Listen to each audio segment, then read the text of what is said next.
Alright, everyone. So, this is gonna be an interesting one.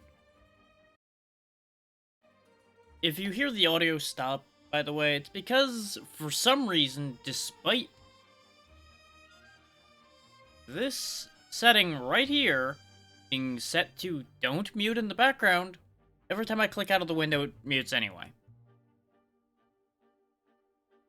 Not the best sign. I have done all of my usual audio balancing. It should be good. But as usual, let me know. You'll notice that a lot of the settings are kind of low right now, because I was having a little bit of a weird stutter occasionally in gameplay when I did the first bit as a test. That's why you see I have a save, because I wanted to make sure this would all run appropriately. And it runs well, honestly. The usages never got very high, so it should be fine. Just those couple stutters were a little weird, but not really going to stress over it. Let's get into it and let the game explain itself to you all.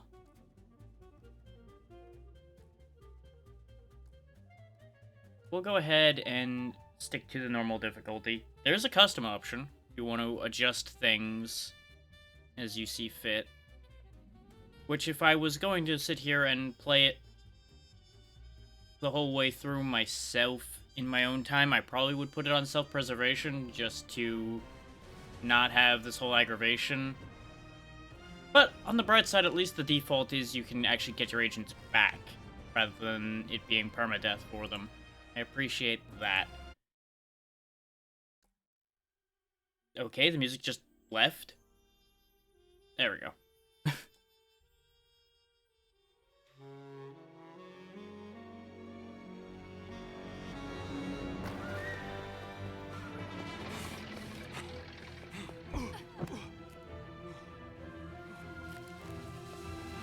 Yeah, running with that in your hands probably wasn't your finest idea.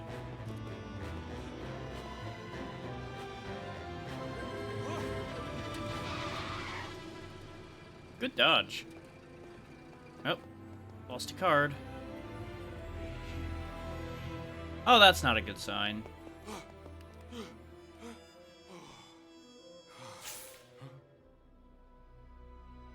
Well, hi there.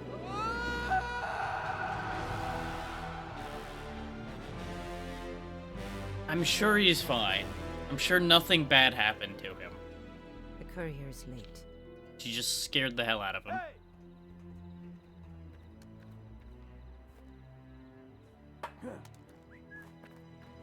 Hey. Well, he didn't have a good time. You're welcome. Well done. What's your name again? The gentleman Jin, at your service. And we're married to that name, are we? Ouch. What's wrong with my name?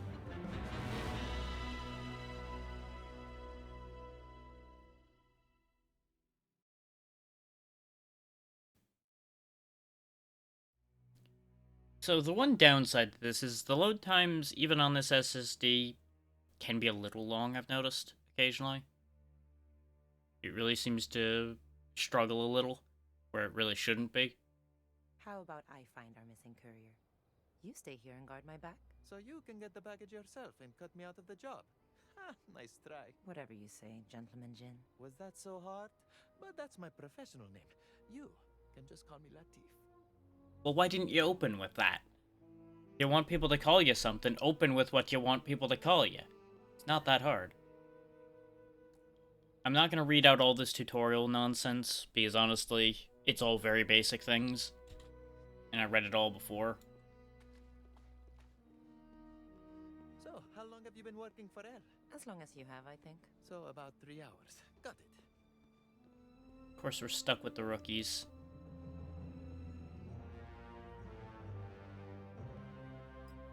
From the apartments beyond comes the melody of a French horn, faint but bold against the city's murmurs. Somebody's playing the horn late at night. Well, I guess it's not that late, really. If you look around, I guess it's, like, dusk-ish. There's enough light around here, it's hard to tell. Now, this is one of the important things, is people like Latif The door's can barred. climb. I guess you're lucky I'm here then. For some reason, other people can't climb. Well, they can climb ladders, they just can't climb things like nets and such that are on the walls. Which I guess it's just a matter of, like, he's so light that, since that's not secured, he wouldn't fall. Let's go. I don't know. This way. When you swap between them, they'll separate from each other, so you can move whichever one you need to be moving, which is going to be important later. And now watch as Ingrid somehow manages to kick an entire brick wall apart. How's that for a kicker? The trick is wanting it bad enough. I could get behind that. You can do anything if you want to work on it hard enough. Look, there's the courier. He's sleeping? Sure, yeah, sleeping. Tomorrow's issue of Le Petit Parisien already fills the stands. March 4th, 1932. A letter from our employer. Monsieur Mysterious T. L. My agents will meet you as arranged and I expect you will deliver. Why else would you write our mutual friend about discovering the cards? Surely you knew he would write to me. So sell me the deck and be done with it. Do not stand between me and my revenge. L. So the one we're working for wants to get revenge on somebody.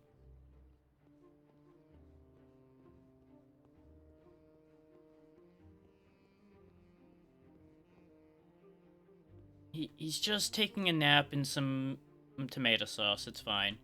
Nope, he's dead. And no sign of the package. So much for an easy job. The poor guy's still warm. The package can't be far. Yeah, I don't think calling a doctor would help that at all either. Looks a little corpsey.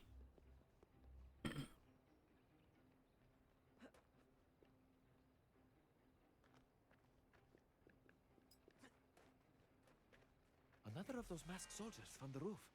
Who are they? No idea. But 10 francs as one of them has our package.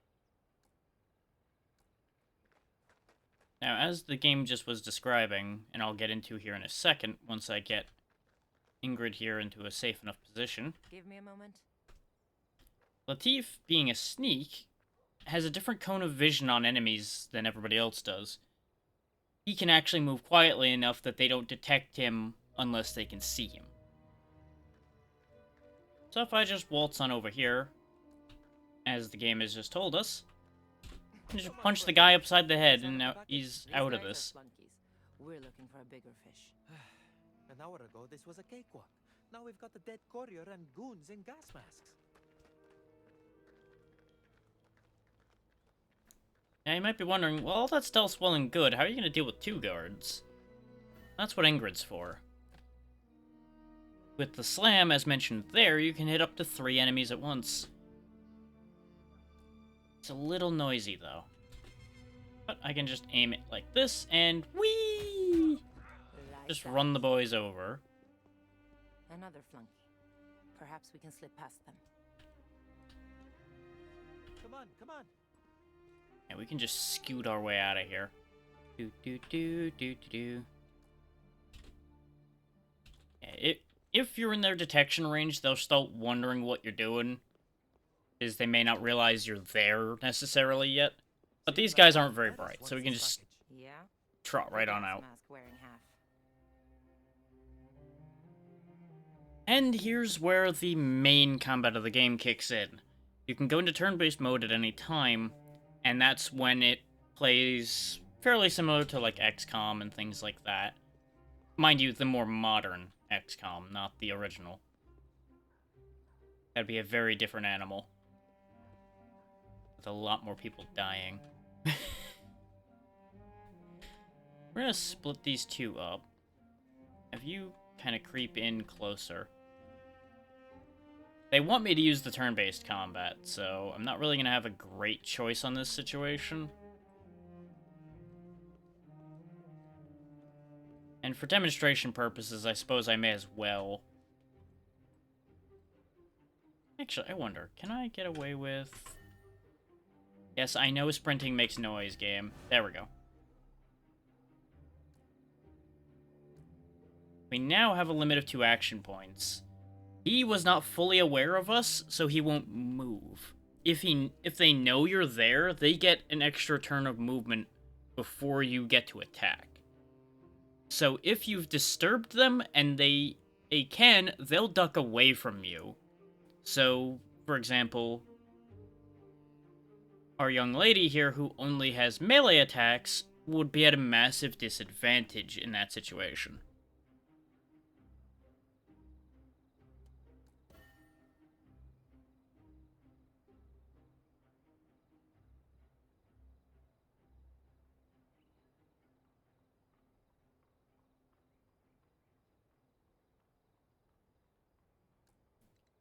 So, now that brought her a little bit closer, she can walk over and I just charge extra punch him. for this. But now that he's been activated, now he actually moves. I keep reflexively hitting the first button here, but that's because I shouldn't use that because that's their signature move. They get that once per mission.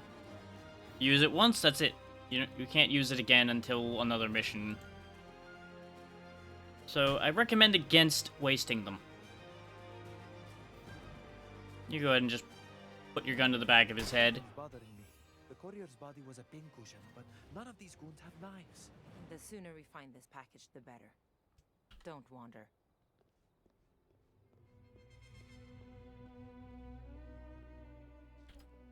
So that is a good point. Not a bullet hole on that courier. So how did he die? And this is an important thing to note. If you're in cover, people won't see you as you'd expect. Sneaks, of course, are fully invisible in cover, which is why we Let's split up. have Latif go off on his own, between his being harder to hear and the fact that he turns blue like this, and even if an enemy walks up right on him, looks at him, they can't see him. He doesn't exist.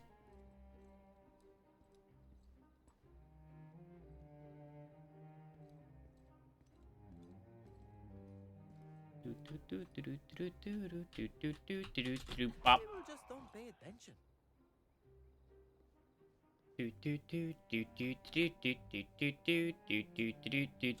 Bop.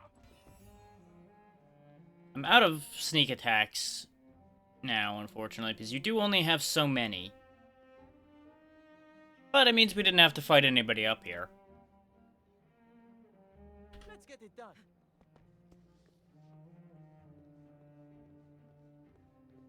I tend to keep Ingrid selected of what I've done so far because of the fact So, that what's he like? it's more important that I keep an eye on where He she doesn't use is, handwriting, and he pays well. since You've she never has had to do to that. attack in melee.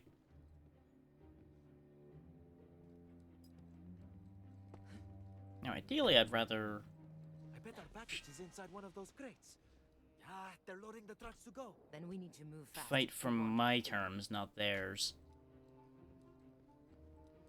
Now, the problem is I'm not going to be able to sneakily dispatch the wandering guys at all.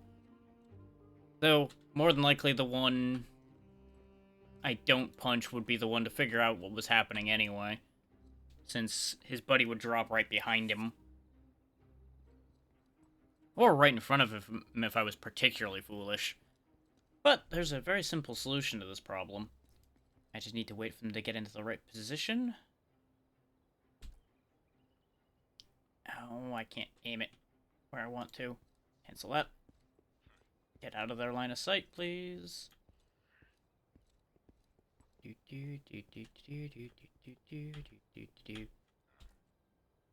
Sup? Nap time. That makes things easier. I screwed this up when I was doing the testing because I did exactly what I was talking about. I sucker punched one and the one in front of him figured it out immediately as he heard his friend hit the floor. So fighting 3 of them kind of sucked. 2 is a lot more reasonable. Especially since I still have plenty of free and clear time to move my agents where I want them to be.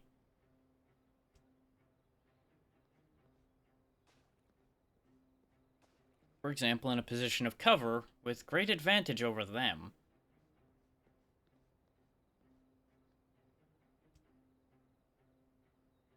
She should be close enough to rush in turn-based combat and still melee him, so we'll go ahead and Do just that. Slip in and duff them up. Ah. Yeah, now they scatter, which is fine. Is they don't know he's there at all, so they don't take cover relative to him specifically. They take cover relative to her. Which she doesn't care about cover. That said, she's not going to be able to knock him out at this point, so we're going to go ahead, step here so she's in cover, and then give them a nice surprise. You do have better odds of hitting him. You missed, though. Some Jin you are. Try this one. You missed that one, too. This is why I try to put Latif in positions of as much advantage as possible. It will be the last thing you see. Because he's really not a remarkable marksman by any stretch of the imagination.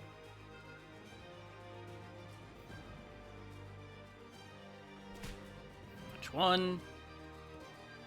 Punch two. She gets an AP back whenever she successfully takes out an enemy, so she can immediately skitter on over here and punch this guy too.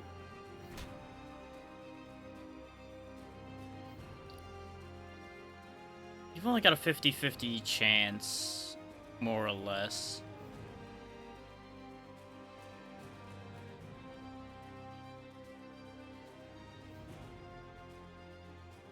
Sure, let's see if getting closer actually helps that. Because he'll have evade procced, so the first attack against him won't hit him anyway.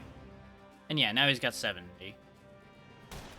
And you still missed. Impressive.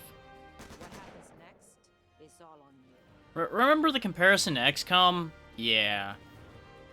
Yeah, it really is a thing with this sometimes. And one more for the road. Is that the last of them? It can't be. We still haven't seen whoever carved up the courier. That is a I good have point. an idea. Let's leave before the butcher shows up. I like Latif's plan. Let's I leave. have the package. Nice lift. Now let's get out of here. And away we go. I have a car just ahead. We can take that to the rendezvous. Ironically I'm enough, going to open this package. I think we deserve to know what we just risked our lives to steal. I won't tell.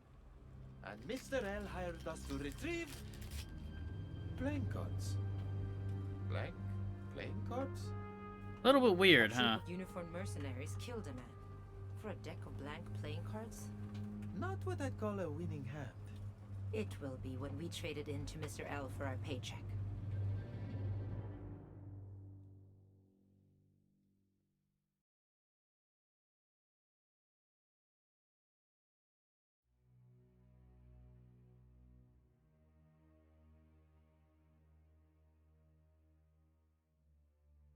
Of course, who knows what's gonna happen regarding the fact that we opened the package. Hey, Tiny. Hopefully things with work are reasonable so far. This is the place. From here we Reasonable catch as an they get. airplane that takes us to L. Can you fly an aeroplane? Because I could probably figure it out, but... Let's hope the contact we're meeting knows how. Ah, yes, the whole airplane issue. Over the slimy salt tang of the ocean wafts the delicate floral scent of fresh oranges. Yeah, you know, those oranges there and some potatoes, too.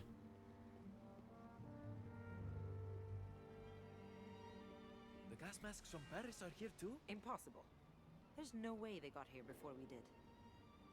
Unless they knew our plans. Maybe they knew everything before we did. This enemy's on guard, indicated by the yellow eye. I haven't actually done this part yet, so I will actually read these. Enemies on guard won't move from their post, but they may call their buddies over to investigate on their behalf. They're also more alert and quicker to catch infiltrating agents, even sneaks who approach from behind. Ah. So I need to use the tall grass to get by. Stealth. Of course. It's my adventuring hat. At Creative Explosives is dangerously close to a pool of flammable oil, and those enforcers' patrol routes might take them right past it. When the agents are ready to go loud, either enter turn-based mode, select a ranged attack ability, use Tab or Z to target the Creative Explosives, and light them up. And keep an eye out for other hazards on the map, either to avoid them or to use them to the agent's advantage. Now you're talking my language. That's a lot of explosives, too. Look at all of that dynamite. Woo! Cold night tonight. No, it's not. That's just what happens when you step through the crossroads. Fastest way to travel, but it turns your blood colder than a ghost. Well, that's concerning information to receive. That explains how they got here before us, too. Magic. Hold on.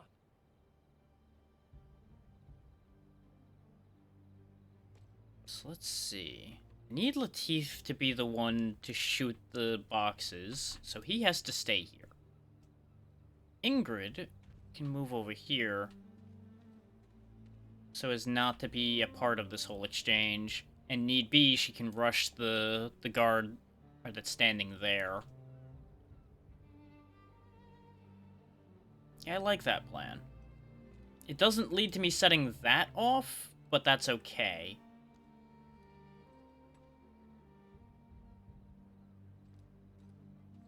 Is I wait for him to stand right there, and 3 of them are gonna go up like a torch.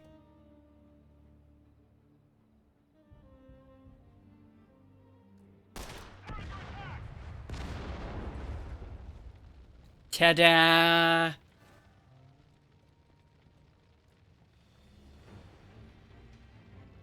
Maximum subtlety. Oh wow, he's not dead. He's just very on fire and laying in burning oil.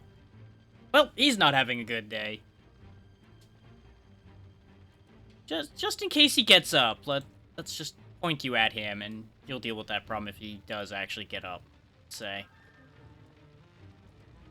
You can't reach him, huh? Well, that's inconvenient. That's fine.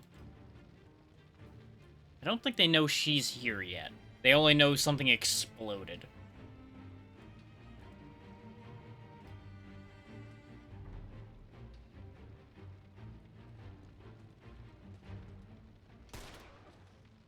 Yep, he tried to get up and got blasted.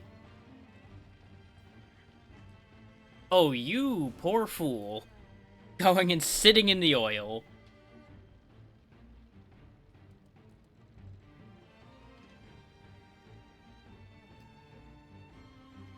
Sneaky, sneaky. Still can't reach him, though. That's upsetting. Just keep stalking him. You'll get him eventually. Okay, you don't have an angle at that box from where you're sitting.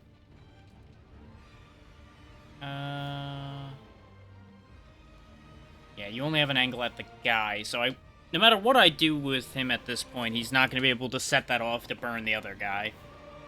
So we'll just get him out of direct line of fire from the other guy, then. And just start working him over. You know, scaring him at least, considering Latif's accuracy lately. You don't get paid to do this professionally, do you? You've got a different target now. Because this poor sucker's decided to walk into your attack range.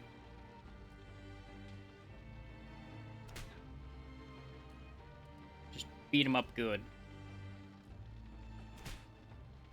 He's gonna survive, which is an inconvenience, but that's okay. Am I making this look too easy? Shot 1, out of bullets. Reload.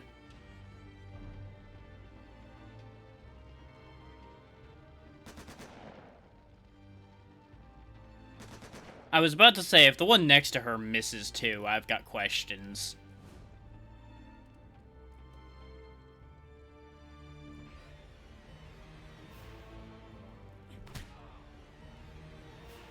Take him out, get the AP recharge.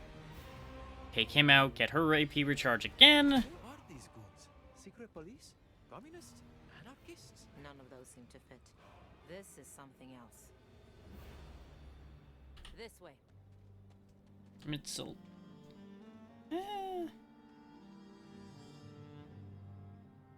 Looking at the way they're dressed, I'd almost say Germans.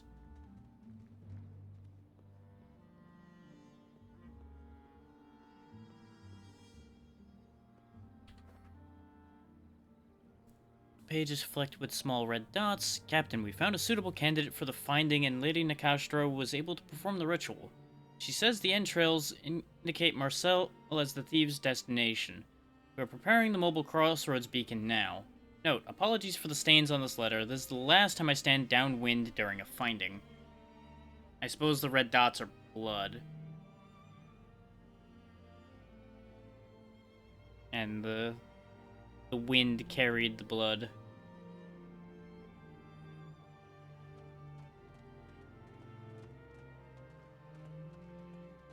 Let's see if there's anything else for us to learn around here.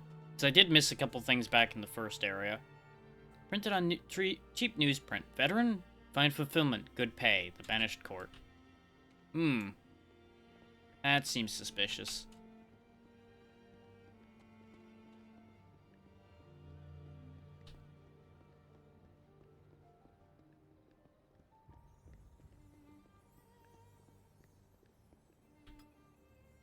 The metal is blisteringly cold, far too cold for a French night in March. From within comes a faint mechanical hum. Well, that's concerning. So are these. Psst. Mr. L sends his regards. Of course, a big bulky dude named Eddie. Y'all got the package? That depends. Are you the pilot? Me? No. I'm the guy who's gonna get you to him in one piece. Eddie is a saboteur. Saboteurs can pick locks and use shock mines to take down enemies during infiltration. The door up ahead is locked. Switch to Eddie to pick the lock and open it. Something very amusing to me about the lock-picking guy being this massive dude who could probably just kick the door and avoid the whole lock-picking process in the first place. It's open. Get a move on. Like, I appreciate the mild subversion of expectation there. Because you would think with his size, Eddie would be the bruiser of the team. Pick up items. Yep. Okay. Let me hold on to this. From Remy Allard to as a stevedore, at or around 2100, a troop of unknown soldiers entered Dock 94 of Vieux-Port or de Marcel without warning or authorization, and I have attempted to contact the gendarme, but no one responded. Their leader is dead. The report leaves off here in a blot of ink, as if the writer had been called away mid-sentence. Yeah, called away. Yes. Called to his grave, most likely. What's your name, cowboy? Eddie Sawyer. Pleased to meet you. They call me the Gentleman Jin. Sure thing. Your turn, sister. Just Ingrid will do. Let's keep moving. He just rolls with it, like, yep, okay, yep.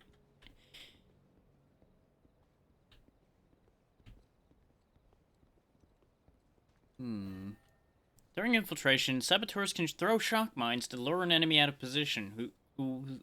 Those who come to investigate will find themselves on the receiving end of a deadly electric current. On detonation, shock mines can also electrify water and ignite oil. So, Eddie might be my new favorite character. For multiple reasons.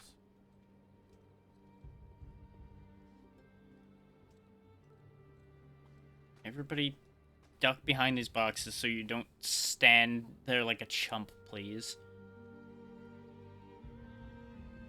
And I suppose we should try out the shock mine. Come on, go check it out. You know you wanna. Oh no, what's going to happen to him? I could have done that much more subtly, probably, by putting it, like, on the edge of the pool or something, but no, threw it right dead center.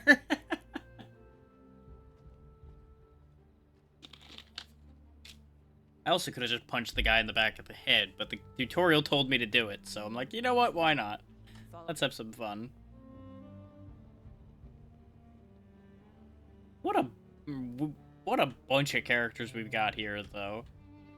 Ingrid the Lady Bruiser, the Gentleman Jin, and our Sneak, and Eddie the Bomber.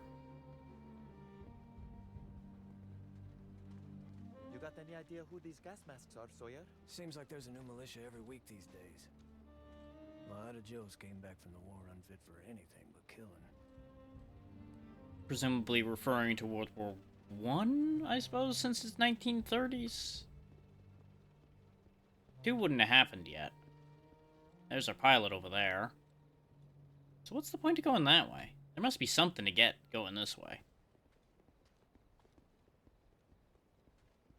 Might be that it's meant to be a sneakier way around, taking the long way. Hang back. Wait for him to turn his back and we'll pop him one and find out what's going on around here.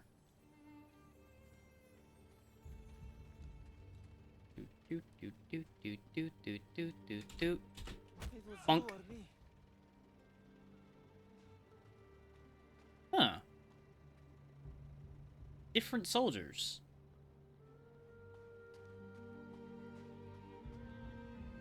I'm just gonna scoot around the area as Latif because he's the one who's least likely to get randomly caught scooting around.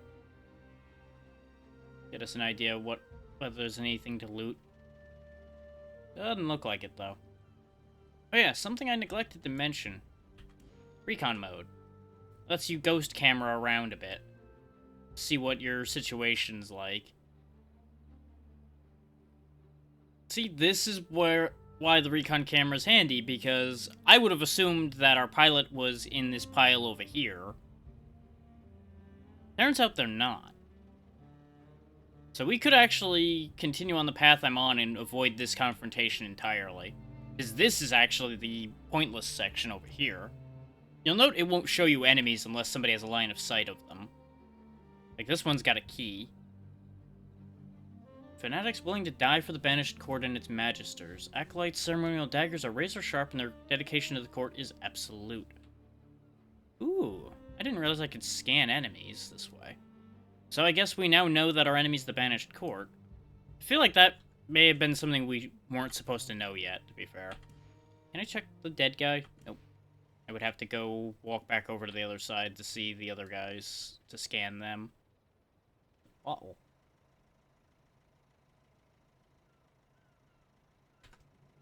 Then again, I can just grab Eddie, walk over here a second. Grunt Enforcer. Recruited from the disillusioned masses, enforcers impose the banished court's will with semi-automatic rifles and satchel charges. The most numerous of all of the court's forces, but no less dangerous for it. I don't know if you'd call those rifles, per se. They look like... doesn't matter.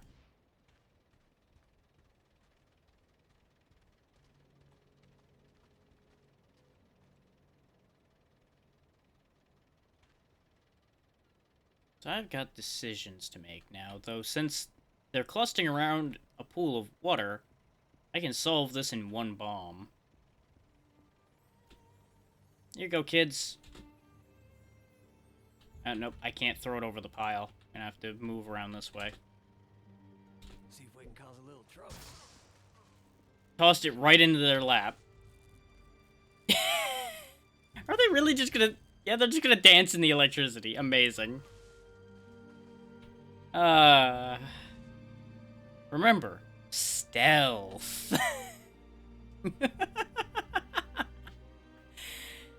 Ooh,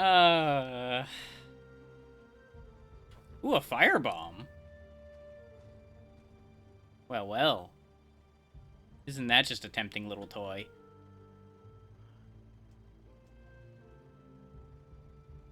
But we obliterated the one that would have walked over here, so we can actually get everybody in a lot closer. Which is fantastic for us. I'm assuming Eddie's not gonna have a gun, but I might be wrong about that. What can you do? Oh, no. He's got dual revolvers. Okay. Okay. You know how I was saying I think he might be my favorite character? Yeah. Yeah, winning me over more and more by the moment here. Let's see what you can do, buddy. Eddie's dual shoot allows him to attack up to 2 separate targets with one action. Hell yeah. You've only got one target you can actually reach, though, so go ahead and double shot the same target. Target down. Someone's about. Nah, there's no one here. Nothing bad just happened to your friend at all.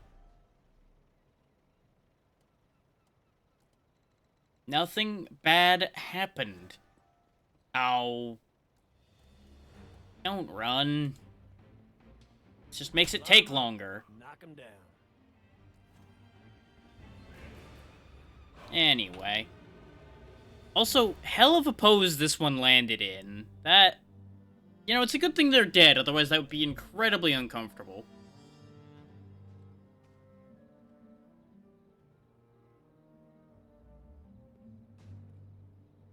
Not bad. I'll take it. Now we've got the key. I presume we need the key to get through the gate. Gather up, kids.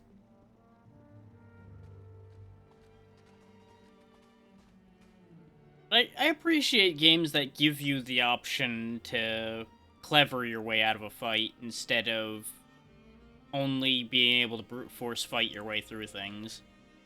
See, there's items in there, and oh, I can find out what one of them is. One of them's it's a flash bomb and some bandages. I'm not that interested in fighting a whole squad of goons just for a flash bomb and some bandages. No time to waste.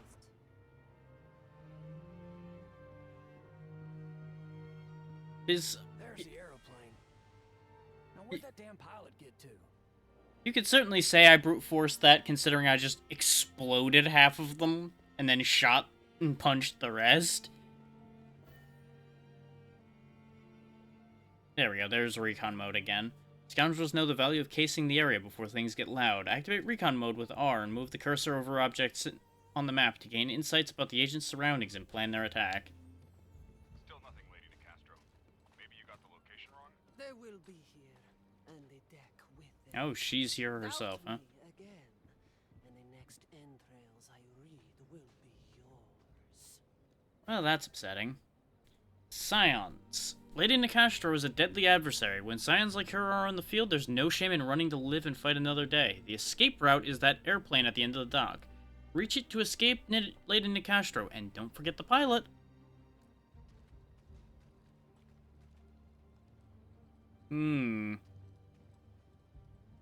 Before we start reconning around... Wait here. Get into cover, kids, please. Thank you. Okay. His time... I don't know, time seems to actually be stopped while I'm reconning. Never mind. I thought time was only slowed, not stopped, so they would have wandered into me potentially while I was scouting around, and it would have been awkward. There's our plane. Not really parked the best for a quick getaway, I gotta tell you. Considering it's gonna have to back up and then take off. The pilot, I presume, is in the shack over there. Considering the marker. So I gotta get over to the shack, get the pilot, then go to the plane. Or wipe out everybody in the area, presumably. Okay, I have a plan then. Latif. Get on up there quickly. Quietly. Because, since he's invisible up here, I can get scouting information from him without risking him being caught. So we... Oh no, they're not in the shed, they're in front of the shed. With a guard staring at them. So that's inconvenient.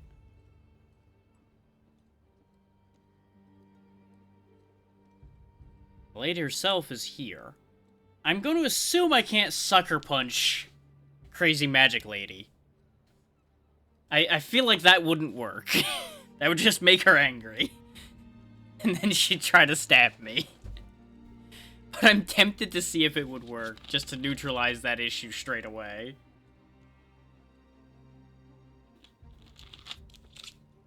The fact that those two are roaming in a pair means Ingrid can take them out just fine. We're out of shock bombs, so Eddie can't really have fun anymore. We do have a firebomb I can pitch from up here to do some nasty business. Is that oil or water? That's oil. Okay. That's water over there. Water over there as well.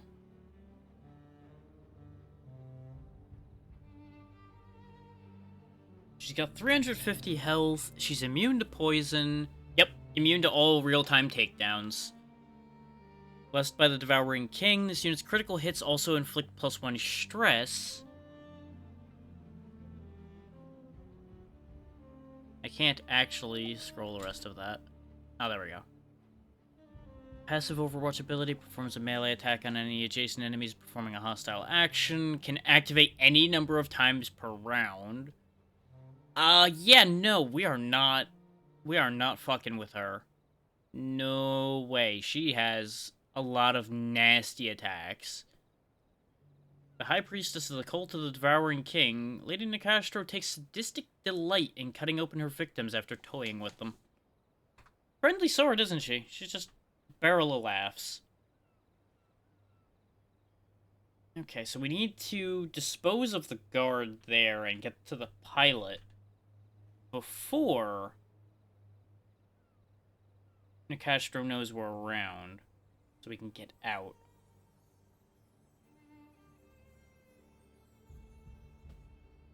Thing is, I presume if I take people out and they see them, they're gonna be real upset. So I can't just bull rush these two down over there. I also don't know what her route is.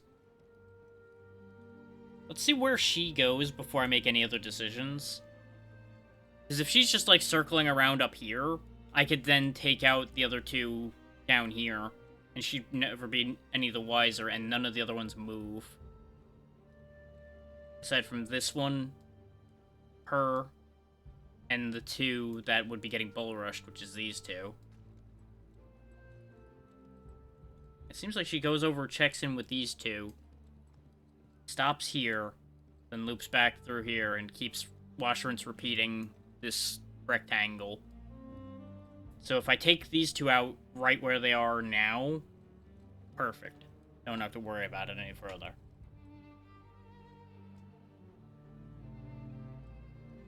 The only concern will be is if they make enough noise when I take them out to be a problem.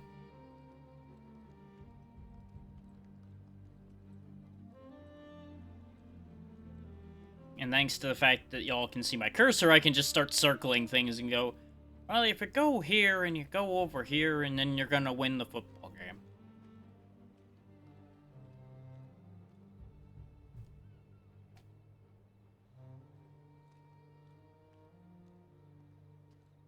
Just gotta be a little bit patient.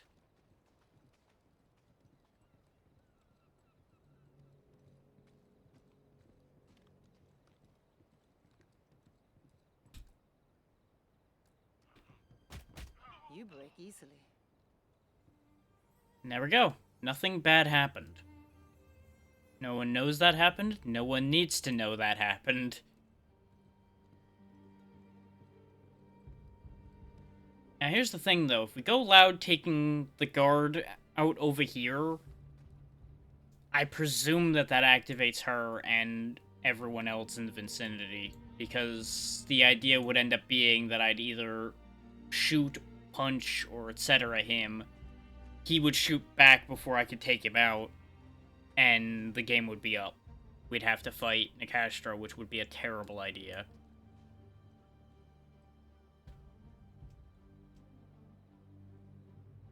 Theoretically, I could probably throw the firebomb,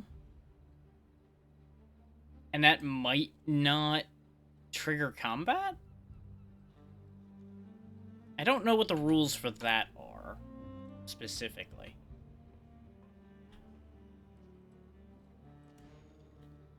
The guard is in the blast radius, though. He wouldn't die from that, most likely. Considering what's happened with people at the edge of these blast radiuses thus far, which is they survive but are down, I'd have to follow it up quickly. But even then, they probably would be alerted. I can just go bonk the Wanderer over there on the head and not need to worry about her anymore. Him, her, I don't know.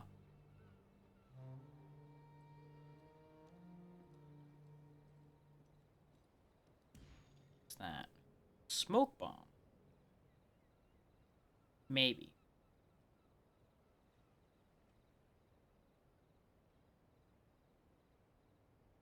Because the thing is, there's a lot of bandages around, presumably preparing you for if you do have to fight your way out, or you choose to fight your way out. That smoke bomb has my attention, because it makes me wonder what the smoke bomb does. I presume it won't help against sound, but it would keep anybody else from seeing us walk up to, say, the guard that's standing over there and bopping them over the head. Possibly even allowing us to just walk up to him without him detecting us. But getting to that smoke bomb would be a little bit of a fiddle. Considering I don't know how well a sneak can get past somebody like a Scion. I would presume not well.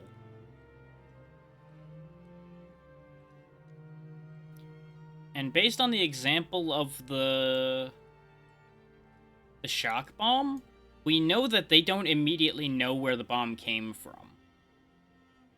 So it's possible we might be able to set this bomb off, taking these two, and then just hide for a bit and wait it out.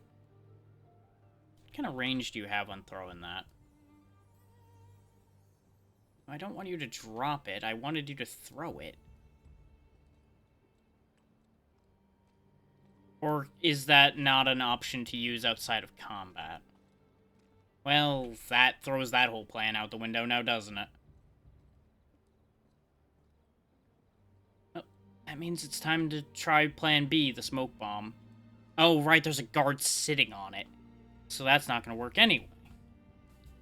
No matter what move I make, I have to get rid of one attentive guard. So I guess the best option then would be Ingrid rushing him down? Because I could take both of these two with a rush.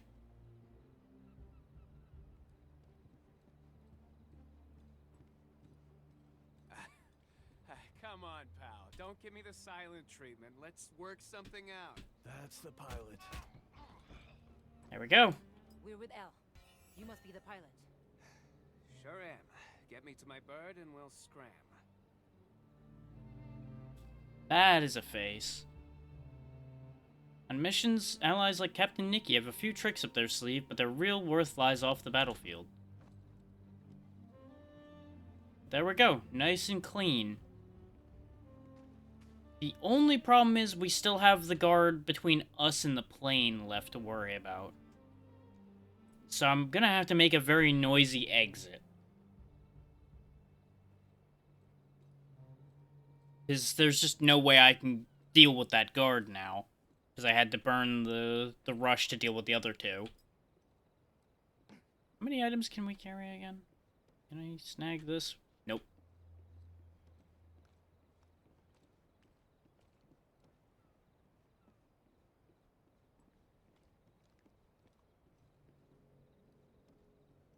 So we're basically going to have to go into turn-based combat, I think. 'Cause I don't think we can scoot past this guard or its line of sight quick enough.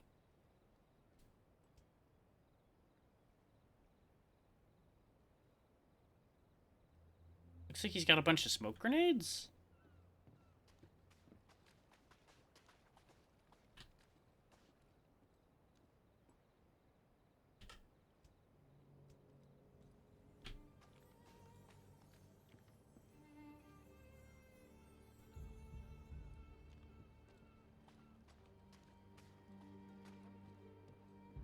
Someone is here. What did she detect? What? I guess she heard something? Oh no, she found the bodies. Well, now's as good a time as any to boogie. Getting Eddie out is going to be a little tricky, though. He's going to have a hell of a time getting away from Nicastra in hindsight.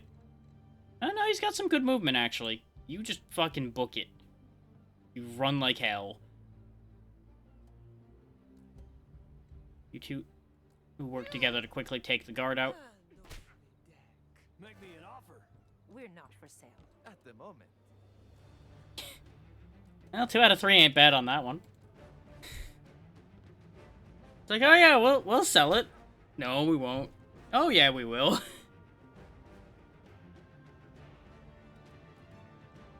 And I'm not gonna lie, if it comes down to a choice between my entrails or the deck, I'm going to go with my entrails staying intact, thank you very much.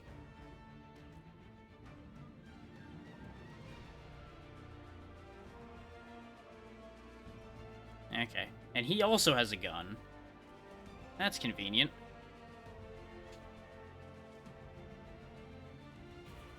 We could set that off to inconvenience him, but that really won't help us at all at the minute.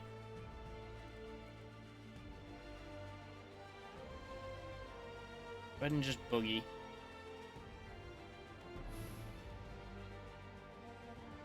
Yeah, she's gonna take the direct route toward the team and throw things at us.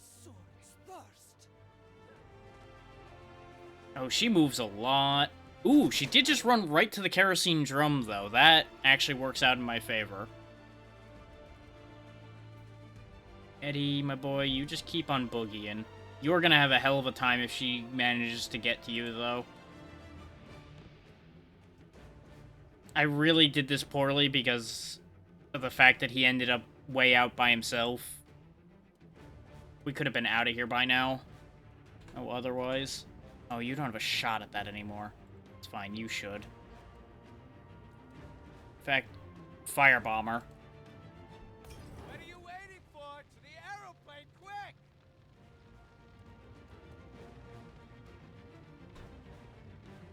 Do you really not have a shot at that kerosene drum either? For God's sake, people. Yeah, she has evade up, so we're not gonna be able to directly hit her.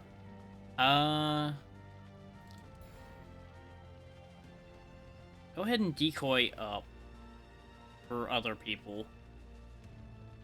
Blink and you'll miss me. Because we're ending this mission here anyway, so using signatures now is the play. You go ahead and shimmy over here.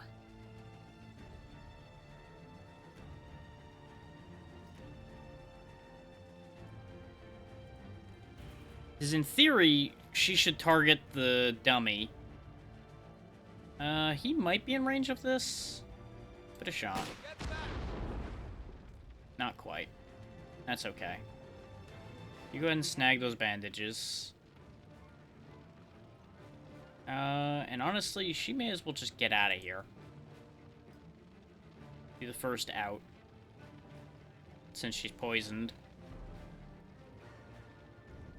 She didn't get knocked down, but she is backing up and attacking the dummy. Which is exactly what I wanted.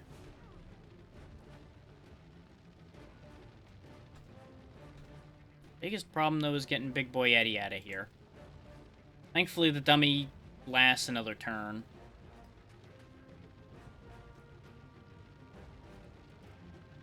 I assume I just have to get everybody into the escape zone. And then we can escape.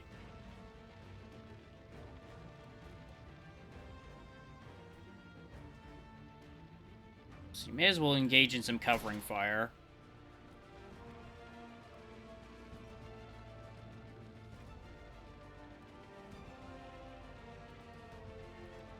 Drop a smoke bomb here.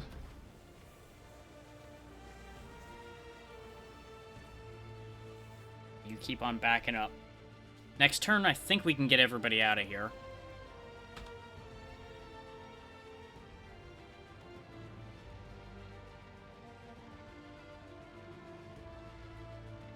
So I think everybody spent their AP. What is this? Some kind of a gas, maybe? Oh, that must be Torment. Yep. She's still burning. And they're still very fixated on that dummy. You want the undrawn hand? Take it. I can claim the tower without it. Ooh, we actually chased her off. Nice. Guess I didn't have anything to worry about after all. Should I take this guy out, then? May as well. Or you completely missed. Probably because of the smoke cloud.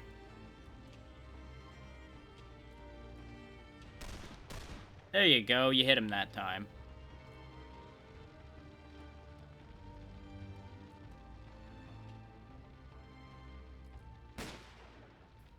May as well just shoot at him for fun. I really thought that second one was gonna hit. It would have been really funny. Hey! Imagining, darlings, but it will have to do. We did it!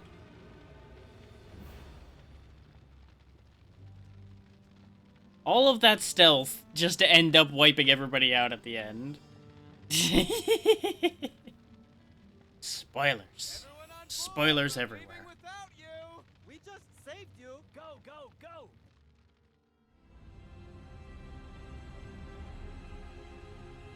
Here we are. Del Vasto's Landing. Now we find out what kind of man pays this well for a blank deck of playing cards. Wouldn't mind knowing who the hell we were fighting back in Marseille. Never seen troops like that before. Let's see what this Mr. L has to say for himself.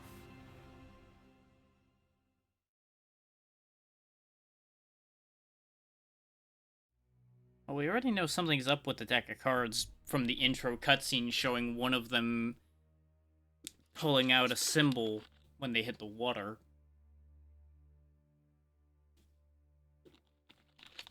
Specifically the devil, I believe.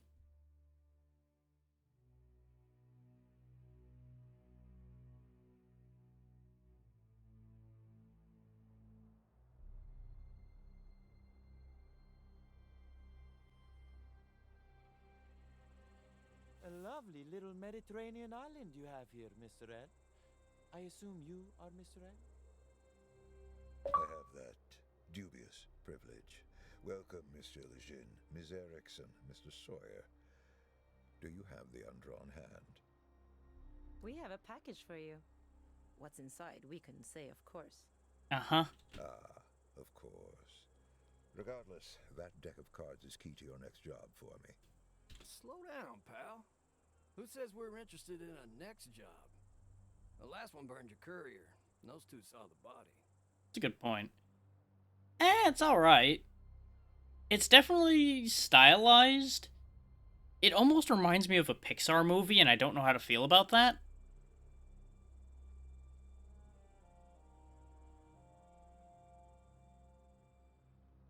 Like, it feels like there's a weird separation between the content that's happening in the game and the art they chose for the game a little bit. Like, I'm not against it, it just feels like a tone confusion slightly.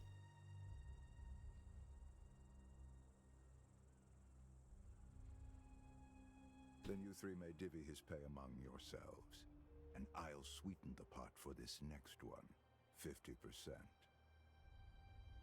You sound desperate. Okay, Mr. L, I'll humor you. What do you want us to do? In a word, sabotage. I'm in a race, you see. A race to find an ancient ruin, a tower. You may know it under one of its other names. The Axis Mundi, the World Tree, the Tower of Babel. Not a bad description of it, yeah. Oh, you're an archaeologist then. That's disappointing. Would you not have thought archaeology, or at least a collector from the room you're sitting in right now? Full of old crap? I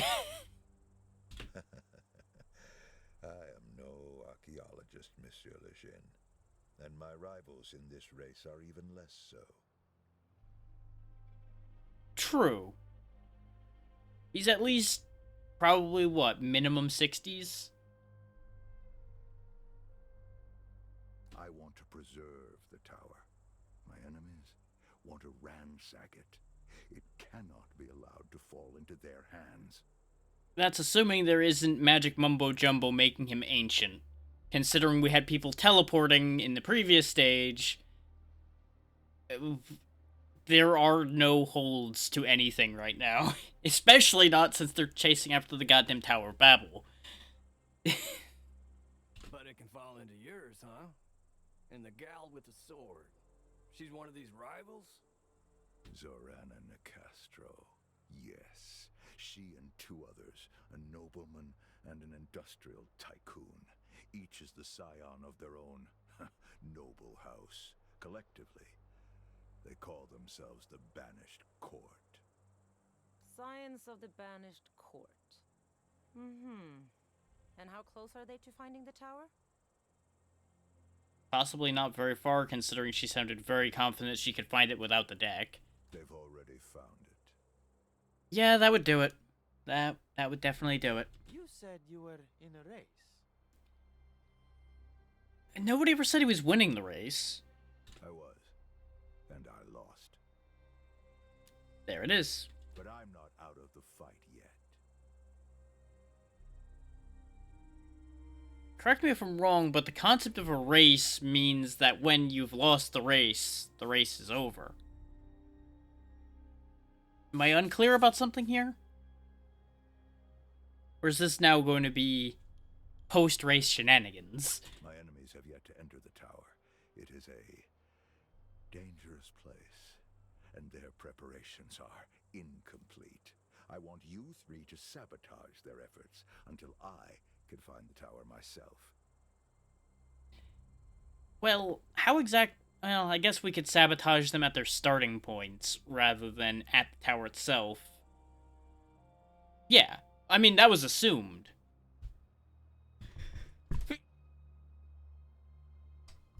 Just his initial phrasing made it sound like he wanted us to help with his race to the tower, which he had already lost.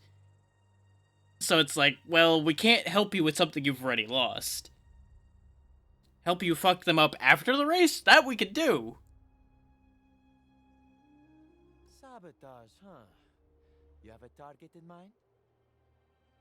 My sources have identified an outpost belonging to another of the court's three leaders, the tycoon, Trace Marteau. Marteau. Isn't that the famous American industrialist? It's been good so far. A little slow, but that's the tutorial, most likely. The one who's always in the papers? It's got good character, and it's well made. But that's to be expected of something that came out of the same batch that made the Battletech game and all of that. The very same. I want you to infiltrate his outpost, sabotage a machine you'll find at the center, and return to me. Okay. Sabotage requires a subtle hand. You'll need me. In the spirit of charity, I accept. Sure thing, Latif. You're just gonna keep trying to make yourself sound better. You'll need me too. But if the other two scions are anything like Nicastro, I ain't risking my neck for free. Mr. Sawyer is right. Double our fee, Mr. L, and we'll get to work. Double it is. And please, call me Locke.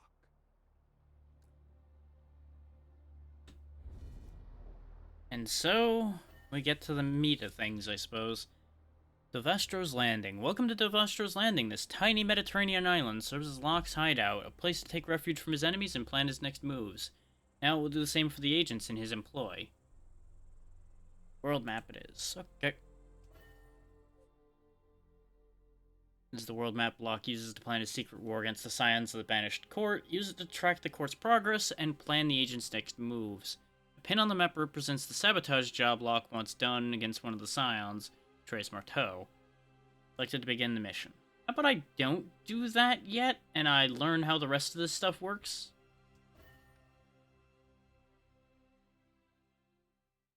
Because we've got skill points to spend, it looks like. Spend skill points. Oh! Skill points are a shared resource and agents can benefit from them without having participated in the missions that earned them. I like Eddie a lot between the dual revolvers and the shock bombs. I'm very much enjoying those. Latif gets a close second because I enjoy the concept of just walk up behind enemy on real-time map and just go, pop, not a problem anymore.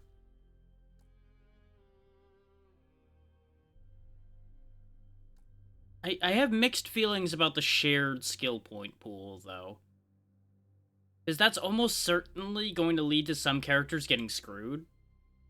Because some characters are just not going to have good early skills, and I, at the very least, are probably going to look at it and go, I don't care about what you have, so I'm going to put all my points in other people, which means they end up getting nothing. Okay, on crit, Eddie gets 1 ammo back.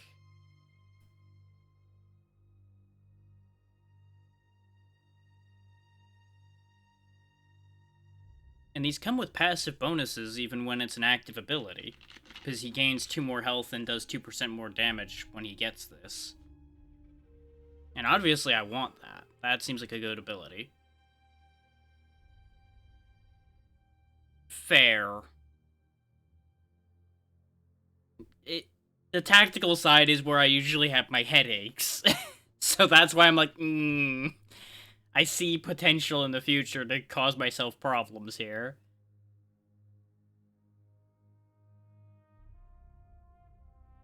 So his whole gimmick seems to be marking and doing things with those marks.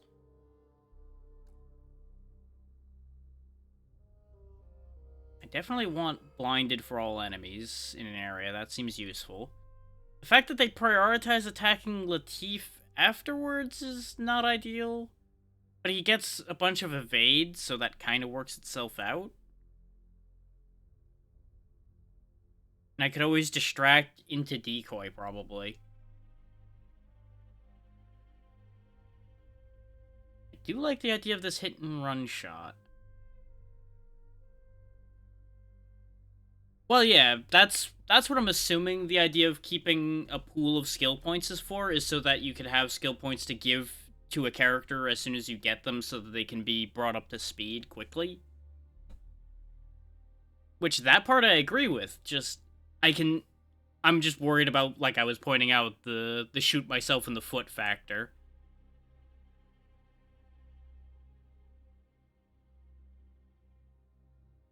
Free move action is definitely something she needs. See, for example, if they had all gained levels that led to them having the same amount of skill points across each of them, I wouldn't have to worry about, like, well, if I give this one something, the other two now don't get something, which makes this whole process take longer. That's the kind of thing I'm looking at from that angle. Is there's just not enough points to go around to give everybody 2 abilities. Everybody gets 1, or somebody would get 2. Which is fine. Trade-offs are useful in balancing and in keeping the game interesting, but it also makes things more complicated. And leads to more delays. As you have to make a much larger decision.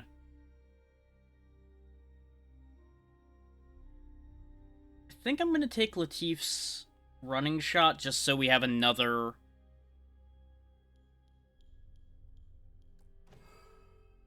Well, the thing is, I also can't guarantee that I'm going to be using all 3 of them the whole time. Because I don't know how many characters I can bring with me on a job yet. I don't know what my cap is. Looking good out there, champ.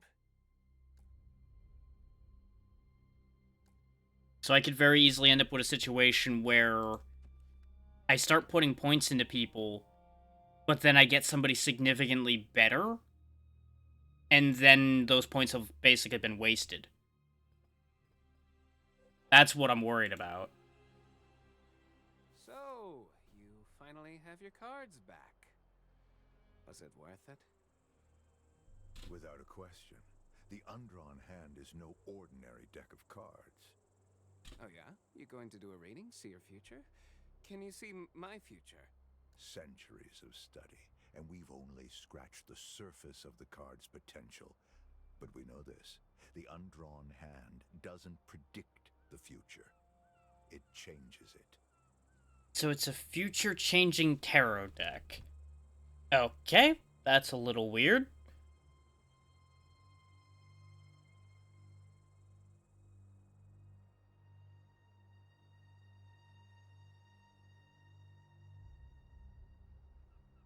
Can it give me a future where I have a secret island of my own and don't have to work for you anymore? The cards prefer those who tempt fate. Perhaps if you keep sticking your neck out in the field, like you did in Marseille. Forget about it. I almost got my head sliced off on that last job. I'll keep flying your gang of crooks around, but I'm not getting off the plane anymore. Not for anything. Not to worry. My agents will handle the field work from now on. Glad we see eye to eye. Good night, boss. Hope somewhere in those cards of yours is a winning hand. You're assuming that staying in the plane is going to be safer. There is, Captain. There has to be. Who's saying that they're not going to just knock over the plane or blow it up or walk inside and stab you? All this for one long-lost tower, huh? There must be something very valuable inside. I wonder why Locke thinks he's the one who should have it. Very good questions. You sure ask a lot of questions, kid. In this line of work, you kind of have to. It's part of my charm. Besides, I've seen my share of archaeological expeditions. Most of the time, everyone goes home empty-handed. Sometimes, you only wish they did. Mr. Locke hasn't asked us to break out the pickaxes. He just wants us to smash up some machinery. Well, it's safe to say that what would come next after stopping them from getting into the tower would be to protect the tower or get in and get whatever's in there to protect it ourselves. That's another thing. Trace Marteau is in a secret alliance with that Nicastro woman. How's that for an odd couple? He's working on flying cars and she's running around with antique swords. How did they meet? That's another good question. I wonder that too. It keeps me up at night. I'm trying to count the money Locke paid me, but I keep losing count because I can't stop wondering. How have you lost sleep over this when we haven't left here yet? Mr. Sawyer, I'd be happy to count your money for you. Say the word. Gentlemen, please. It's simple. Two sets of wealthy eccentrics have decided to indulge in an archaeological competition. Our Mr. Locke and this banished court. And if we play our cards right, we'll come away rich enough to cultivate eccentric hobbies of our own.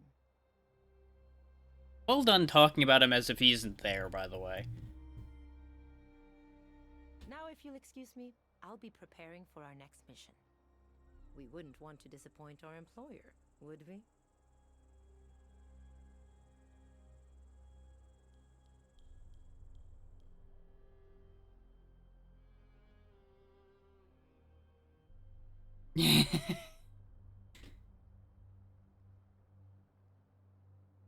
I agree with both of these points, to be fair. We're really not deep enough into the game to be worried about motivations of our opponents particularly yet. One more thing. These are portable radios. They'll allow you to communicate in the field as if you were standing side by side. That's the tiniest radio I ever seen. In the war, they were big as rucksacks and heavy as sin. The modern world is one of strange and rapid change. I'll take any advantage it provides.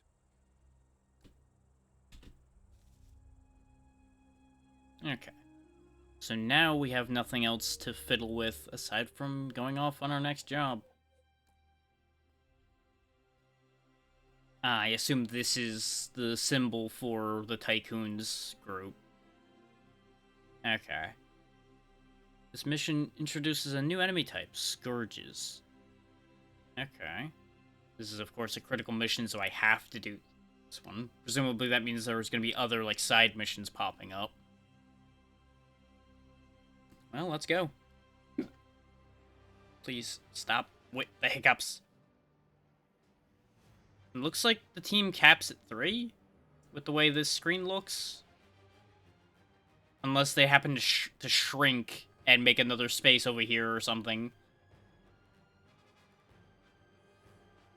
So that's going to be important to keep in mind, and I'm probably going to want to keep a layout kind of like this, but I may, like, get a different bruiser or something, depending on what we get.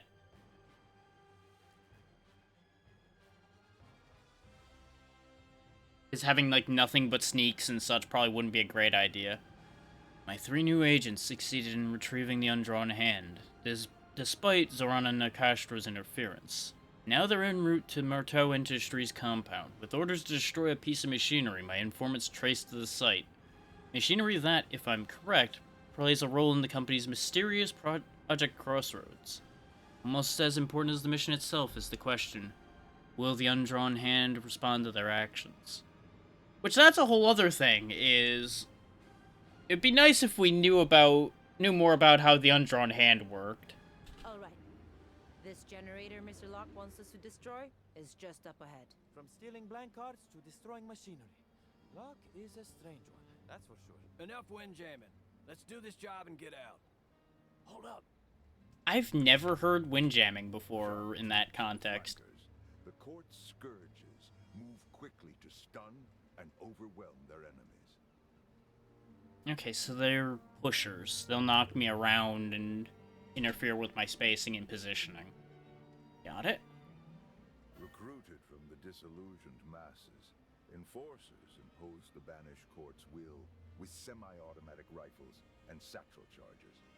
The most numerous of all the court's forces, but no less dangerous for it. Interesting that we get the title cards for these enemies now, rather than when we encountered them to begin with. Feels a little strange, considering we've been fighting these for a little bit now.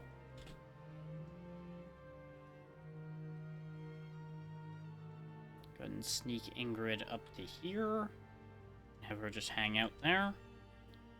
Latif, what can I get you to do for me here? S, we need to have a serious talk about resource allocation if Lady N is to keep burning through troops for her hocus-pocus horseplay. Look at us, you're out a unit doing cleanup in Marseille. Hey, I'm out a squad doing maintenance on the crossroads, and she didn't even deliver the cards. You and I both know this isn't how you run an efficient company. What's done is done, but the next time she wants to go running off after a holy grail or magic ring, she can do it with her own men. Our men have a tower to get to. Marteau, I presume. S being the mysterious third scion. Most likely. Considering the way he was speaking to them. So I could bop that Scourge on the head right here. He wouldn't be much of an issue. There's a generator there that presumably would explode. Same with that one. Got another Scourge hanging out over there.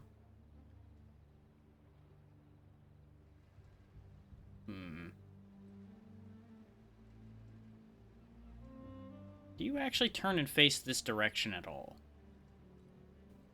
Ideally, I'd like to pop him on the head when this guy's facing the other way.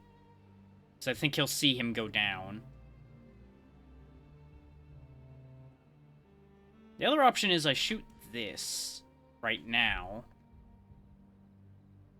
Which will put shocked water on both of these two. But it wouldn't kill them. I suppose the other option would be I bop him, immediately switch to combat mode, shoot with that, and do the thing. And I don't know how wide the water would spill from this either. The 2 squares in every direction I presume is the explosion initially. But I don't know whether the water would go farther than that or not. Then there's the issue of Eddie's all the way back there. And I'd rather have him be closer before I make actions like that.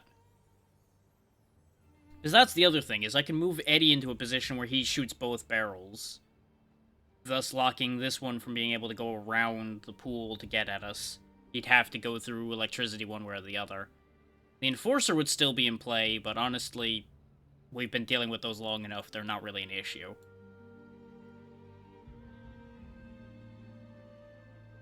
They're an inconvenience, but they're not a major issue. But there's also to take into account the fact that there's a lot of stage left. So I really shouldn't be foolish about how I handle things.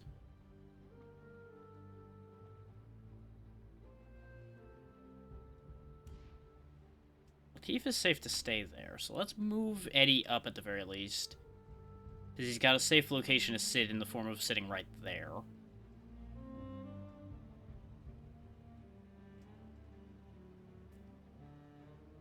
Need be, once everything kicks off, Ingrid rushes over and takes out the Enforcer over there. I think that's my play. Apparently I don't have his back well enough there. And apparently Latif is not in cover enough to be invisible here. Let's...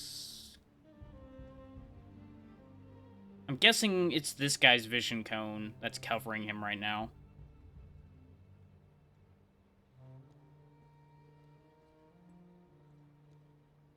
I don't really know what changed here, but the vision cones have gotten all fucky. And I don't like it.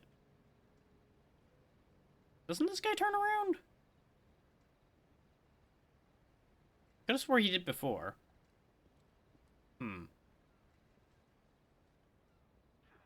Got one down. Nothing bad happened.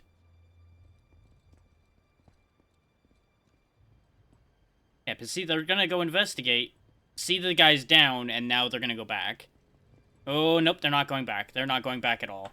This is fine, actually. We can play this. Or they'll scatter. Okay.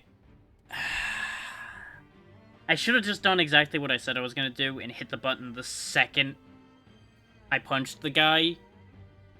But I wanted to see how they'd react, and now I regret letting them react. Okay. Well, let's make the best of it we can, shall we? One bullet for you.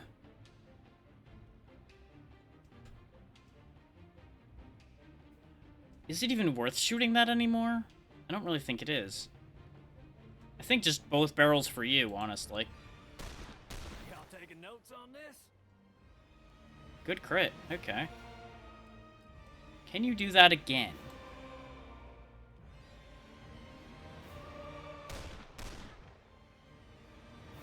Not quite what I wanted, but that's okay. But she can run over, take him out with stick and move, and then boogie on over to deal with the other guy.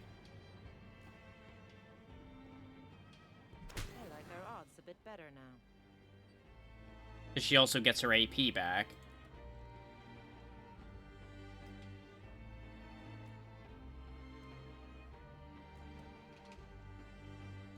Scoot around behind him, I'm not here to play games. punch him in the butt. Punch him again. That's the one thing I dislike with the melee in this game, is the way that if you click on your target, sometimes it will decide to pick a different tile around them. But that's a problem with every game of this type. That's not this game having a problem, that's just these games being a little screwbally with that sometimes. That's gonna cause Ingrid a problem, and I'm not happy about that. But nothing really can be done about that situation at this point. You don't have an angle at what I wanted you to shoot, because I wanted to just end that guy so that we only have one opponent left. But sadly, not so much. Just pop a couple rounds into him. I could have you hit and run away from him. It's only got a 4-turn cooldown, and I assume it comes back after an encounter is over. You go ahead and pop a shot into him, and then go over here. This way he, at the very least, will either have to move, or he has a lower chance to shoot. Yeah, that's what I was afraid of, is they're now going to dogpile on Ingrid. Think this will stop me?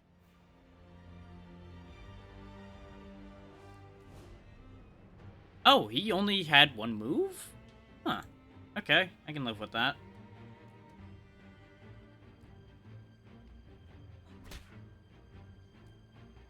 You may as well just take him out, then. Because you get your AP back, and then I can move you out of harm's way. Or you could just go in and punch him. You know what? Hell with it. Go in and punch him. Get your revenge for them shooting you. Just go in and fuck him up. You need to move to a better position before you shoot, because you are not going to hit him from there. What do you think this generator does? Dunno. But it looks like it's leaking. God damn it.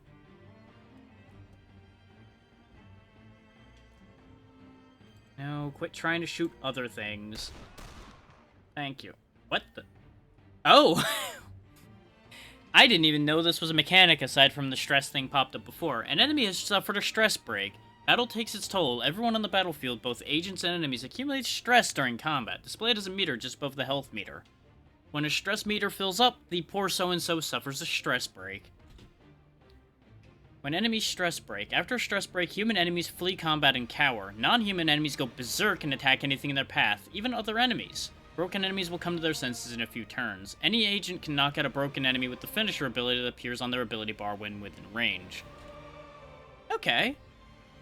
That's actually really helpful, and that explains what this meter is here as well. Yeah, you could bandage up Ingrid, but she's only taken the one hit, so we won't worry about that right now. And now that he broke cover, it should be easier to shoot him. Oh, you only had one bullet left. Dang it. This guy's like, nah, this is fine. How did he not know anything is happening over here? He's standing in plain sight of Latif, and he should be hearing the gunshots going off all around him. Okay, and finishers don't kill scions, but will hurt them. That's worth keeping in mind. And he's just fine. He's got no idea. Let's move. Oh, that's incredible. That is honestly incredible. So do I guess I have to attack this in turn-based mode to destroy this? It doesn't seem like I have an interact with it. So let's deal with this guy first. You guys just hang out back here. Do do do do do do do. Do do do do do do. Do do do do do. Pop. Do do do do do do do. Right this way. So I guess let's engage turn-based mode again. Alright, now let's get out of Oh, it just went off in one shot, huh? Okay. Oh, that was easy. Keep up. Do do do do do do. Do do do do do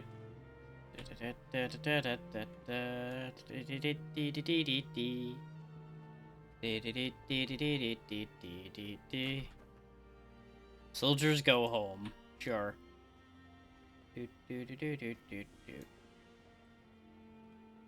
Okay, we got a whole other bunch here. You two stay here. I'm trying my best to do these as, like, cleanly and efficiently as I can to avoid taking unnecessary damage, but boy, is it difficult sometimes with the way they've laid these guys out. Fanatics willing to die for the banished court and its magisters. Acolytes' ceremonial daggers are razor sharp, and their dedication to the court is absolute.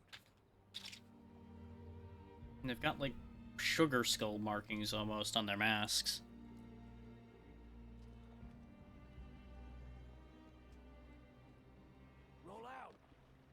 Oh, I hit the wrong button. I meant to ungroup him from Ingrid, but I ended up calling Latif back. You get back over there. In fact, actually, go further up. So we can get a better view while you're invisible. Ingrid, you go ahead and move over here. This is a relatively safe spot. Eddie, I kind of want to see if I can bypass needing the key with his lockpicking.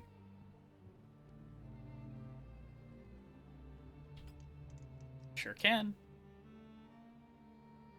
On the move. Go. What do we got? Oh, these are just supplies, okay. And lore. To all court officers regarding kill list, the individuals listed below have been identified as enemies of the banished court. They are to be hunted down and eliminated at your earliest opportunity. Updates to this list will be provided regularly as operations proceed. The Council of Magisters. Well, gonna go out on a limb and assume our names are pretty high on that list right now. Because they're probably not fans of our work. Can't imagine where I get an idea like that from, but just gonna assume that. Poison bomb. Okay. Okay, I'm gonna want to have somebody come scoop that up. And we've got a way around them. Well, well. This oughta More come in supplies as well. Now here's the crazy thought. We can hit them from multiple angles at once.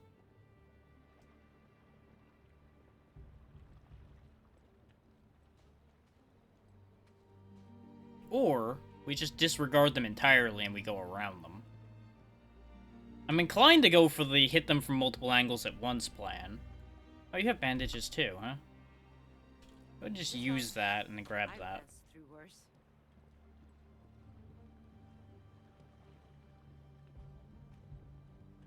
The guard being there is the only reason I'm debating what to do here.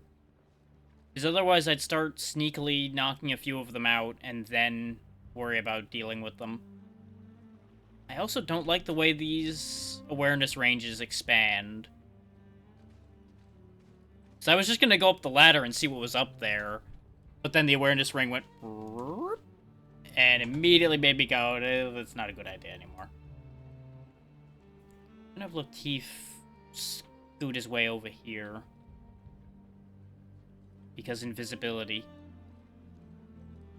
I also want to test the actual limits of his invisibility. Because the game said, even when enemies look at them, they won't be seen. But I'm not going to trust that till I prove that.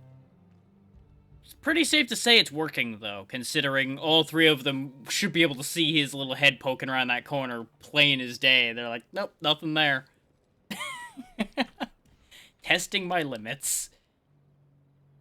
Okay.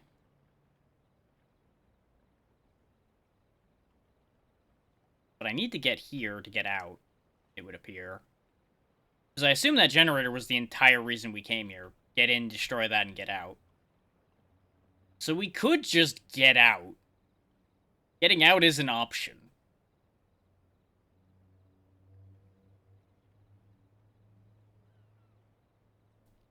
The smart move would probably be to get everybody up here, actually, so we have a position of advantage against all of them. Because otherwise we're fighting multiple enemies that have the high ground. The thing is, none of these guys that have the high ground are long-ranged fighters. They'd all have to come down to me. So that's actually not that bad a thing. I've also got a big patch of oil I could use. And now that I know that the exit's right over there, I have more freedom to use more of my abilities. The question becomes, I don't know if wiping out more enemies means we get more skill points. I would assume more contact with enemies would lead to more experience, thus leads to more skill points, but this game works a little differently, so I don't actually know.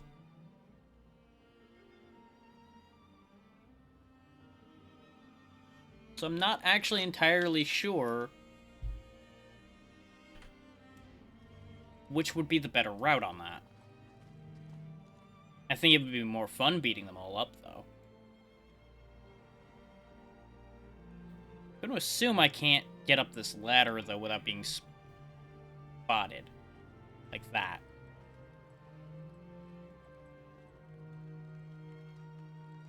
I do appreciate the, like, little ghost ring that they make for where the person that got spotted was, though. Like, they'll just go to ring and then go, I guess it was nothing, and then go away.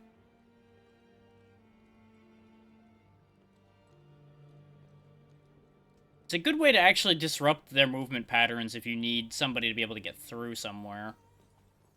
The fact that there's this batch of 3 here basically means Latif can't do anything from this position, though. He has to scoot out of here.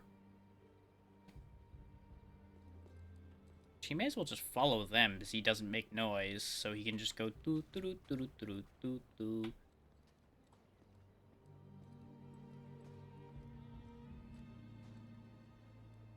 Now, the problem is, he's in an awful position here. I'm assuming his cone continues down here, even though the game's not rendering it down there. because it would be insanity for him not to be able to see down there.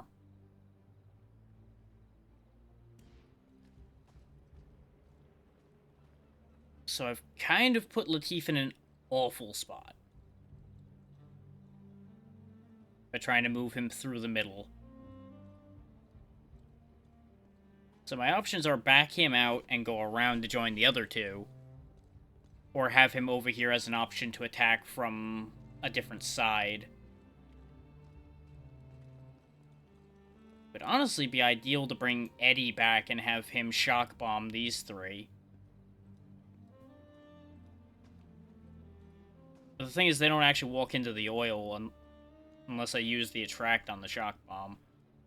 Which I should use, actually, thinking about it. So, let's do that.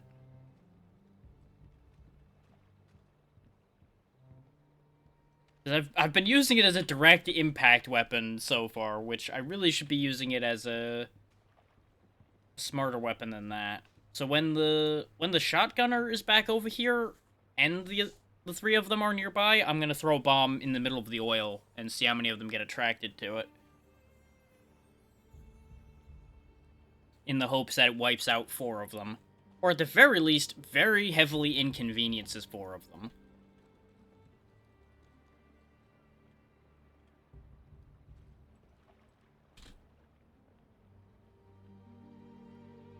Yeah, it kills the first enemy that approaches it. So I need to wait a little bit before we're throwing it. Yeah, it's better to throw it where it'll attract the 3 of them into the oil. This always works. Except when it don't. Okay, it's not going to get all 4 of them. That's okay. Because now I throw a second one. What's that over there?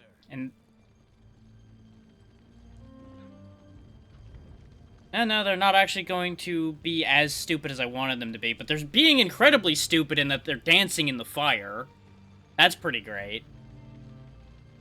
The idea was one of them was gonna notice the shock mine and run back into the fire to go to the shock mine and then get obliterated. Again, testing limits, figuring out how things work. Their search isn't gonna find any of my characters with where they're sitting. And it looks like the shock mine timed out. Okay, so that plan didn't quite work the way I wanted it to.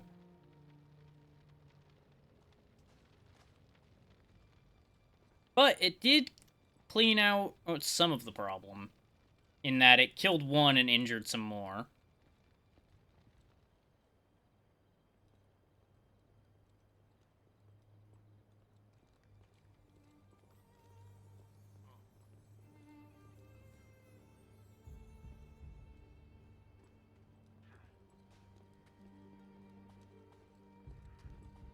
Shit. There we go. Down we go. Doo-doo-doo. Can't believe I got away with that one.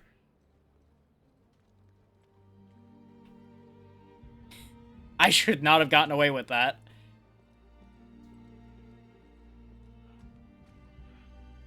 Now they're all upset again, like, hey, what happened to this guy? I wish I still had a shock mine left. I could have done such terrible things with another shock mine over here.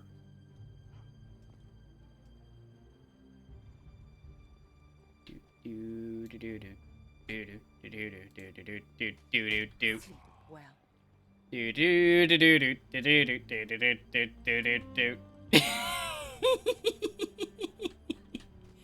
Oh no, what happened to him now too? Oh no, people are just falling over. Oh, got caught. They finally scouted out far enough to find him. I don't know how they ended up all the way out here. There was no reason for them to go this far. Ah, well. Let's see what happens when I chase you out of here. You're marked. Oh, you had to hit. Damn it. Oh, well. This is fine. Now that they're marked, I presume they're easier to hit. have done it better myself. Ooh, and this fool wandered right into your range, so that's perfect. Hi. Crap.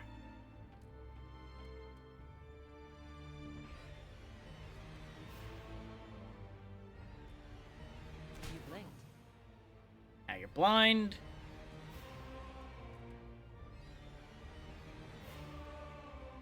And away we go.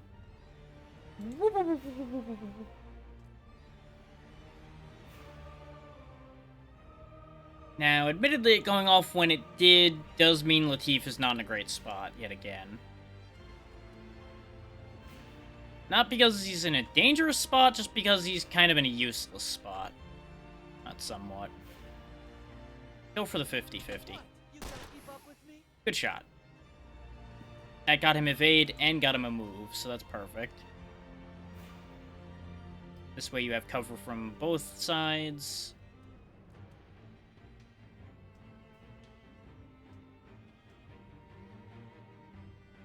Eh, 60%. May as well. Nice. Yeah, I figured he was going to burn his movement coming down to me. You're going to run your way down. You're blind, so you're focused on Ingrid. Ow. Very dangerous for somebody who's blind, gotta tell you. Ow. Ow. Those acolytes do a lot of damage. I feel like I made a mistake messing with them like this. This is probably not my finest of ideas. That said, 100% chance to hit on you twice.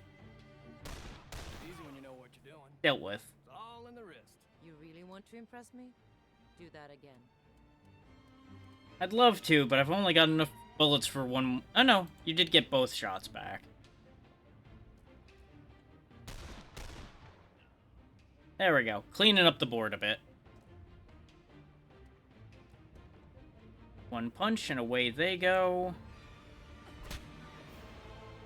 You get your AP back.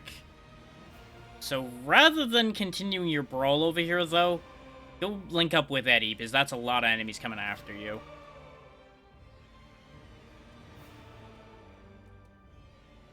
Yeah, your accuracy on that shot's gonna be terrible.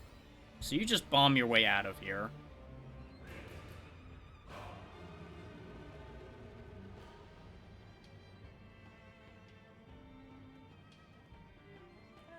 And it's Whatever. time for me to go. I don't know why it gave me the option to run that far, but then wouldn't let me run that far.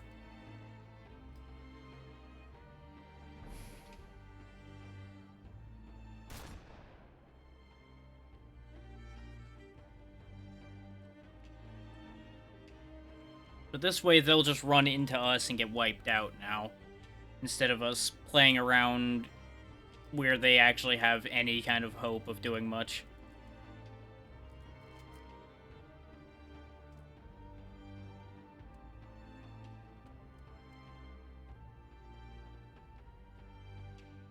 So I think it is only the 3 of them left.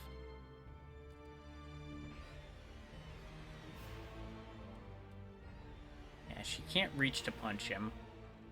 Go ahead and fade back over here a little bit more. And go ahead and evade.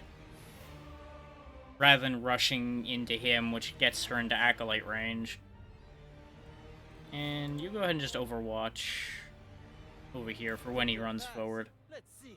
It's excessive, but I have no reason to make any foolish moves here.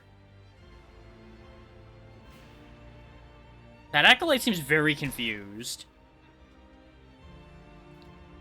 Which is the opposite of what I had planned for here. I wanted the Acolyte to rush down as well. But they're just too busy spinning in circles up here, unsure how to function.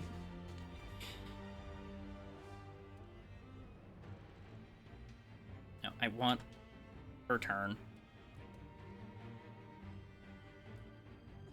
Whack. Whack. I was hoping she could have just punched him out, but apparently not quite.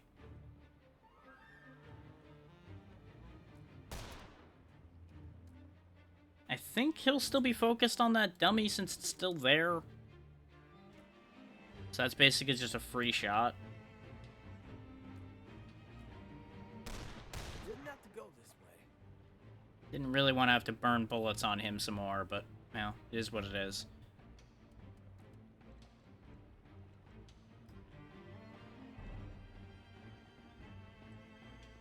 Yeah, that Acolyte I think is just broken. I don't know what they're doing anymore. He's just running in circles up there. Here, have fun with this. Oh, so it does only hit those exact tiles. There's no further spread to it or anything. Well, that's embarrassing.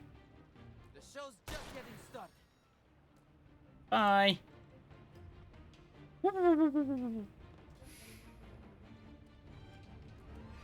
At this point, I'm just messing with them to learn what I can and can't do.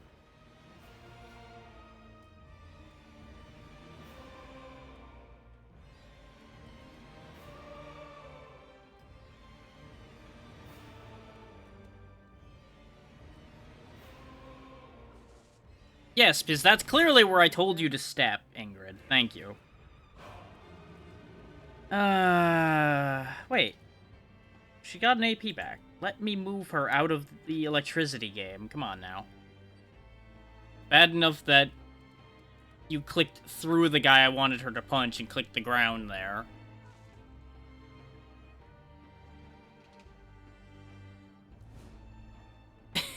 What is happening with this Acolyte? Just running around up there, very lost.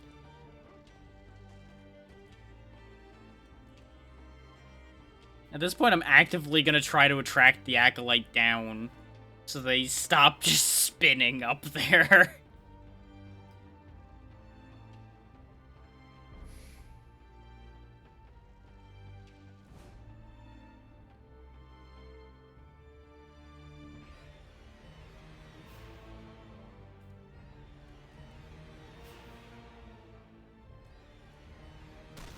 Buffalo Bill, eat your heart out.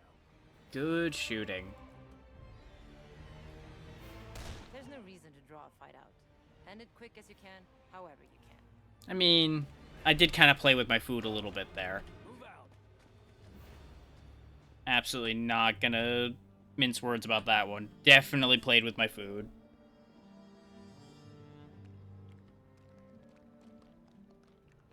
That was a much shorter mission than I thought it was going to be. Generator is scrapped. And an easier one. Now let's get out of here. I guess this sets back the banished court's plans for the tower. Whatever they are. Ask Locke if you're so curious. Me?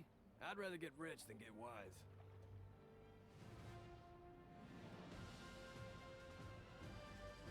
Marteau's generator's in pieces, and my 3 new agents are on their way back to the island. They proved they can infiltrate a court outpost and sabotage infrastructure key to the Scion's plans for the tower. Now comes the real test. Will the Undrawn Hand respond to them, as it has to lamplighters for hundreds of years?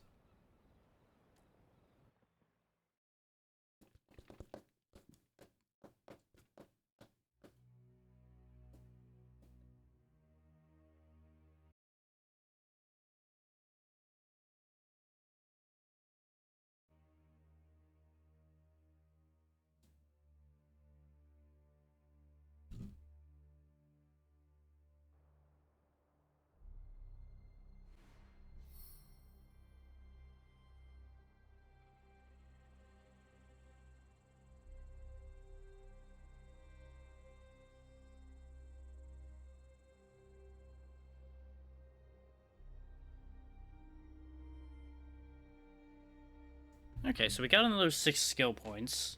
So at least it seems like you get a good amount. Which that was the other concern, is how the experience gain was going to work out. The Undrawn Hand. The Undrawn Hand reveals a new fate.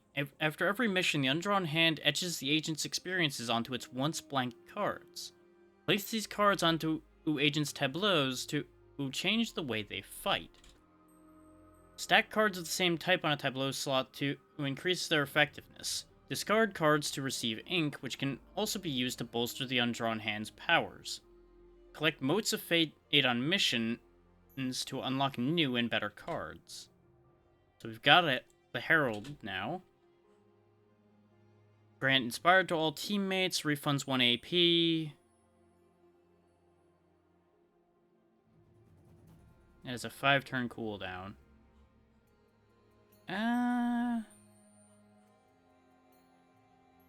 Which of you is most likely to spout some random junk that inspires people? Probably you. You keep talking too much, so here. Have a talking ability. I can pull off even bigger heists with a team to support me.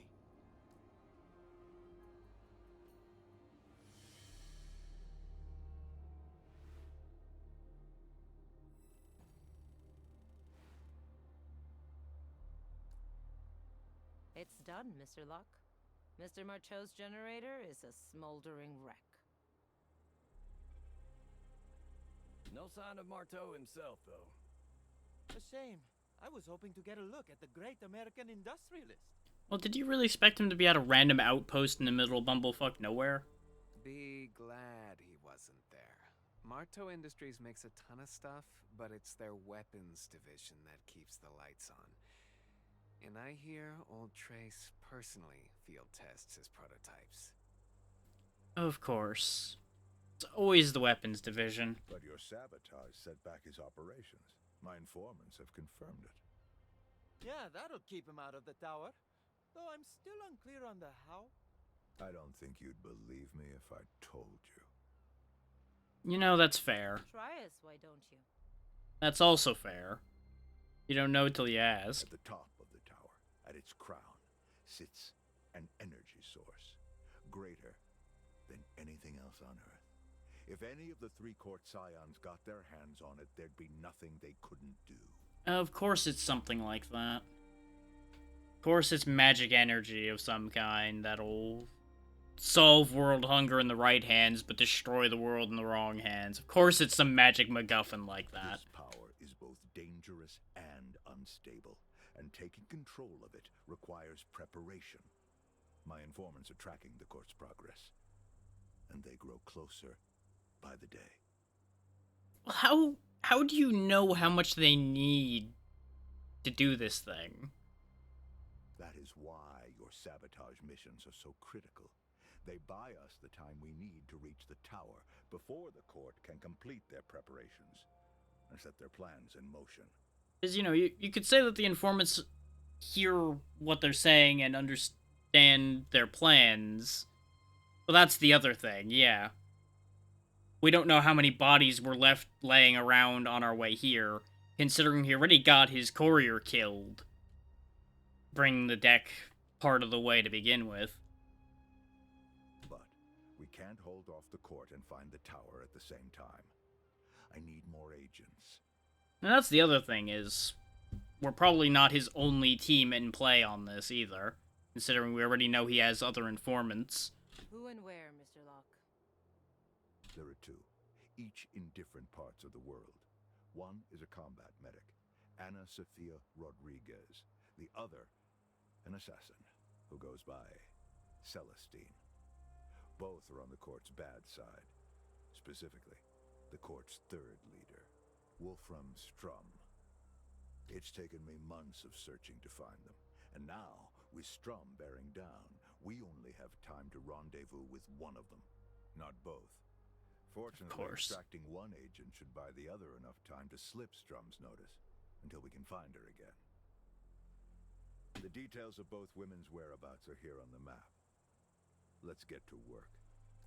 Well, first we got skill points to spend and things like that. And conversations to have. Are you enjoying those cards we stole for you, Mr. Locke? Oh dear. All that trouble for a blank deck and he draws pictures on them. I didn't draw these images, Miss Erickson. In a sense, you did. Not possible. I always take the utmost care not to damage or alter the pieces I steal. It's not an accusation.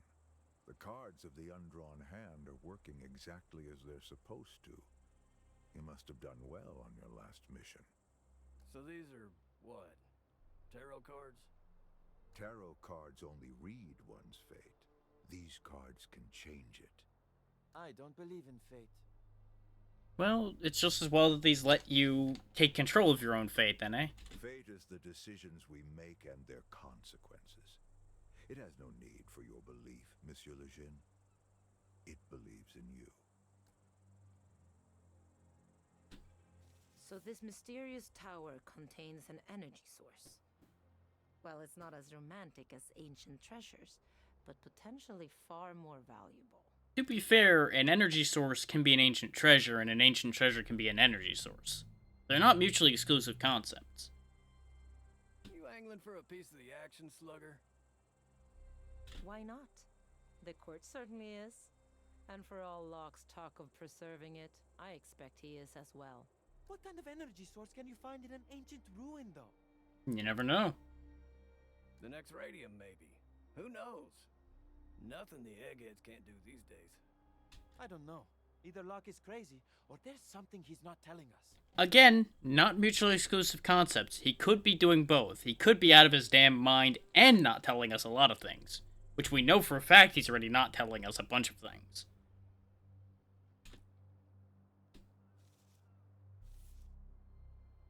Great conversation, everybody. Starting it with dots. Oh, hey, boss. Just inspecting the casks. Looks like you've been doing the same. I assume they're referring to them both sneaking a drink. Well, it's bad luck to drink Yep. alone. What are we drinking to? To the lamplighters. Oh, you're lamplighter drunk. Well, the casks look good, so I'll just take this bottle and go. The undrawn hand.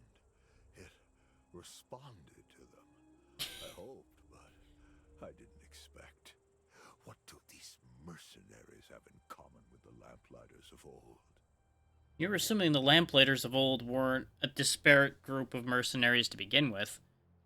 All questions are answered at the bottom of the bottle. Now, if you'll excuse me. The lamplighters were heroes, paragons. We stood for something.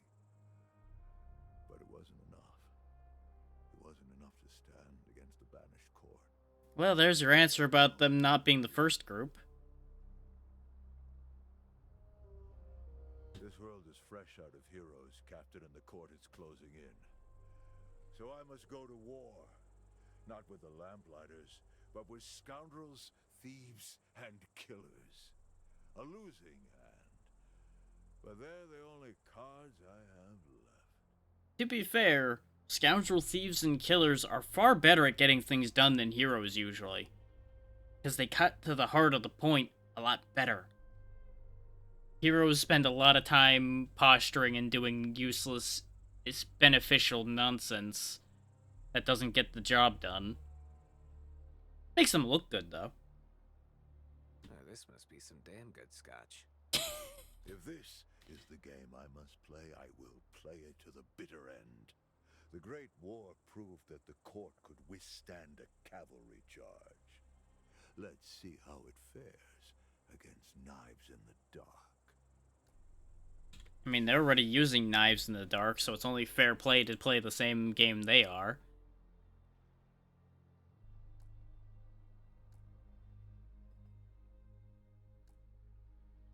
Okay, so we have enough points to get either a tier 3 for somebody and a tier 2 for somebody else, or get 3 tier 2s with our 7 points. If we had gotten anybody else, we could have gotten their first thing and some more. He avoids stress. He gets a greater capacity for stress. Or he gets an upgrade for his running shot. Not super worried about any of those. You still don't even have a tier 2 move.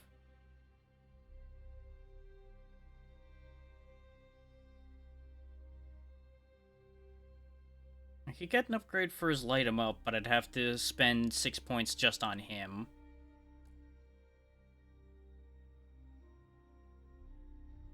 Melee Overwatch would be very nice to have. Knockdown's probably helpful. Like, she seems to have a lot of utility moves that she can start getting. Is like she starts with the ability to blind people. She can upgrade to getting knockdown. I just don't know how strong knockdown is necessarily. It does seem like it makes them lose at least 1 AP getting back up. I don't know if it would take both or not. But I think I'll get her push. We'll get...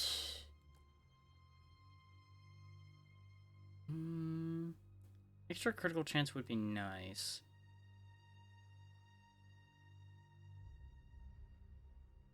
I'll get him his passive marking, because that seems like it'll be quite useful, and we get the same bonus no matter which one of these we picked. I don't think I'm actually gonna get Latif anything out of this batch, actually. Because I don't really want to have something that banks on him getting hit, and he generates enough evade as it is, so he doesn't really need that. And upgrading the decoy really doesn't matter that much to me. So we'll go ahead and grab Ingrid her melee overwatch as well. It also kind of balances the trio out a little bit better. Because Ingrid didn't get much last time. Though neither did Eddie, but Eddie hasn't really been needing help.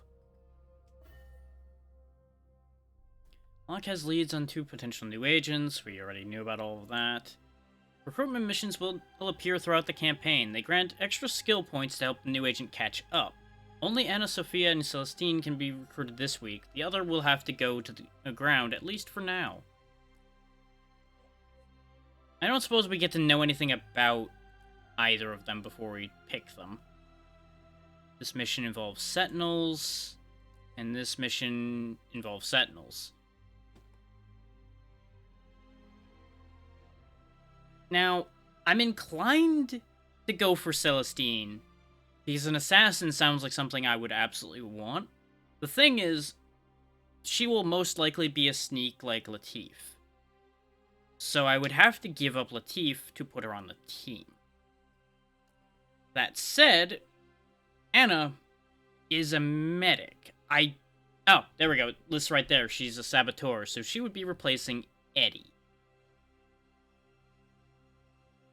No, I'm more inclined to replace Latif than Eddie. So we will take Celestine.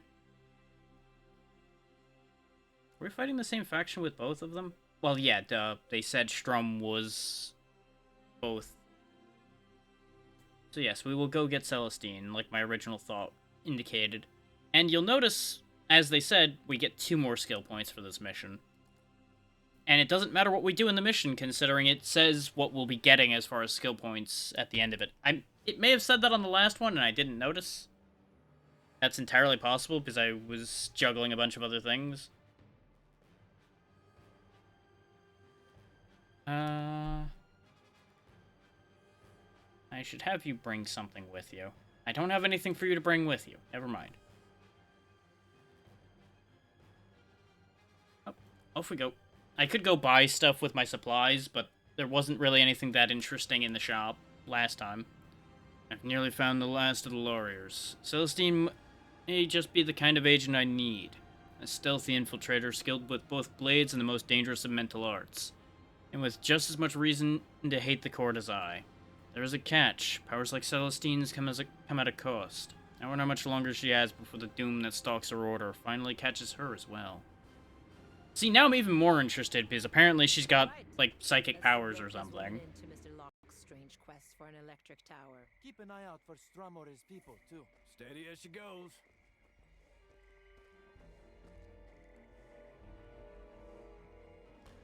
So I suppose the important question is, what's everybody else thinking of this so far? As I said, I'm enjoying this. It's been keeping my attention reasonably well.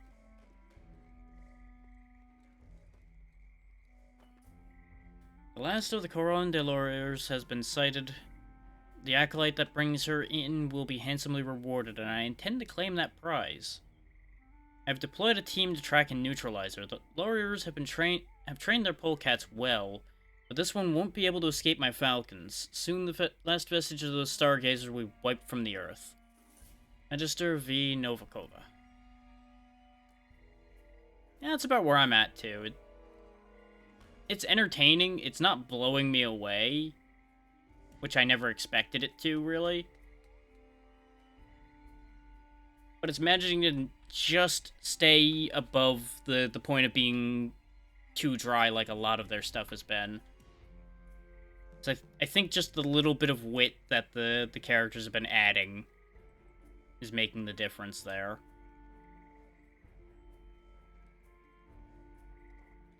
It's really not very well guarded around here. Makes me nervous. Which is why everybody else is hanging out on the bridge while I scout around. Yeah, see, there's some boys hanging out up here. I'm gonna guess my exit point's probably over here somewhere, considering Celestine is right over here.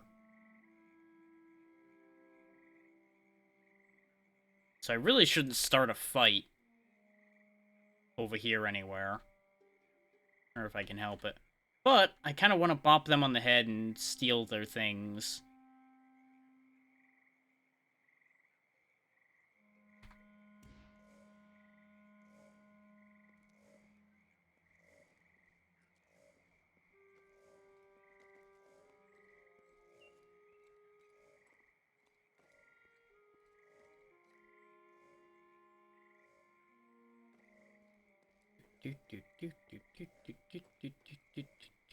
Don't turn around too quickly now. Up. That one for you. Handwritten in tight, neat script. Dreams of spears, danger coming. Followed from cabaret, must strengthen my wards. Saw G at show, her mind is clouded. Compromised? Spears again, dripping blood. G at show again. Asked me to join her in absence after. I could feel her disappointment when I refused. No sleep. Who is G working for? No connection to my target, but insists on getting close to me. A good friend or a bad spy? I assume this is like January and March. And then these are days and... No? Because then what would the 1/2 be? I don't know. I need Ingrid over here to kick the wall open, though. Which is why I want to keep a diverse team, is because I don't want to miss out on opportunities like that. But with that one taken care of, I don't have to worry about somebody close by sneaking into the situation when we start a party. Ah, that's why she's over here, is because she's hiding.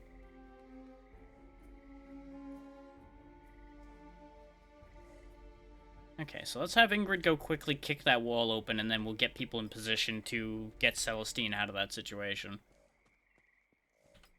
It's handled. Oop. Bandages, flash bomb, lots of materials. I mostly just wanted the supplies, but having the flash bomb and such available will be nice to have for when we bug out the other way.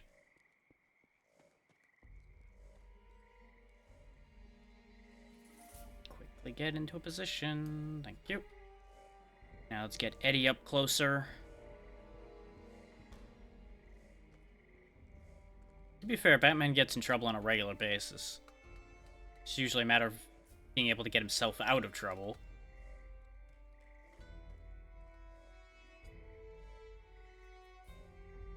So let's see. Is it really just the 3 of them? It might just be 3 of them.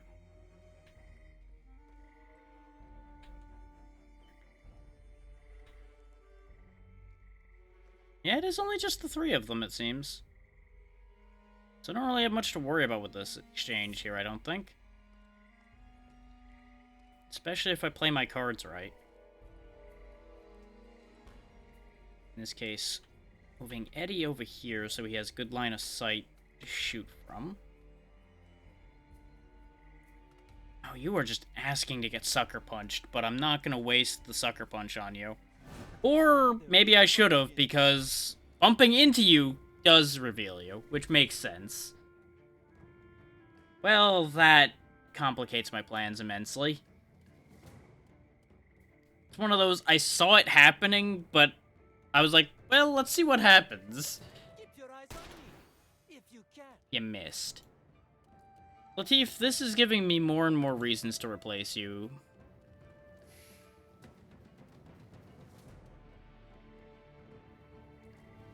See? I practice. There you go, you made up for it with a crit. Much better. Now, if only you could have just done that in the first place.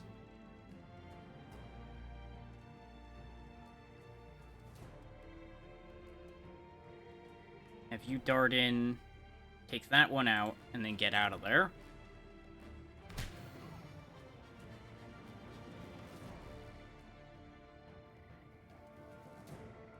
It's a pity I have to use their free move immediately, otherwise I'd punch him and then use the free move to get away.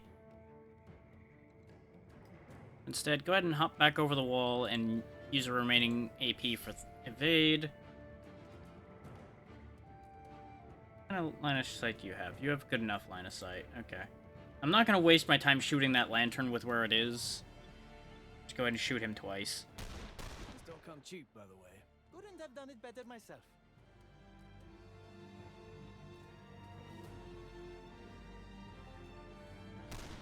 I'm just getting warmed up.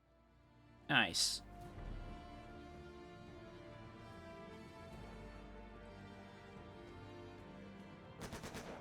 And that's why I used the evade, because I knew they were going to go for her. Two crits in a row. He's really trying to avoid getting replaced. And he botched it.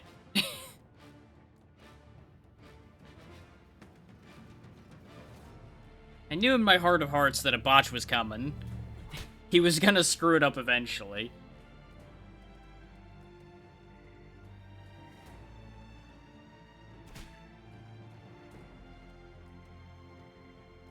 And done. Enough. Come on, let's go. Age before beauty. Don't wander. Everybody gather up. Let's talk to our little assassin friend here. Hi, we can see you. Locke sent us to get you out of here. I am Celestine. Yes. My blades and I are ready for the fight. I kind of expected more of an interaction there. So what have you got? You can do the same sucker punching.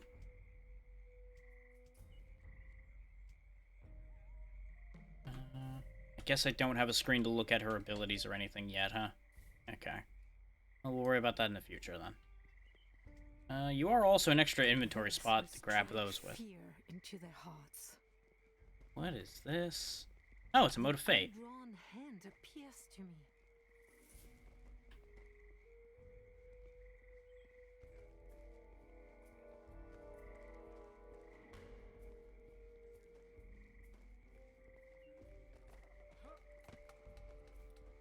Having 2 sneaks for the remainder of this mission is going to be fantastic. Because I can just sit there and probably one by one bop that whole group that'll be up there. And not even have to fight. Depends on how many are up there, I guess.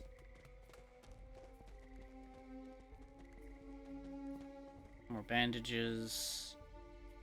Okay. Have Latif go grab some flash bombs. I found something useful. Not I the... didn't even steal it. God damn it, Latif. Drop the bandages, stupid. There you go. I feel like the flash bombs are going to be more useful to me.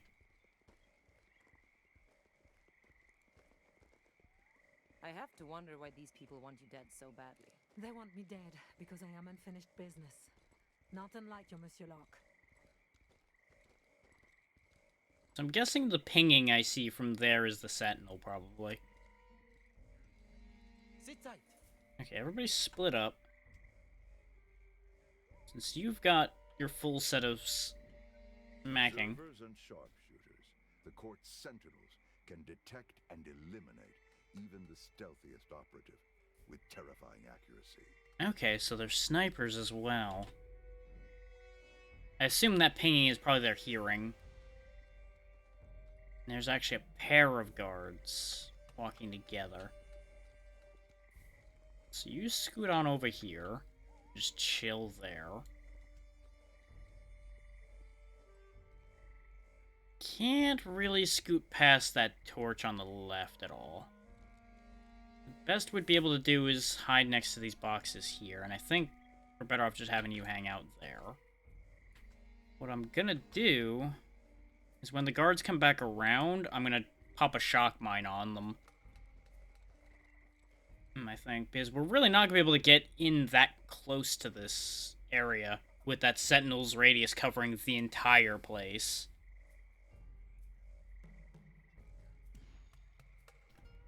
Let's take a quick look at what we can see right now. We had the two guys that were running around over here. Potentially, this is one of those two. We got a Sentinel there and a Sentinel there.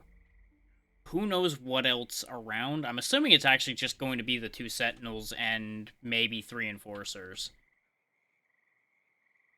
So the Sentinels are going to be the big problem on the board here. Logically.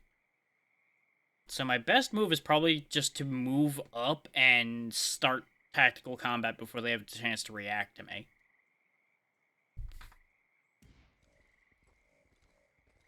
Come on, y'all. So all of you... Oh, no, there's 4 Enforcers. Okay. That solves part of that mystery. There's 2 patrol groups, then.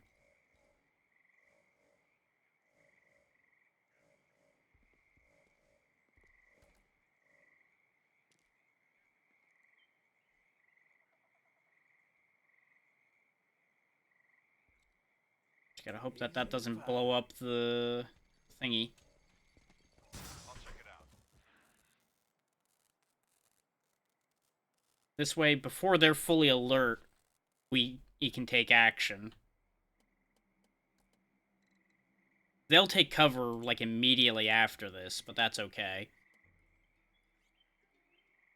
How wide's your cone for this? Perfect.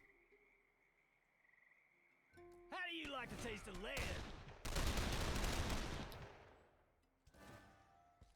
And now they're gonna scramble, but that gave me a very good opening move here. Let's see, you've got Adder's Kiss. Deals damage and extra poison damage on enemies with toxic weakness. Ooh, gain 1 AP or 3 stress. Okay. And she can make one enemy into an ally. And if she ever gets to coup de grace something, she gets a signature charge back. Okay, okay. I'm definitely interested in what she's capable of. Problem is, she is melee primarily, which is not ideal. It means she'll have some of the same problems Ingrid's been having. And her movement's not the best, actually. Rather than dealing with that Enforcer, though, I'm going to actually have her scamper on up there.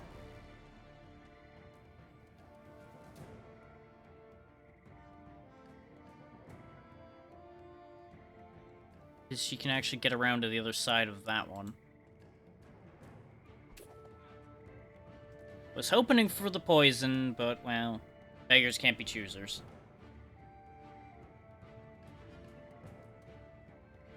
Go ahead and pop that to ruin that guy's whole day. See, the water spread a lot further that time. When I kind of didn't want it to. But that's okay. Take a running shot. This way you can get behind the cover over there. Of course, now Ingrid can't really get at those guys, but Ingrid wasn't going to be going for those guys. Instead, gonna have Ingrid follow Celestine around this side.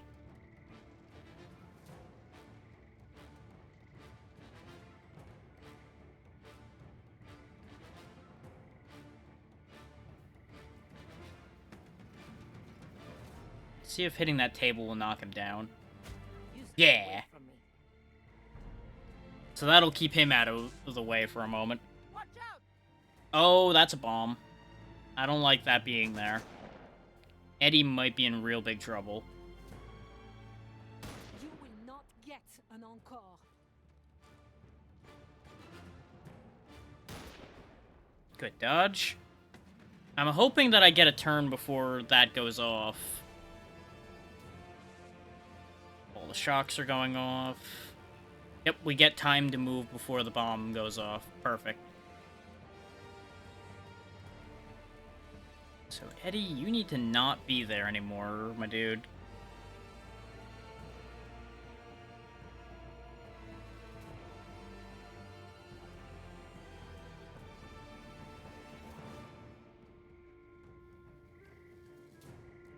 Target. Target. Not that. Target. Skip that target.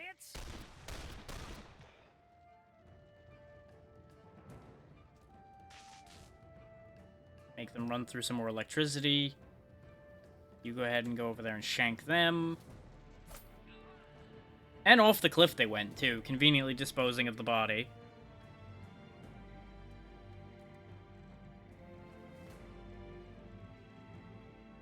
Yeah, the beginning is very long in the tooth. It cleans up a lot after those first, like, 2 cutscenes get out of there. But those first couple are long.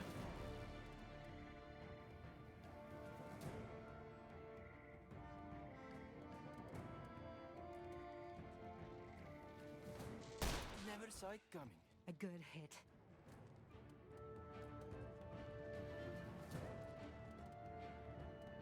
It is unfortunate that we're considering replacing Latif right after I gave him the Herald, but based on what I saw of what it was saying, I think I could trade that over to somebody else. So it's not really an issue.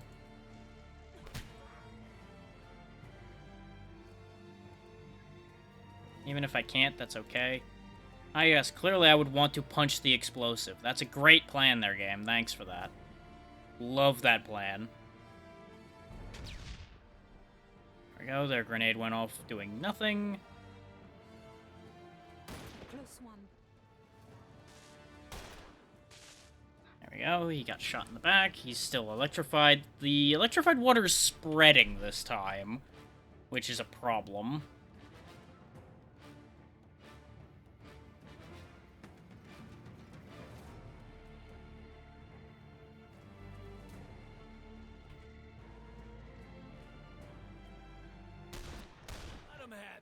Good shot, Ace.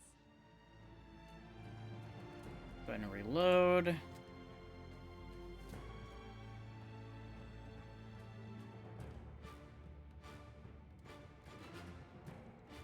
I'm hoping one of her extra abilities she gets later gives her like a knife throw or something. Some kind of long range will really help her a lot.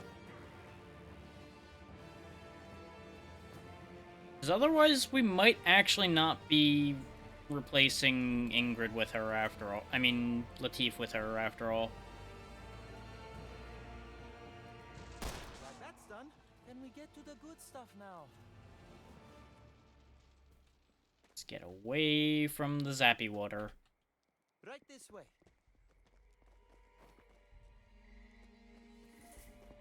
So that was pretty clean. Could have been better, but pretty clean. Now we get out of here.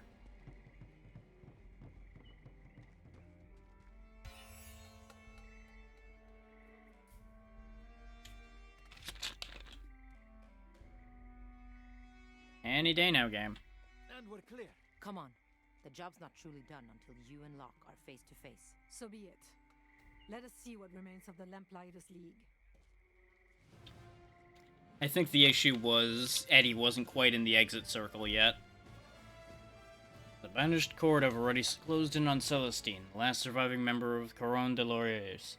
But my agents freed her. Together, the 4 of them fought off her pursuers and escaped. Celestine will make a powerful agent, but I must be cautious with her, for her sake as well as mine. The powers wielded by the Couronne de Lauriers are not to be taken lightly.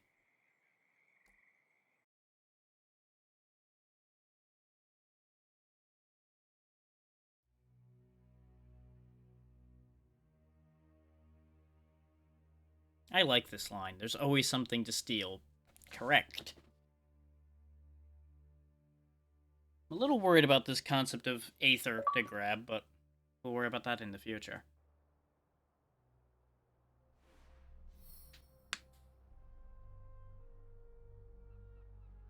Everybody got out alive. Everybody actually got out intact as well. 2 cards this time. 2 copies of the Conduit. Let's see. Nothing is made but summoned. Nothing claimed but called. Cast a shock hazard. Ooh. It's close range, so it'd probably be going to you two.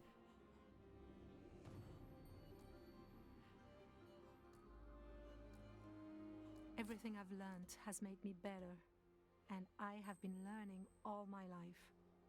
We'll give it to these 2 for now. Practice makes perfect, you see? Lamplighter activity. We went over here. We did a thing. We got a crazy assassin lady now. Howdy, Locke. Got someone here who's real keen to meet you. So it is true.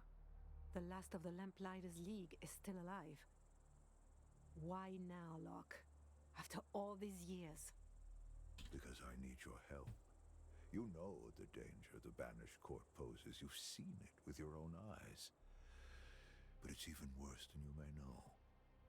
They've found the tower. I know. The world is all but doomed. Well, that's a great way to look at it. Whoa, whoa, whoa. What was that about the end of the world? He did not even tell his fellow Lamplighters, yet he asks for my trust. You know, I'm glad I picked her, because now we're gonna get him to spill the beans on some more of this, probably. These 3 are not true Lamplighters. They are mercenaries in my employ. Though the undrawn hand did respond to them. They are a last resort in a desperate hour. Our only chance left to keep the tower and what lies within it out of the court's hands. I'm not interested in your personal affairs. I'm just here because the money's good. But I think we deserve to know what you mean by the world is doomed. Thank you, Latif, for staying on topic. We do live on it after all. Also, fair point. We kind of need this whole little spinning blue ball we're standing on. Just tell them, Locke. They'll probably believe you. They did see Nicastro do some freaky stuff in Marseille.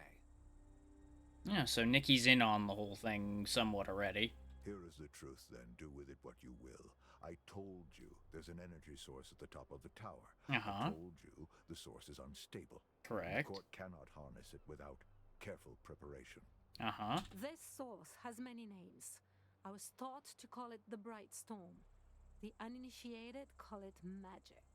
The undrawn hand, Lady Nicastro, your new teammate here. They all channel the bright storm.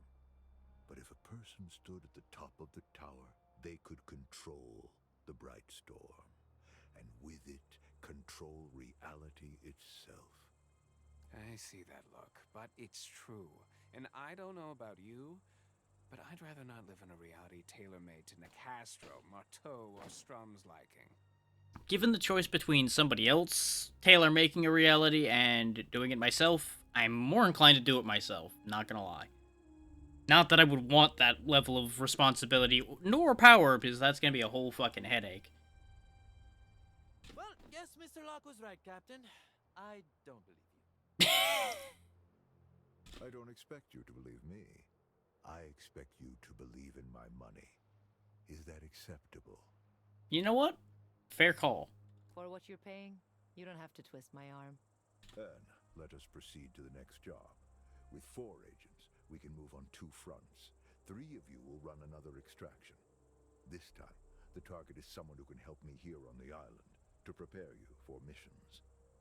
While that is underway, the 4th of you will undertake a different kind of operation.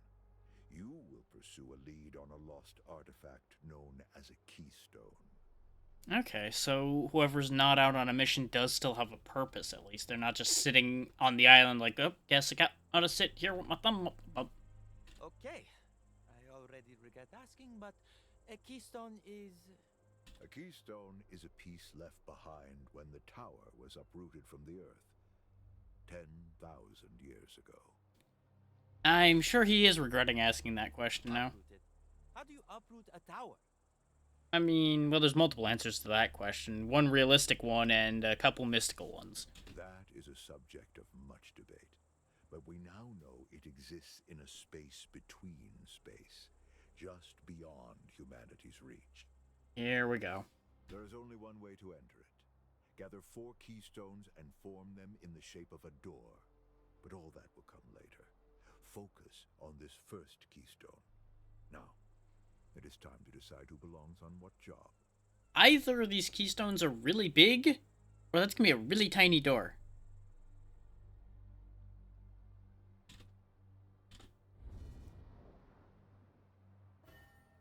With a 4th agent, it's now possible to fight the Banished Court on multiple fronts. This week, while 3 agents run another mission, the 4th will undertake a search expedition to find the location of a keystone.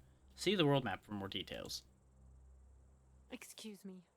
I must meditate. Just a moment, darling. It sounds like you know all about this business with the Lamplighters League and the Banished Court both competing for the tower. Weren't you the one saying you don't care as long as you keep getting paid? The lamplighters? An ally of necessity only. My business is with the Banished Court. What about this storm that Locke says is in the tower? How does that work? We also still haven't gotten an answer about the whole why are they called the Lamplighters thing. Just gonna point at that one for a second. The tower at the end of the world was there when the Earth was new. Though it is rarely seen and cannot be placed on a map, it reaches beyond the clouds, beyond the sky, beyond the realm of dust and clay, into the bright storm, source of all occult powers, including my own. So it might be aliens. So you believe in magic? I mean, sounds like she's saying she can do magic. That's different, technically, than believing in it. Mes dieux, what use are you in this fight if you do not even believe what is before your own eyes? Also a fair point. Gotta admit, that hypnosis of hers is uncanny. All right. Then who are the Banished Court? Rival magicians? They are spiders in a web, whispers behind a throne. Zorana Nicastro, Trace Marteau, and Wolfram Strum have everything and want more. Everything profane, everything sacred. See, and that's the kind of phrasing that makes it harder for people to believe you, because you start trending into a little too much there with sentences like that. If they ascend the tower and seize that which lies at its crown, there would be nothing they cannot do. The world would wither in their grasp, and they would not care, for it will be theirs, and that is all that matters to them. See, that tracks with people like billionaires and such, yeah? Nope, that sounds about right. Is that all? Rich and mean. Oldest story in the book. Right there, yeah. Cherish your ignorance. You will miss it when it is gone. The next time a rich old man hires me to find a tower and then tells me it's full of magic, remind me to ask him for proof that tower even exists in the first place. I mean, you know the paycheck exists. Do you really need to care about the rest of that? Let me put your mind at ease. It's all bull. None of it's real but the money. What was that, Mr. Sawyer? Don't get me wrong. If I had a nickel every time some son of a gun told me the world was gonna end, I wouldn't need this job. But I've seen some things in my time I can't explain. And I'm not just talking about that new gal. So Mr. Sawyer here believes in fairy tales. Good to know. Don't tell me you do too, Gentleman Jin. I mean, with a name like the Gentleman Jin, I would certainly expect him to believe in a few things at least. I am smart enough to know I don't know everything. Yet, that's why I keep my eyes open. But the Gentleman Jin doesn't have time to go on wild goose chases for imaginary ruins. You know what? Fair. I can get behind that perspective. Cut to the chase. Are you walking or not? That depends. Would you miss me? Terribly. So try this on. While the rest pull another extraction, one of us is about to go search for this keystone.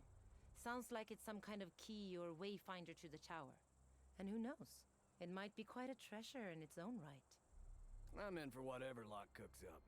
So long as the money stays good. I don't like any of this. But I am curious about these keystones. Good men. Now come on. Let's get paid.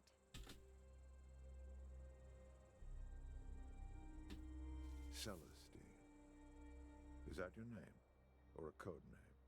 Does it matter? Is there a difference? See? Sometimes I wonder that myself. Here is what I wonder. Can you do this time what must be done? After a certain point, if you use a code name long enough, is there any real difference between that and your actual name? Because that becomes a part of you after a point.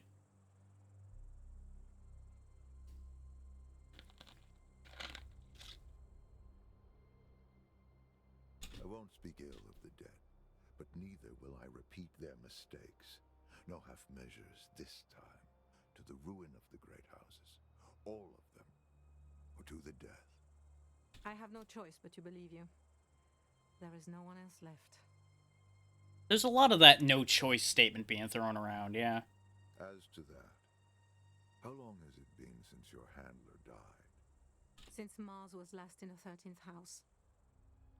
Oh, that's what the M and J was referring to, isn't it? Mars and Jupiter. And that's what the numbers were. That you haven't fallen in all that time. She would be proud. You should know that here, if and when the time comes, someone will catch you.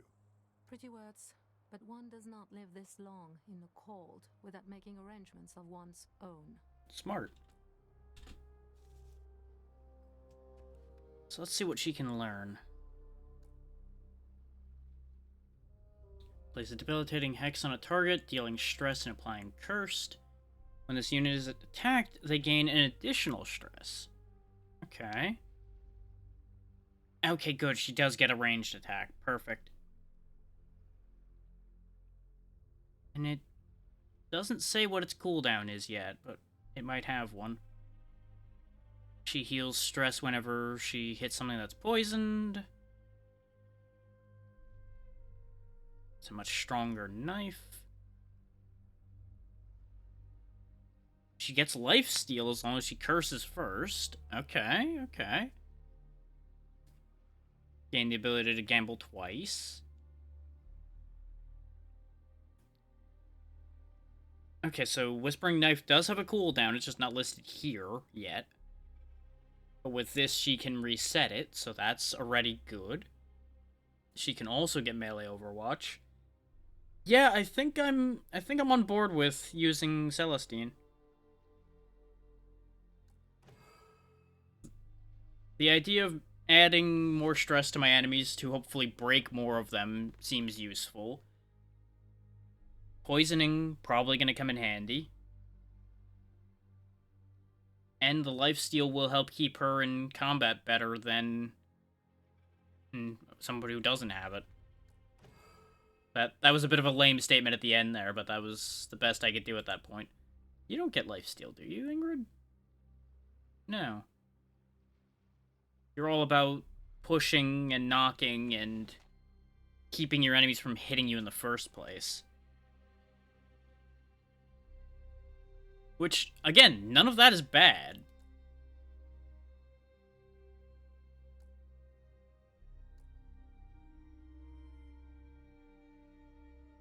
I am going to go ahead and get her the Serpent's Caress straight away, because that makes the Whispering Knife a much more worthwhile ability. This does narrow me down to only spending 2 skill points on somebody else, however. Which is probably going to be Eddie's Bullseye, if I'm honest. Because hit him hard would be nice, but I don't really want to be relying on using his active reload if I can help it. I would like to be ending fights before I need that. But more than likely later on, that's not going to be a luxury I have, but right now I don't need to worry about that. So we'll go ahead and take Bullseye. So check positions, yes, yes. Okay, it looks like the undrawn hand cards are stuck to people, actually. So I can't move the inspiration to somebody else. That's unfortunate. But I'm betting I'm not going to, like, completely Eve Latif out of things. I'm probably going to be doing this with a rotating cast. balance. That is the one advantage to the skill point pool idea, is having a rotating cast of characters is easier. You can bring people for a purpose instead of having to make sure you bring people that are leveled enough to be useful. Can I get more stuff from the supplier yet? Nope, still only just pocket items. No weapon mods or armor or anything yet.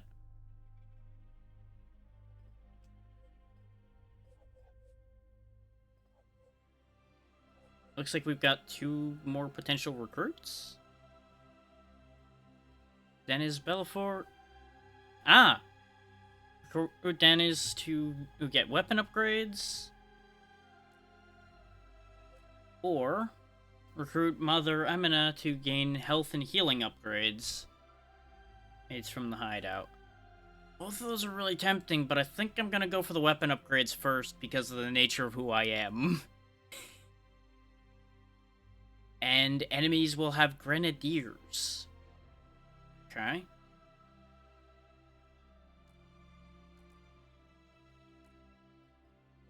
And of course, we have to send somebody to embark upon this search mission first. So, Latif, I hope it's worth go look. the time. And I assume at the end of the week, he will have returned with this information. And we will send the other 3 over here.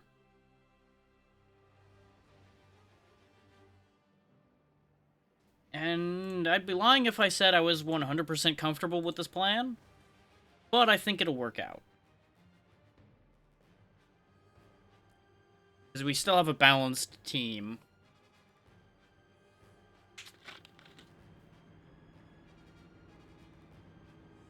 In this modern world, the better gun always wins. The war showed me that.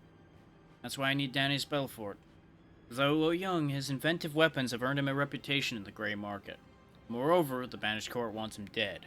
I can protect him from them, so long as he provides my agents with top-notch weapons in return. Yeah, that sounds about right for the normal We exchange. have to find this person before the court does.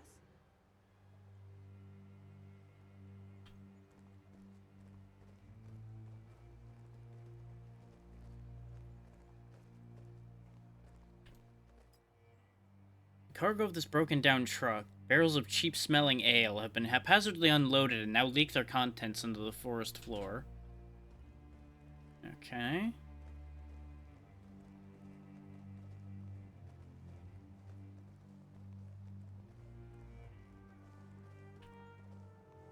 There's a grenadier, presumably.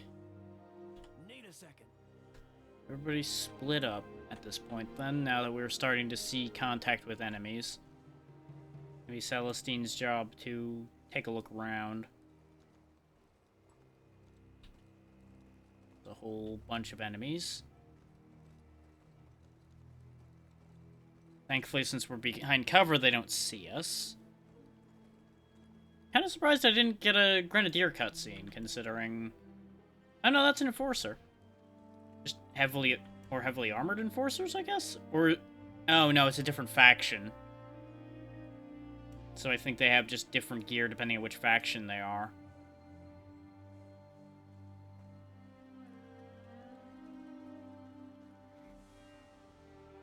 Because that is worth keeping in mind, is the fact that we're fighting the Broken Court, but the Broken Court is made up of 3 different groups. They're not one united front, necessarily. Whoa, lag. Even words can be weapons. Very true. Oh dear. Pop. Ooh, he had a frag grenade. That sounds like something I would want. Better that I hold on to this. Scrawled in French, English, and Spanish. Automech, spring force insufficient, 2 kilogram times 9. Improved, XCPT alloy brittle. Rifling, reinforced chamber. Faster reloading, useless if next shot still misses. Account for overcorrection on aim? Presumably that is some notes scrawled by our weaponsmith friend, trying to understand how to make a better gun.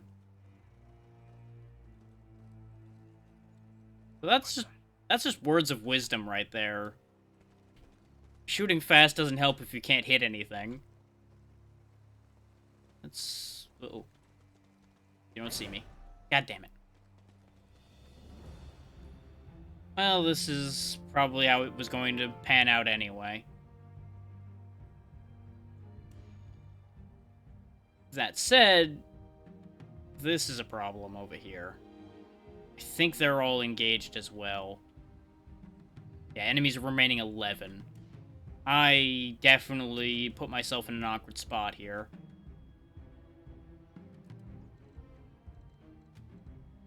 Okay, that's what they mean when they say range close on that. It's actually not super close. You can actually reach decently far with it. So I could ruin their whole day and just put a shock hazard there. But they're going to be leaving that spot anyway, so I don't think that's that valuable to me.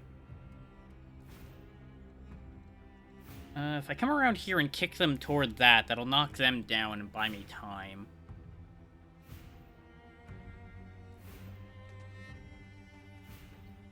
Oh. Let's part ways. And then you can stick and move off of them, leaving them basically dead. You couldn't keep up.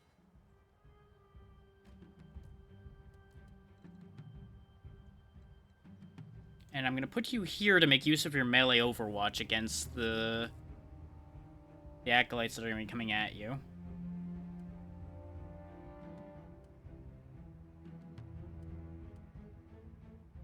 Since this appears to be the entire engagement here,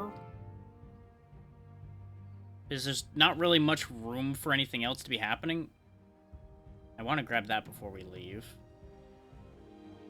I'm going to go ahead and actually use people's signature abilities.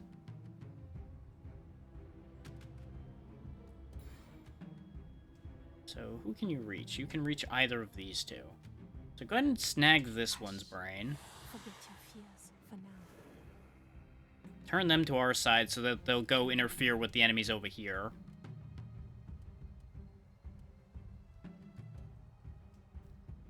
And then we'll just quickly and quietly put a knife in this one's back.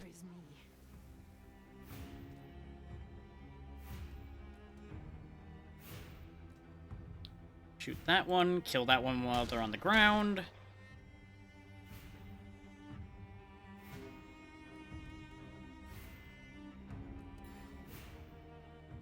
I actually probably could have laid it out so that the cone would have hit the one on the ground and killed them in hindsight. Oh well. Which means we won't use that yet. Use this instead. Really light up their life.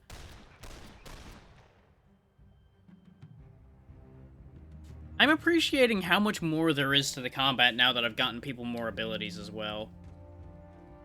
Yeah, go chop up your friends. Get them!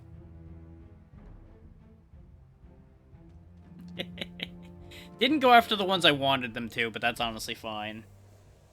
This is what this game needed, though, is everybody needed just a couple more abilities to make their combat a little more interesting than just attack, attack, attack.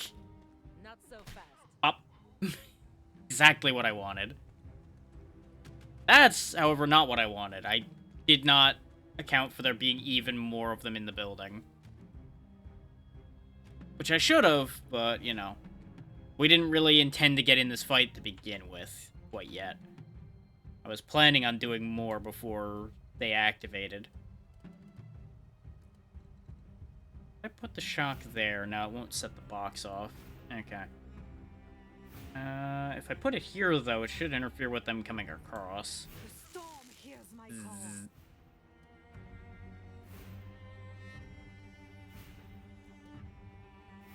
Okay, and Curse isn't a melee move, either. So that's good.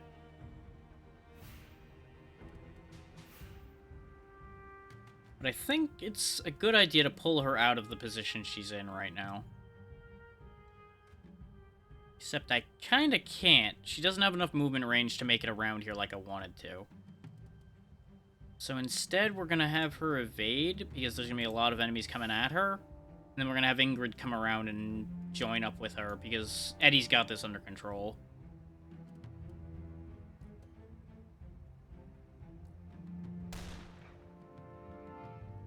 Except he only had one more bullet, which is not something I accounted for, but that's okay. Reloading.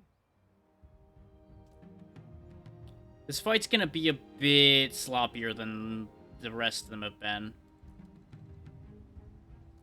Put a shock pull down under both of you, so you can have some fun with that.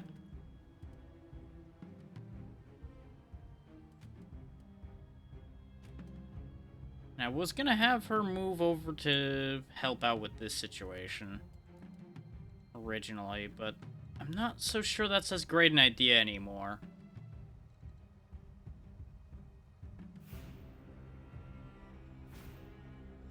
Because if I bring Ingrid over, these two will most likely head over here to get involved in that whole fracas as well. I think I've actually screwed this up really badly, if I'm honest.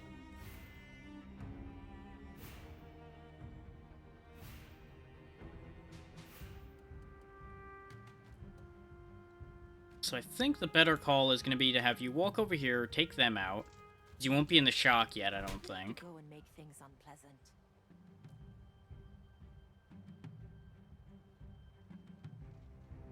Problem is, there's now nowhere she can go without going into the shock pool she made, I think. It's possible she'd be able to get to him and take him out to chain again? Give it a shot. Yep, she still gets shocked. That's okay. Kill instinct triggers again. No longer have a target in range, but that's okay. Go over here and hope that the Sentinel decides to shoot at you instead. Because if everything commits to attacking Celestine, she's screwed. And that's what I'm realizing my mistake was there. Or they're gonna do some very interesting pathing. Oh, that's a bomb. Ow. Ow.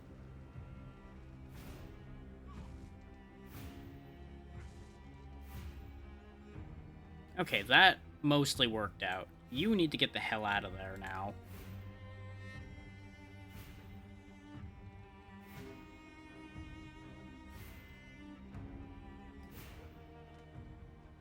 I don't care it's burning her whole turn. I need her not to be in grenade range.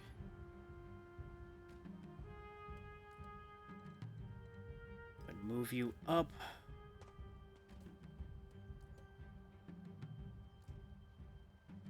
Set that off on the other one. That's what I was afraid of, is the kerosene drums wouldn't ignite on their own.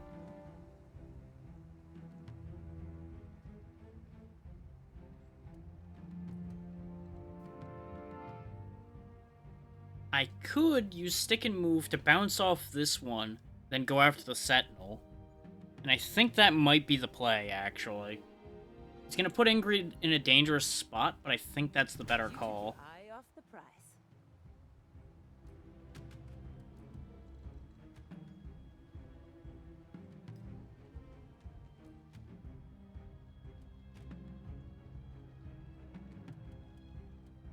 So I could knock the Sentinel down.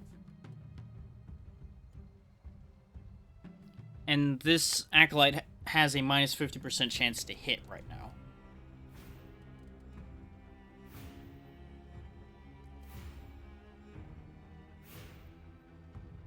Unfortunately, there's not a way for me to put her in position where she'd hit multiple enemies with this. But I need his Sentinel to not be on their feet. Too bad, boys.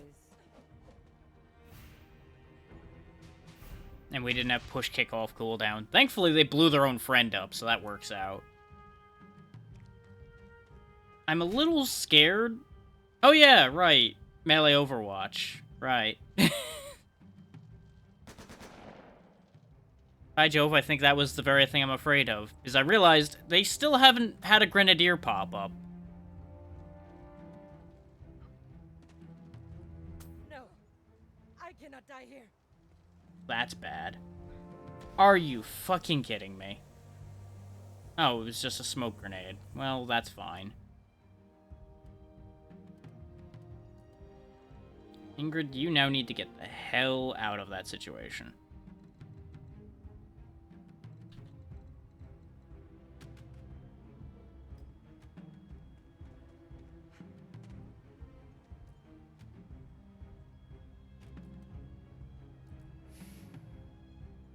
Because not only was her stress getting up there pretty bad, but she was also really losing a lot of health. You are in range to do light 'em up, but you'd only hit 2 enemies. So you may as well just regular shoot at that rate. Unless I move you up and then put the cone, like, across the 3 of them.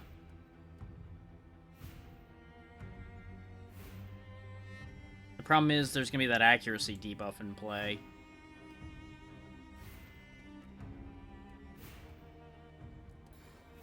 And the cone from Barrage doesn't actually reach.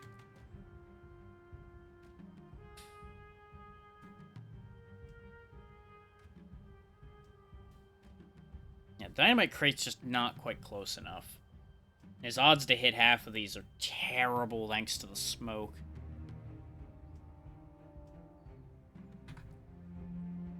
Of course, he's the one who's got bandages, too. Let's think about that for a second. We could throw our own smoke bomb down as well. To help protect Ingrid further. And what I can do to ameliorate some of the problem is I could move Celestine here so that all the acolytes wouldn't be able to fit through to get to her.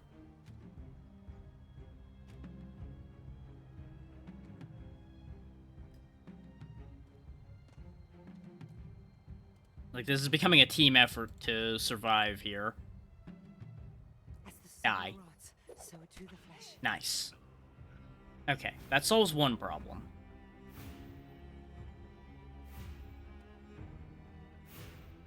Yeah, he overwatches against 2 enemies as well, so I could have him just overwatch here. Or take a chance against a single target twice or something.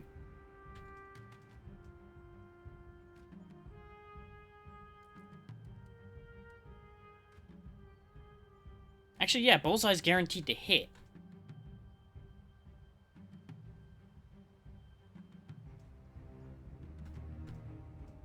Problem is, he has no critical chance against the one I really want gone, which is the Sentinel. So at this point, the Sentinel's not as much of a threat, because they can't hit the only one that it would be able to kill. Give it a shot. Yeah, pretty good at least. Yeah, because the Sentinel has to move up. Just keep your head down, Sawyer.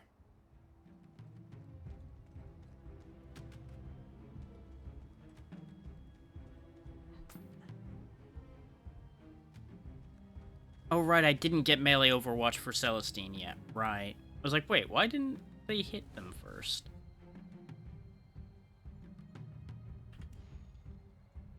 These are just enforcers. Where's the Grenadier? Because it said that this mission was going to involve Grenadiers, and we haven't seen any yet. That's really bothering me. You and you. No. You? Or you?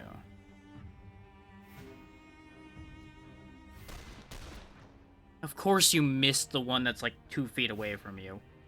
Damn it, Sawyer. I should have just double shot the one right next to him. But I made the foolish assumption that he'd actually be able to deal with somebody that's right next to him.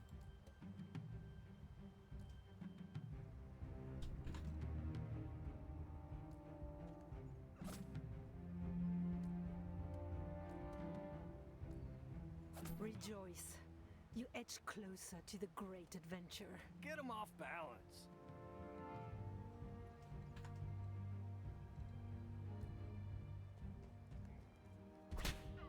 The good news is Ingrid's gonna be able to do some work here. Which this Killer Instinct ability is what I keep her around for. Being able to just mow through the entire enemy force by the power of being able to just keep getting AP back. She won't get any more back now, though. So if I have her come over here... No, there's no push direction where I can knock him into something. So let's go ahead and kick this guy over. I hate the clingy ones. And then we hit the same one with stick and move so they die. And it also gives her a free move to get away. Back into better cover.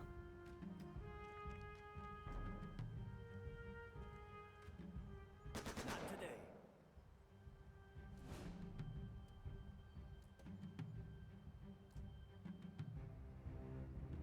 Double shot. Very good. And now let's save some ammo.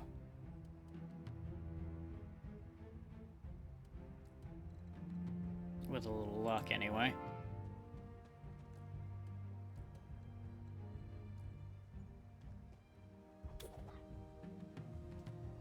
He didn't die to that, and that's inconvenient to me.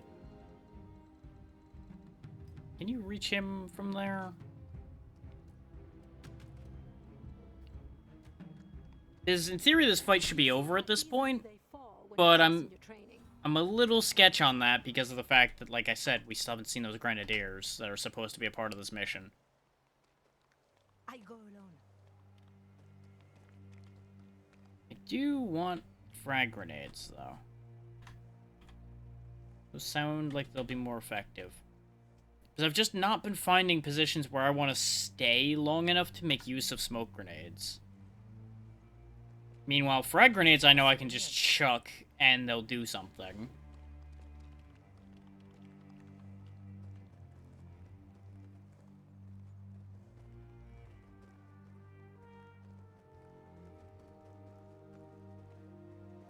Flash bomb. Yeah. Hi. Come on, Locke sent us to get you out of here. I will go with whoever wants me dead the least. You know what? Fair. I can respect that. I currently don't want you dead. Don't do anything to change that. Yeah, it looks like we might have to take another path out, which will lead us into more combat, I presume. Sure, there's a lot of firepower around here. Why'd they want you dead so bad? Listen, a certain amount of risk I expect. It goes with the profession. But these soldiers, they tried to kill me without even the courtesy of an explanation.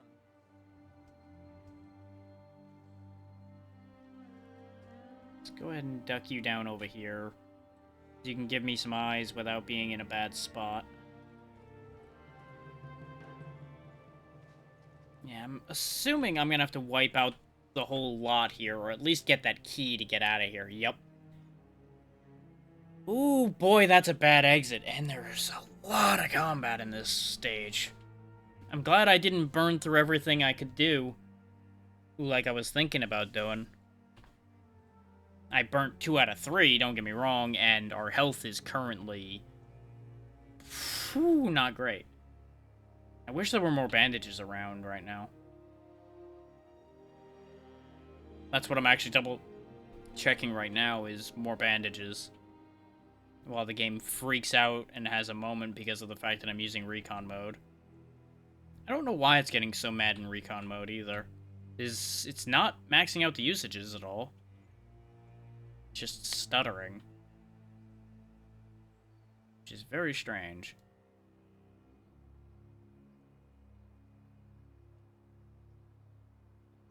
Nope, looking like I'm just gonna have to do a better job this time. We'll heal Ingrid because she's the one worse off.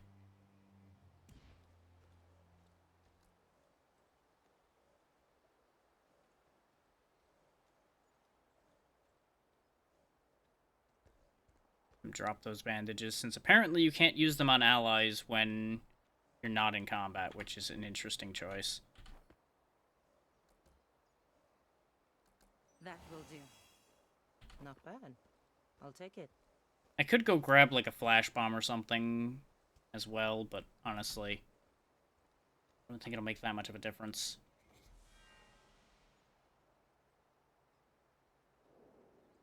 So the biggest problem we've got for being clever about this is that Sentinel. Specifically that one. The one that's walking back and forth. We basically have to scoot in, hit the guy with the key, and get away before that ping goes through from the one up above. They're still gonna go look at the guy who got clobbered. But at the very least, they shouldn't be able to stay on us after I do that. That's the theory anyway. Or I use shock bombs, which might be a better idea since there's that kerosene can right there. Still have to be reasonably quick about it, though, because of the fact that the Sentinel will still be an issue. This always works. Except when it don't.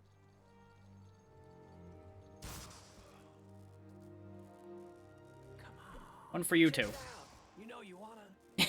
Just throw it right under his feet. Now, you get out of the way. We can deal with the Sentinel, actually, if we use Ingrid. We just have to be clever about it. Take the Sentinel when they hit a certain point before they spot us. Can you wend your way through there? You can, okay. Now that they're aware of that having happened, is the time to move in. Except she keeps getting stuck on crap. The other Sentinel's gonna be aware that this happens, of course. Up. Go, go, go, go. Quickly. I'm just making a pile and getting out of sight again. The guards definitely saw that happen, and they don't move, so there's nothing they can do about it. Aside from send somebody else to go look, but I think all that's left is the Sentinel that's up there. Wait, no, there was the Acolyte somewhere around here, too, who has now disappeared.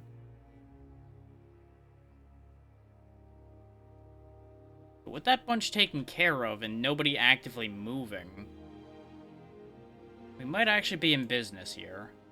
I'm just gonna have Celestine do a sweep to make sure that there's no other people we didn't know about.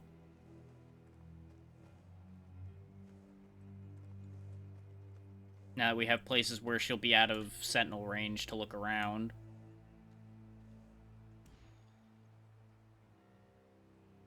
Yeah, see, there's another Sentinel. We already knew about that Acolyte. But having yet another Sentinel up on that wall is not great for my very melee-heavy team right now. So we do have frag grenades to throw up there to discourage that behavior. I would like to get into this shack, so I assume there's going to be something in there that we might want. But we can't really get into that without dealing with the Sentinels, because they keep pinging the shed. And I don't know how much time you have on that kind of thing. But we can get everybody into a better position before starting the party.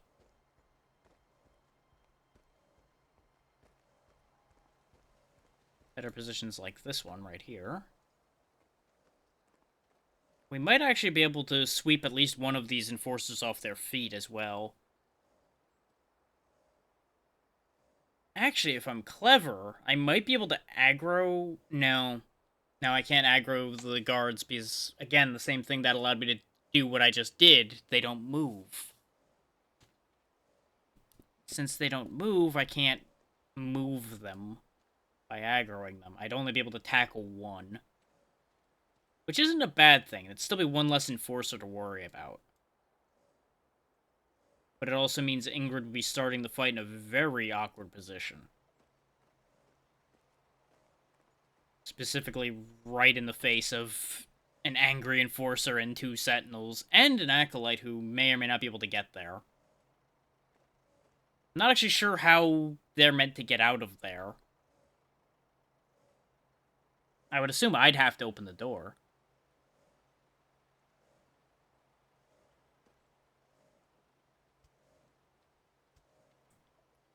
With the ping range of the Sentinel, though, it's safe enough for Eddie to move here and be at a slightly better angle for firing on these two.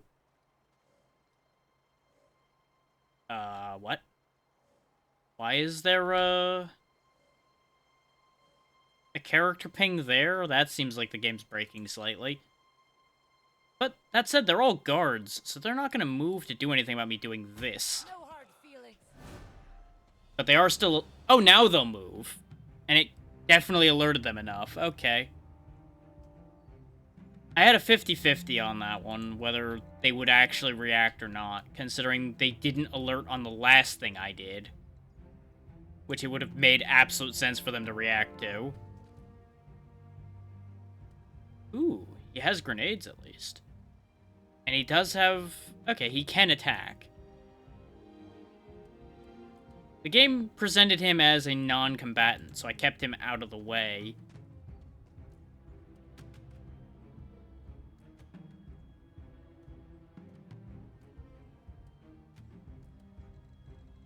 Okay, you're still out of range to do anything. So you come on up a little more. I guess he's another case of he tests all his own wares.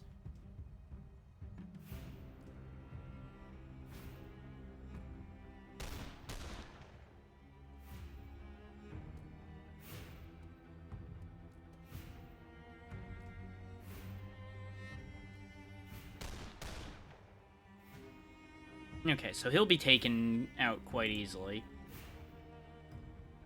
You just step on up, take him out.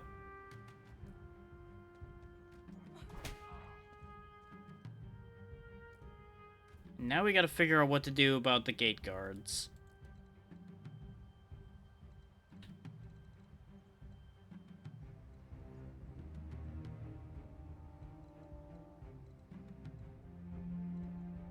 Can't quite land it up there like I would like to. But, to hell with it. Catch. Okay, our grenades go off instantly. Theirs go off on a delay. Better luck next time.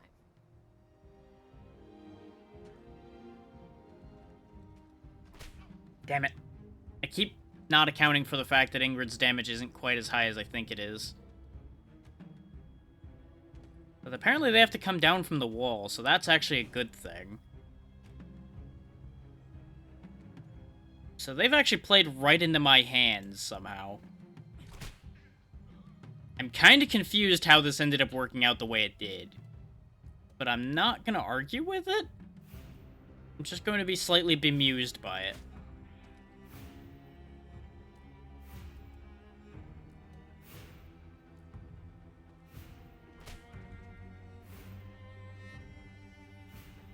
That's that one basically taken out.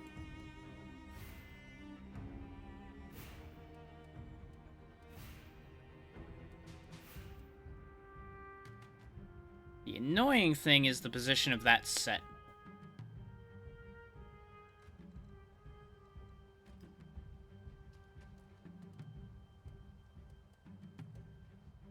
Okay, you can get a knife throw on him. Go ahead and curse him, though. Let's see how that works out. So to the light.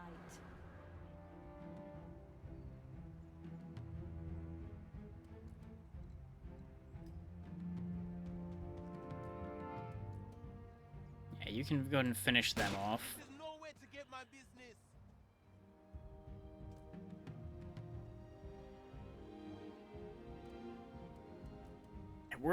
We're kind of scraping by on this one. It's nowhere near as good as the last few we've done. That much is clear. But we should be okay. What are they doing? Like, they're just rushing their sniper forward now. What even is happening here? I'm gonna guess they were out of range and now they're trying to move to a position with cover. But for them to be out of range is also insanity. they're screwed now. The hours of repetition yield reward. Hey, say something for me, will you?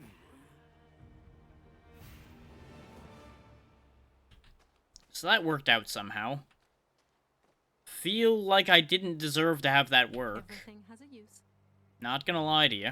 Really feel like I should have gotten destroyed with how I started that fight. To Field Group 39. Termination Order, Danis Belfort.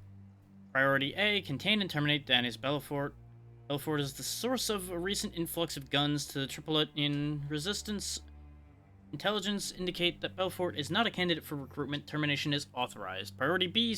Seize workshop and any prototypes on the premises. All seized material is to be passed to House Marteau.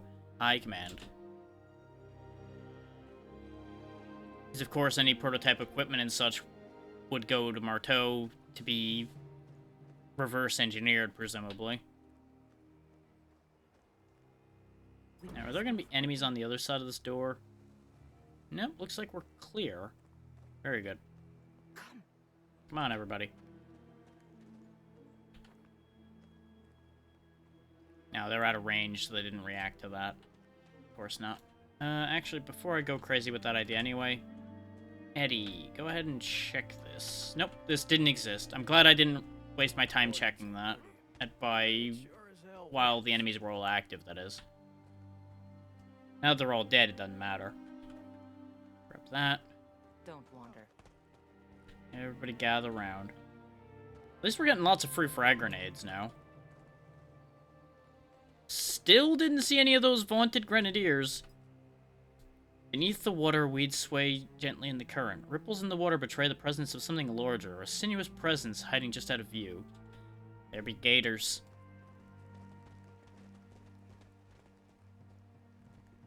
We'll go grab the thingy.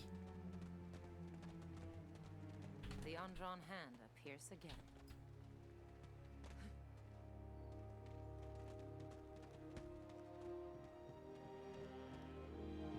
And we're home free. Now, Ta-da. I need you to speak with Locke. I suppose if this Locke also wished me dead, I would be so already. Perhaps on the way there I could take another look at your weapon. I mean, she doesn't have any weapons, so I feel like that might be a bit of flirting there, but either way, we don't need to worry about that. My agents found the weaponsmith, Danis Belfort, hurt in the clutches of the banished court. The young man seems to have no idea who wants him dead or why.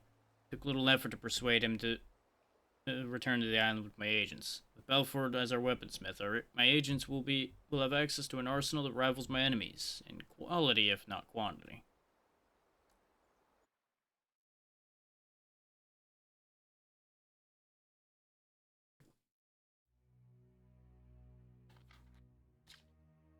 Ooh, so you can get a negative card as well.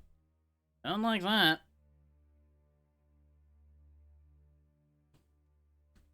I do like that they give even the passive characters some capability to protect themselves on the mission they're recruited in. So they're not just an NPC following you around getting into trouble.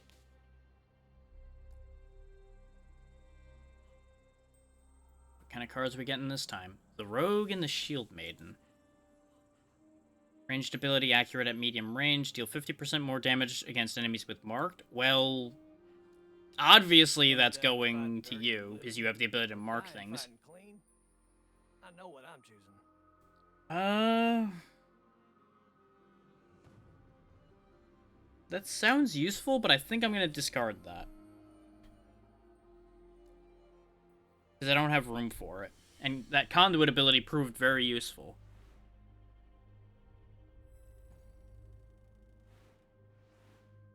Excellent work. We can use this. Shipping clerk on my payroll found some errors in the manifest of a ship contracted to House Strum. I sent an agent to follow up who confirmed it. The manifest was altered to hide the presence of a heavy stone artifact.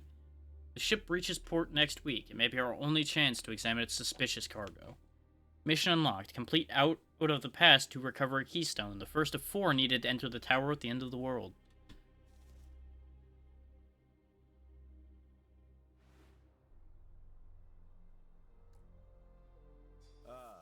see your mission was successful. Monsieur Belfort, I hear you can make a mean gun meaner. What's more, we appear to have an enemy in common.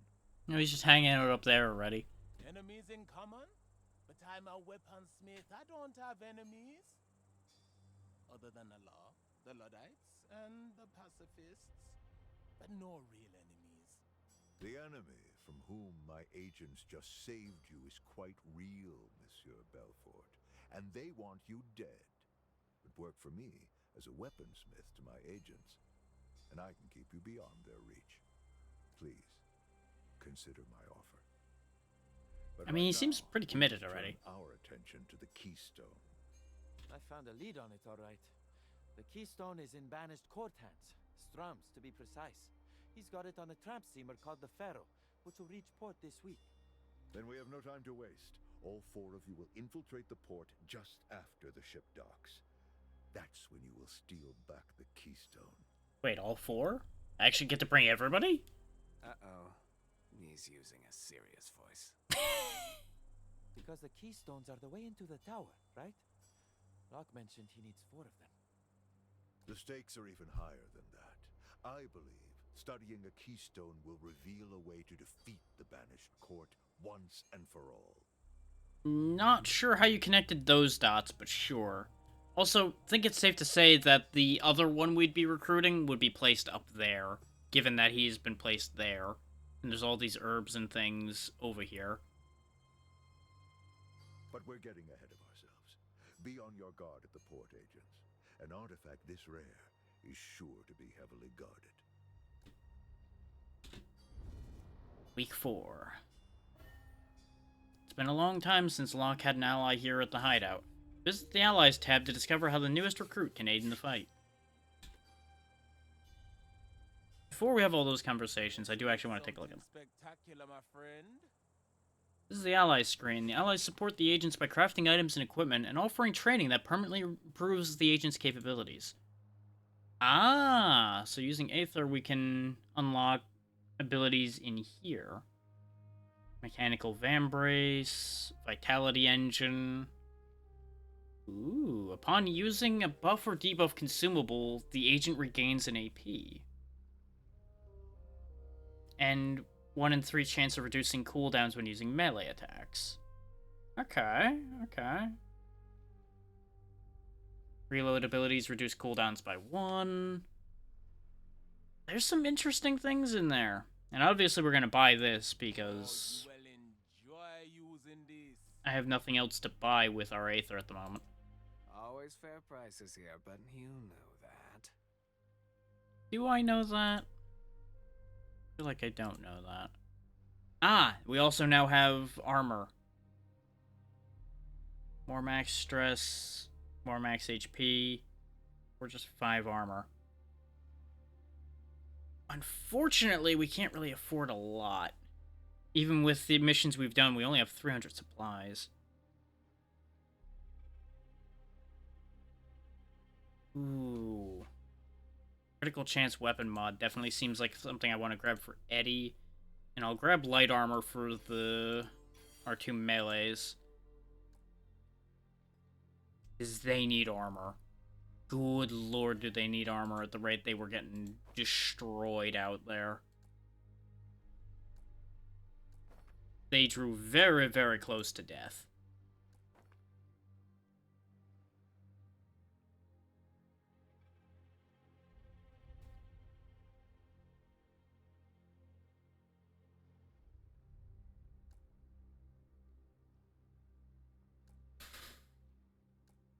The possibility to bring all 4 of them, though, does change things.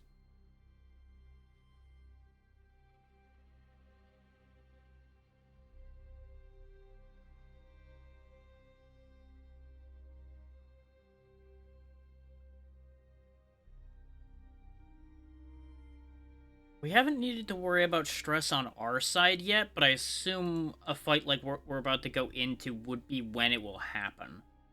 That we need to start worrying about stress on our team. So I suspect it's going to be a long, drawn-out affair.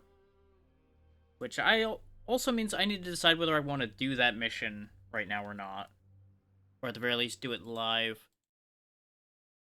Because as discussed before, it is too goddamn hot out this week. For it being the beginning of October, it should not be 80 and higher. It really sucks. My body just started getting used to the, like, 60s we were having for, like, a week or so. And then it jumped up 20 degrees and is killing me again. And I hate it.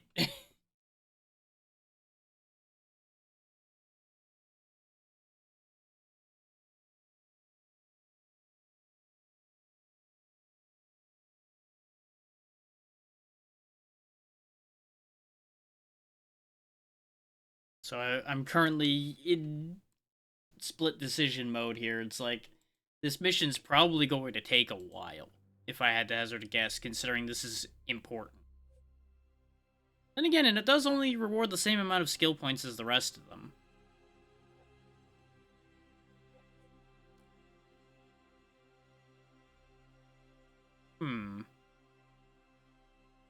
Like, they're guarding it closely, of course, so it means there's going to be more enemies. But it might not necessarily actually be a longer mission.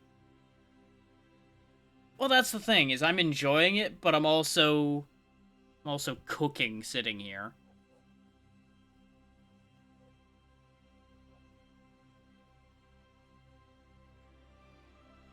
So I'm thinking I might cut it here, just so I can get away from the computer for a bit and wait for things to cool down. I don't know. I'm gonna get up for a quick second while I think about that, and I'll be right back.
Okay, it's not as bad in the rest of the house, so I've turned the central air fans on to cycle it. That should hopefully bring it back to tolerable temperatures here. But it is definitely, like, minimum 80 degrees right here where I'm sitting right now. And it's not ideal. I'm definitely not going to be thinking nearly as clearly if I'm sitting here boiling in my own skin.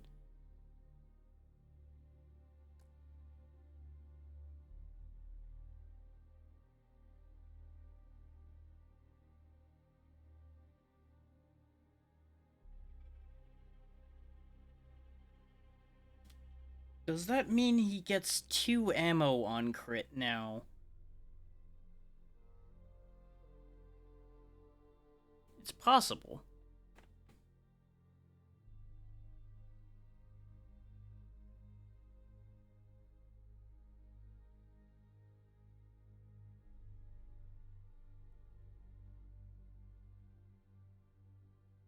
Like, I want to build up to giving Eddie this, where he gets a 10% chance to get an AP back when he crits. Because it seems like he can build into having enough crit chance that he will get a crit, like, every other shot. Not at a minimum, so he really can eventually just never need to reload.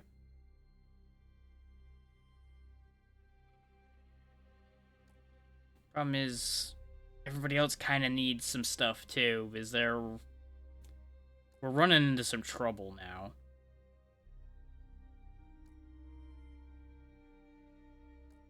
What I think I'm going to do, though, is I will get Quick Load 2.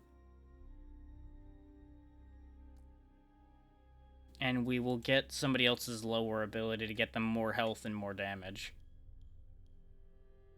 Specifically, I'm thinking the extra critical chance for Celestine is a little bit more speed for Ingrid. I don't think will help that much.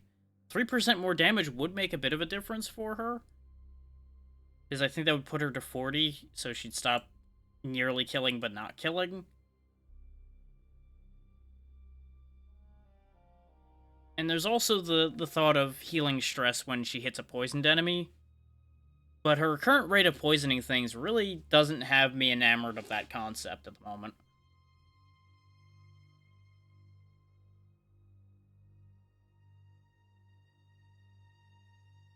I think we'll take the critical chance. Yeah, and that only moved her up one more damage point, so it would have just meant that Ingrid would have been doing 38. So it wouldn't have mattered on that score anyway. Me particularly. What are we working on today? Now, there is the argument that I have 3 heal.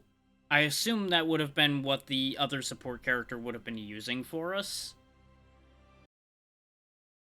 So that does bring into question whether it would have been better for me to take the other character. But I also didn't know that I was dealing with a binary choice there. There was always the chance I could have gotten both. And I may still be able to get both, I just need to do this first. But especially since they're having me bring all 4. Which apparently all 4 fit on the screen better than I expected. So maybe that'll be happening more often than I thought.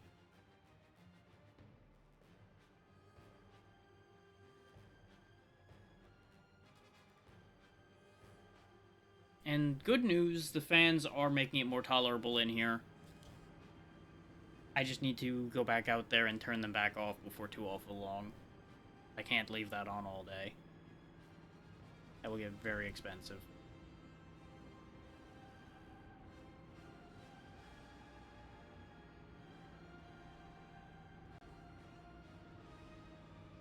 The search confirmed that another keystone is indeed in Banished Court hands, or nearly so.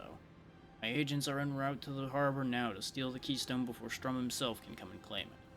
This mission also serves as a final test of Miss Erickson, Mr. Legin, and Mr. Sawyer's trustworthiness. I know one thing. They will act in their own self-interest. All I have to do is show them their interests align with my own. Here we are. Locke said the keystone would be just up ahead. It is. I can sense it. Oh, good. She can sense it. Lay off. Maybe she can.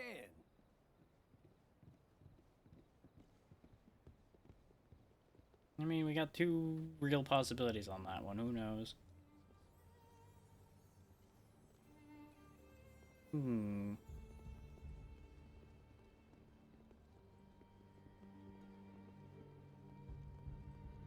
do we got? Shipment of fertilizer confiscated by the court for its uses as a cheap explosive. Okay.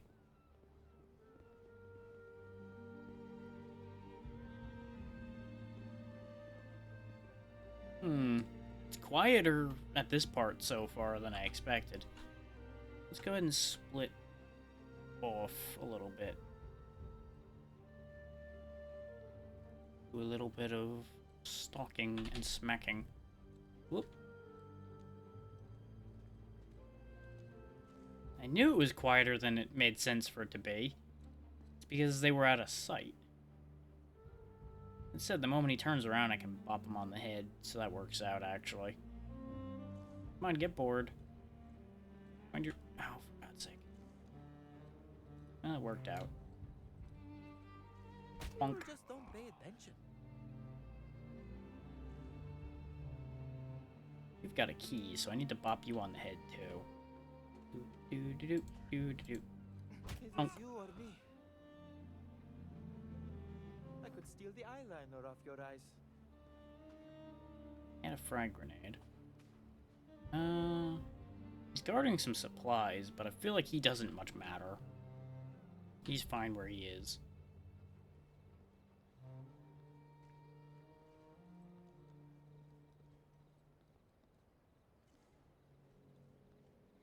So, how will these keystones help us find the tower? They do not find the tower. They open the way. 4 corners make a door. Save it for later, darling. We've a job to do. Actually, I should swap off. Since he's only got 1 sucker punch left. She's got all 3. Have her go smack some people upside the head instead for a little while.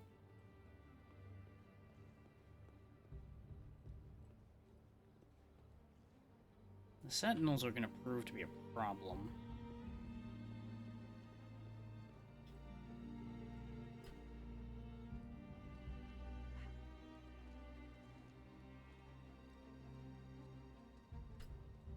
Gotta go. Okay, so we learned a bit about what's over there in that there's a lot of dudes.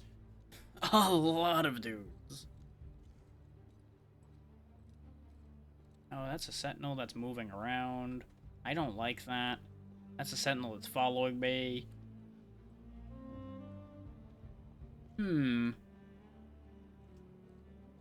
That said, I have an idea. Doesn't seem like they ever ping past this barricade here. So you kids can come chill right here.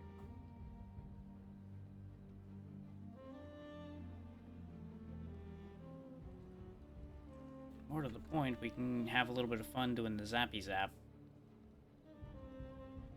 to some of these upsetting people. Ideally, I'd like him to zap the sentinel. We don't have to deal with that. Follow me. Oh shit, fire. Hit the wrong button. That's not right. And that's the other problem with that. Everybody get the hell away from there. Well, that could have gone a lot worse. Remember how I said I wasn't going to be thinking as clearly sitting here in the heat? I think that proves my point nicely as far as that goes. That said, it gives me opportunities.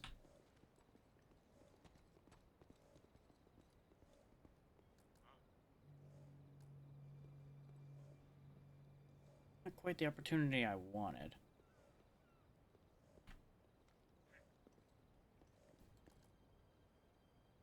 Perfect. Lights out. I knew we were gonna get caught on that, but at least we tackled the sentinel. I was hoping that he would have walked just far enough that I could have gotten away with it and not gotten caught, but I wasn't banking on that happening. We do only have 4 enemies to fight here, so it's not too bad. Dazzling, no? Find him. Slip around behind him. That's what you get. Well, all right then. Oh, now he's also dazed. He's just not having a good time.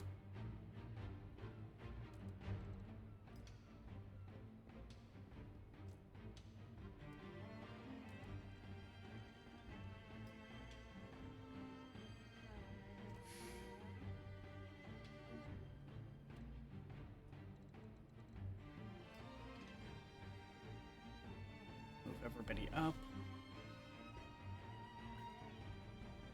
I think it's just acolytes over there for the most part.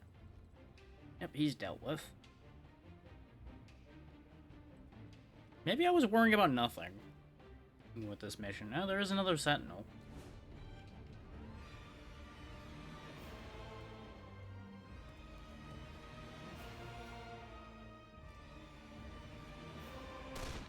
Y'all see that? Another great shot. Saved one of his bullets. And now he gets the critical bonus. I told you I could handle this on my own. Find it funny that with the bonus he ended up not getting a crit, but without the bonus he got a crit.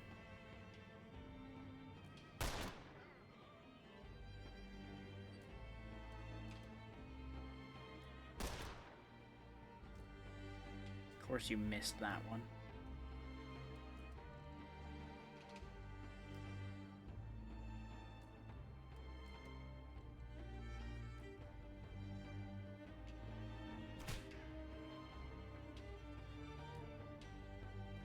Before you follow that up,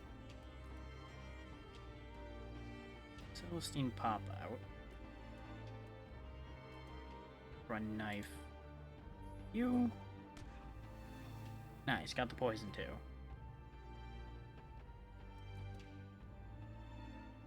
No, that's not what I want you to hit. That's what I was afraid of, is you weren't gonna be able to reach. Put a conduit underneath them instead. Yeah, but she has 2 AP, so she could have, like, made one move to move up and then another to charge in, but there's only one opponent left. There's no point in stretching that far. Especially since they're just gonna walk into her range on their own. Glass jaw. Now that's what I like to see. Nice and easy. This way.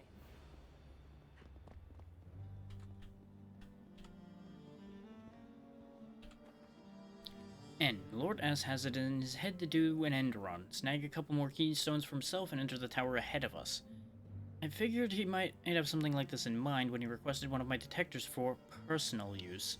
Now my moles say he's drawn a bead on the nearest keystone, and that he's hell-bent on scooping it up for himself. The only way this alliance works is if we each need each other to capture the tower. If that old bastard tries to cut us out, well, I suggest we make sure that he doesn't. And this is exactly what I mean, is they're not all on the same page. At all.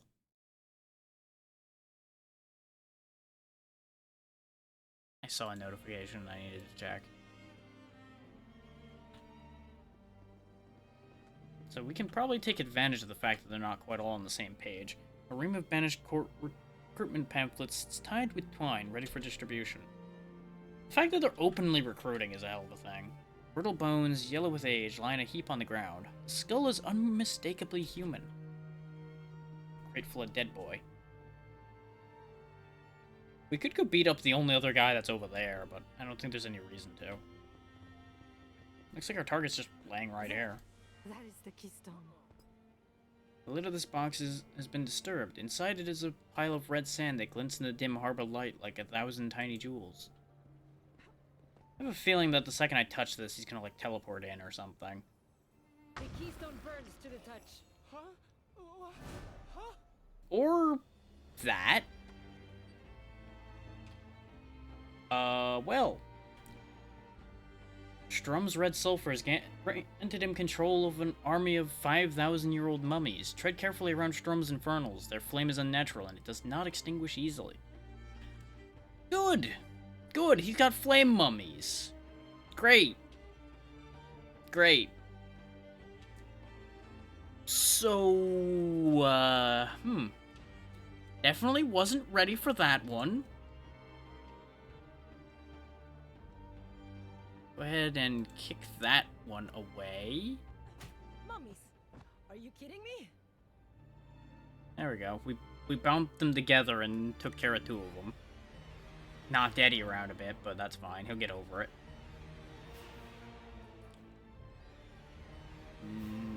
Nope. If we put a shock pool here, it wouldn't hit more than 1, so we won't bother with that. We can just beat up the one that's on the ground already. What the hell is this? I don't know what this AoE around it is, but I have concerns. Hey, Amber. Don't mind me dealing with weird fire mummies. Everything's fine.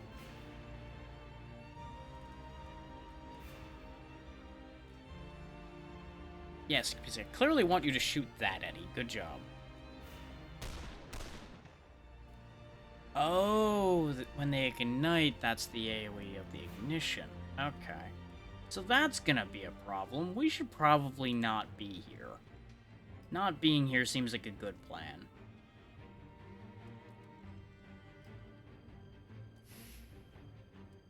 So, admittedly, Ingrid's gonna have a bit of a time with that idea, but, well, you know. Actually, before you do that, let's move you first. Fade you back behind that. Now we use the Herald, so everybody gets an AP. At least that's what I'm assuming it does. Might just only refund it to himself.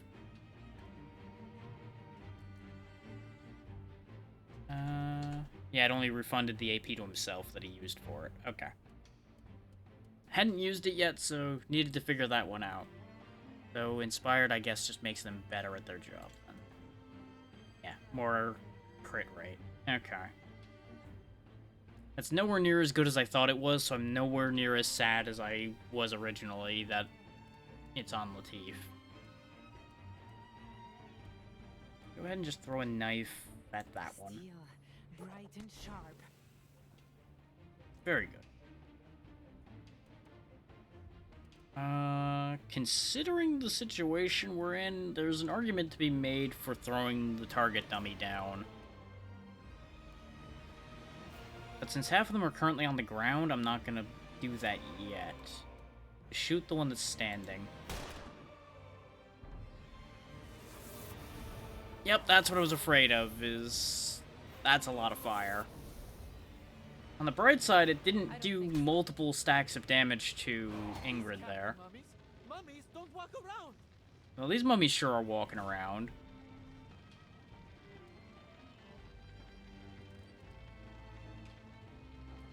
Go ahead and use the finisher on that one. Oh, it's going to explode even in death, huh? Great. Love that for you. Go ahead and hit that one. This can't be happening. This cannot be happening. This way she can use her free move to get the hell out of dodge.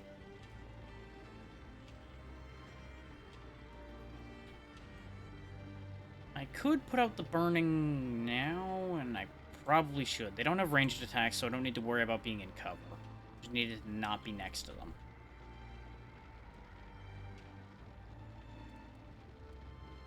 Go ahead and light them up. Not that, Eddie. I know you want to make the boom boom, but don't make the boom boom right now. No. No boom boom. No. Bad Eddie.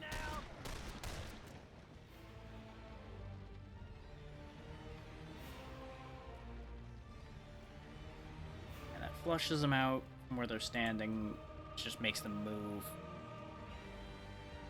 That doesn't do as much as I want it to, so let's not have you use that. Just shoot them normally. Oh no, that does significantly less, actually, so maybe the other one would be a better call. I also don't know what else is gonna happen in this stage. That'll at least be a kill shot. Go for that. So we've only got one ambulatory fireball to worry about. But how you doing, Amber? Hopefully all's well with you.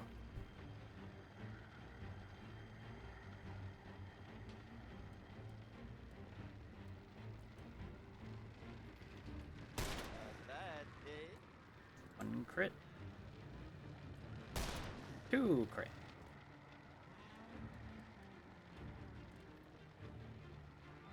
Nice. Cadaver forced to walk again. Go ahead and shock that. I should have cursed him first, because then we would have stressed him out. I'm assuming he's immune to his own fire. Oh, with it. I don't want it walking over and setting more people on fire. We can buy more grenades. The mummy's back up. That's also what I was afraid of, is the fact that they're just gonna get back up. The one that I stressed out stayed dead. The finisher seems to have kept it dead.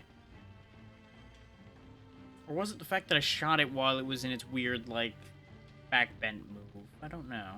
Go either way with that one.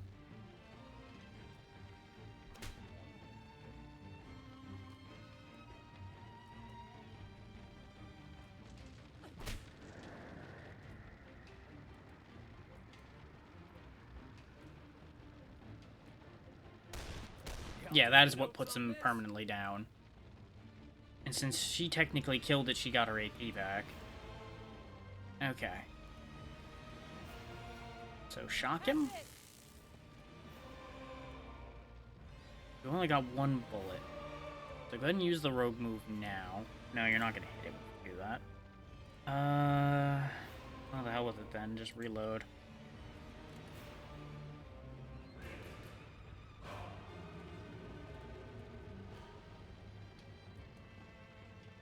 You'd have to run into the fire to finish her that, and I don't want you doing that. I only got the one bullet left, though.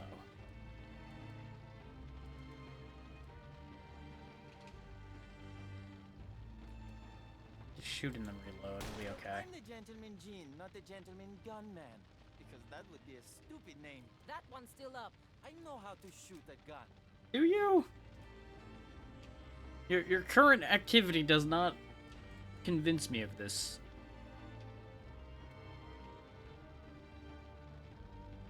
The thing is, that is a non-human enemy, therefore it's gonna go berserk instead of panicking, since it's stressed out. So we're kind of in trouble right now. I didn't want to have to throw anybody into the fire to deal with this, but I might actually have to. Because either that or he's gonna come trot his crazy mummy self out here and start beating people up and setting them on fire again.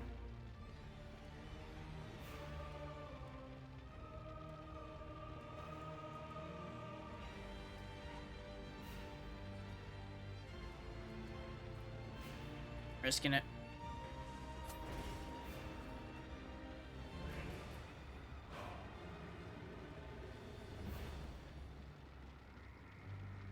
I'm back out of the fire. We'll put you out next turn. Okay, so that one still got back up. Okay. Still working on figuring out how that works then. Try harder than that. How noble of you to make yourself an easier target. Put the fire out. Thankfully, the majority of the fire went out on its own, so we're fine as far as that goes.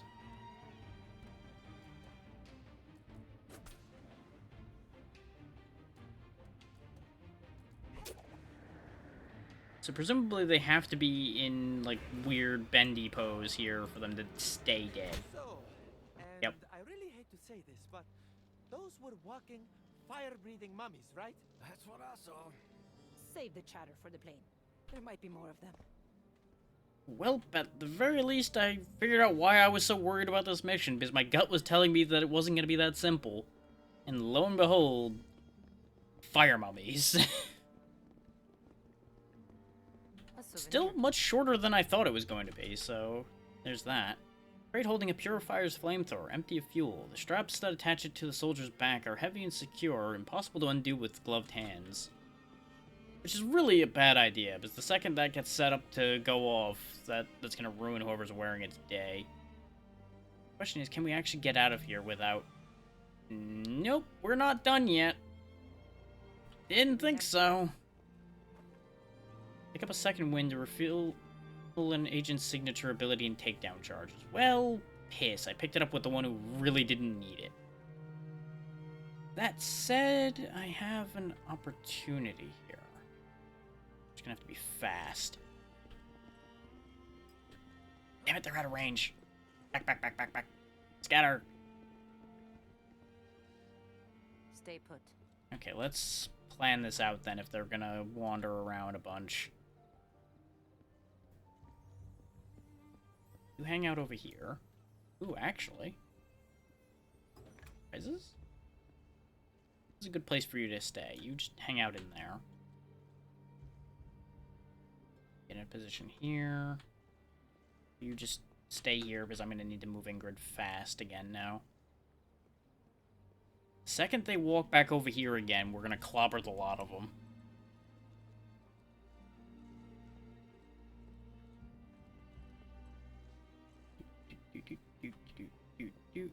Three little ducks all in a row. Now to clobber the whole set.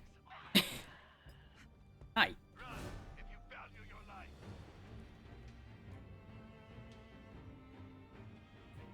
not quite the way I wanted that to go, because for some reason she decided to vault after that charge, even though I did not indicate for that to happen. But that's okay. We still took out 3 sentinels, and now there's just 6 enemies of other kinds around. Looks like 2 scourges, 2 acolytes, 3 acolytes. Yeah, 3 scourges, 3 acolytes, so that's not too bad. They're all pretty close in. So Ingrid, you get the hell out of there. Bait them back into the rest of us.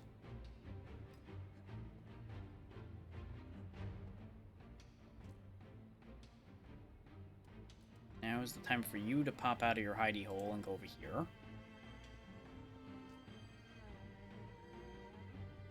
I would have loved to have gotten Latif up here so he had a good vantage point to shoot from, but he also would have been very vulnerable up there. So that's kind of fine. Our exit's right past here, so we shouldn't have any more fights after this, so we should be able to be free and clear to use our signature removes here as well. So, with that in mind, have Latif drop his decoy over here and then back up. Things up a little, shall we?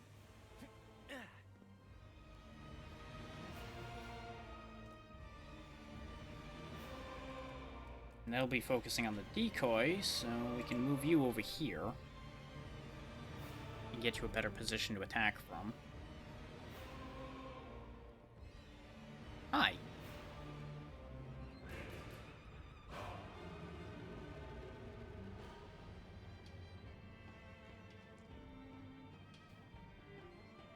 Now, mind you, I absolutely could have done a better plan than this, but this is the plan I ended up with.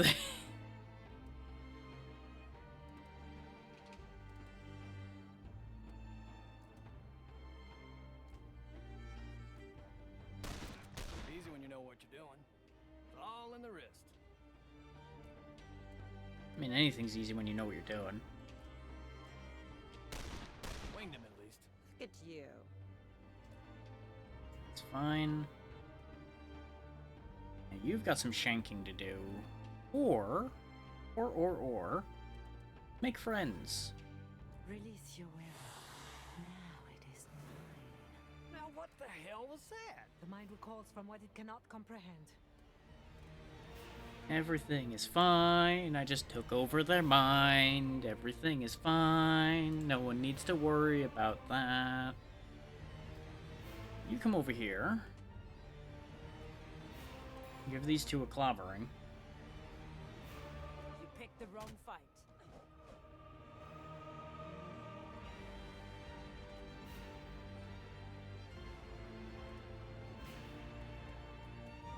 I should have inspired first in hindsight, but it's okay.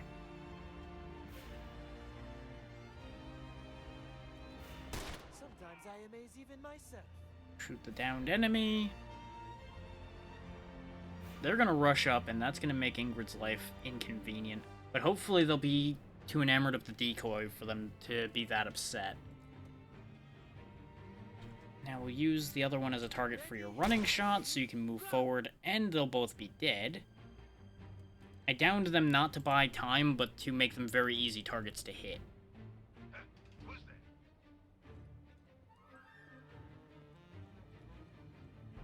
Well, that Acolyte's gonna waste the Mesmerized turn. I was hoping he'd turn around and go back the other way.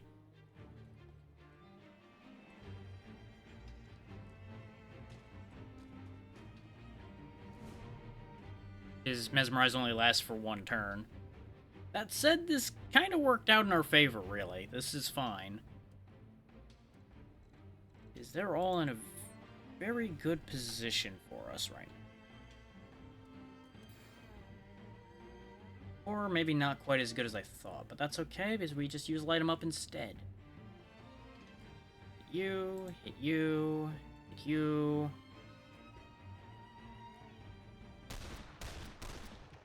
Oh, you missed a 95%. Come on. Come on. But now they shift around a bit, which works out in our favor. Did any of them get marked? You did. You did too, actually. All of them did. Okay. Eeny, meeny, miny, die. Caught you with your pants down, huh?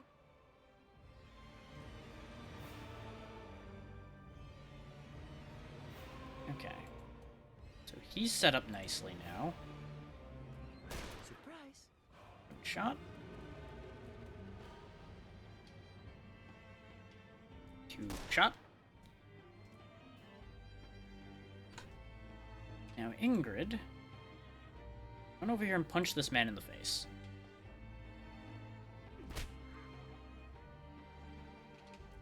Very good. Now run over and punch this man in the face. You blinked. Spent 0 AP so far. And now, free move. Move over here. Kick this man in the face. I am tired of your face. And good day, sir.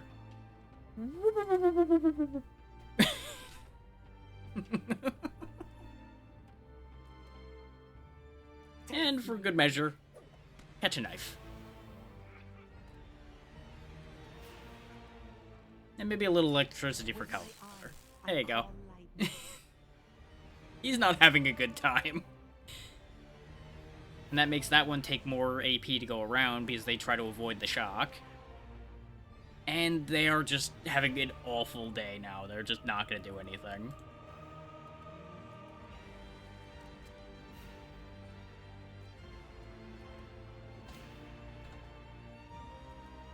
This is how Nice. a master thief does it.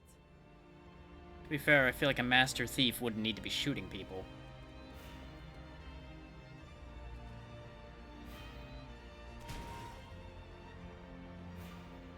Put him out of his misery.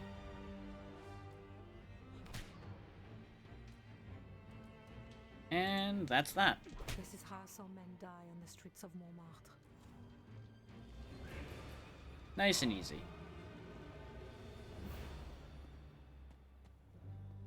Let's move. It's a lot easier when I know the mission is over, so I don't need to worry about saving anything for it. I can just throw everything I own at them.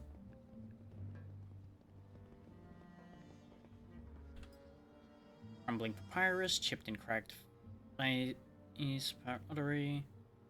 Casualties of carelessly unloaded cargo.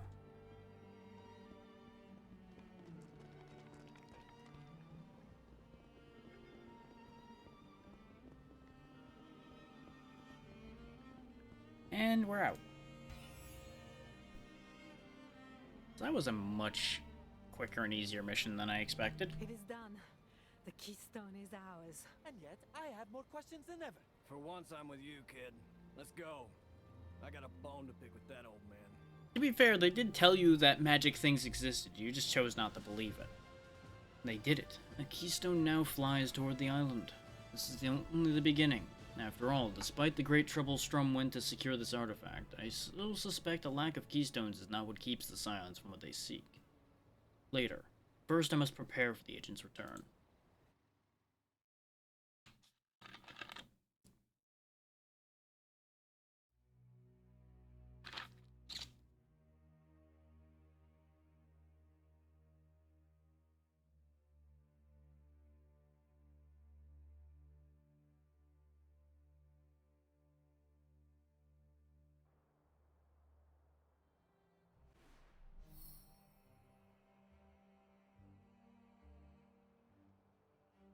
Let's see, skill points gained. What kind of cards are we gonna get? The Behemoth. A deeper tableau. The agents have proven themselves willing to tempt fate. As such, their tableaus can now carry 2 undrawn hand cards, allowing for greater versatility and more potent synergies. Perfect timing. This agent has +5 armor, but -1 speed. That's honestly tempting to give to Ingrid still. Because I can balance that out, and it actually gives it that gives the stick and move buff a purpose. The other option is wait, no, yeah, upgrading takes 32 ink. I was gonna say I could discard this card to get the 5th bit of ink I need to upgrade something, but apparently I was wrong in how much that cost. So we'll see how that goes. You stop playing.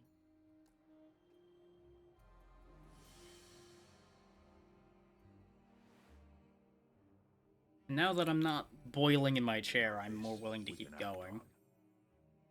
The League hasn't had a keystone in almost 20 years.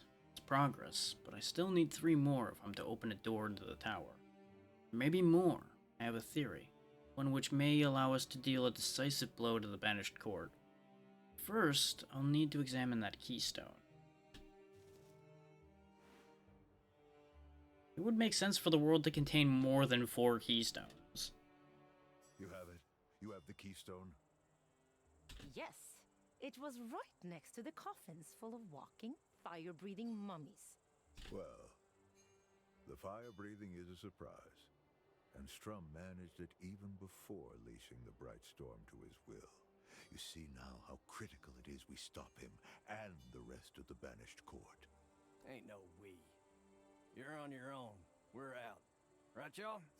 Are you joking? This proves Locke isn't crazy. I'm in this until the end now. That's the split on that, yeah.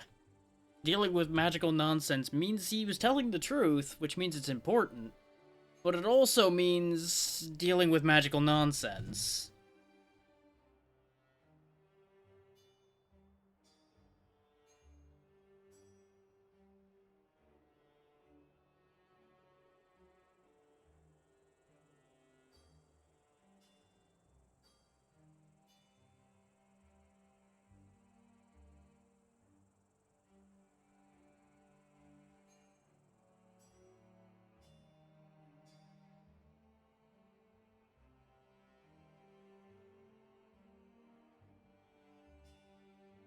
Fine.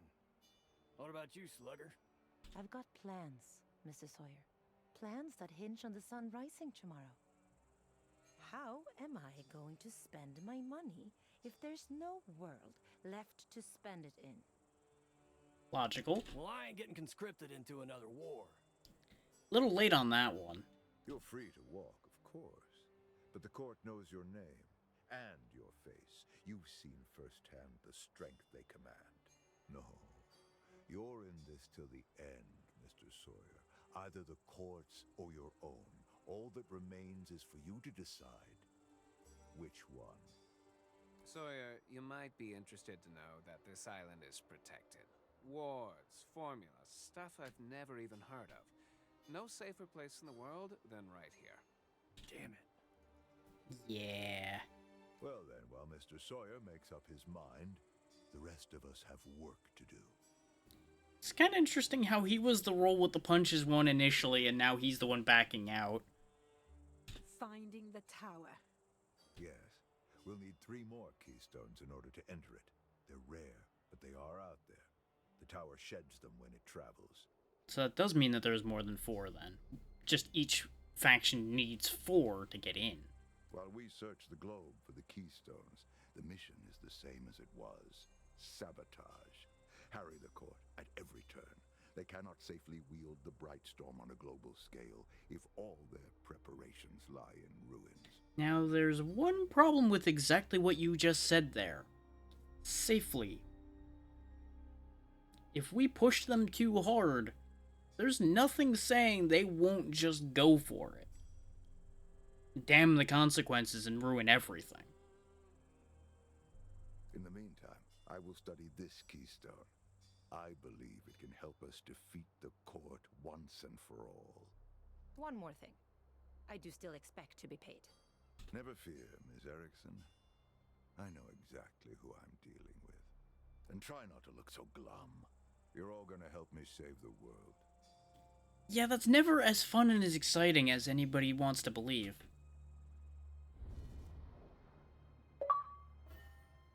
From here on out, entering mortal danger will have more serious consequences.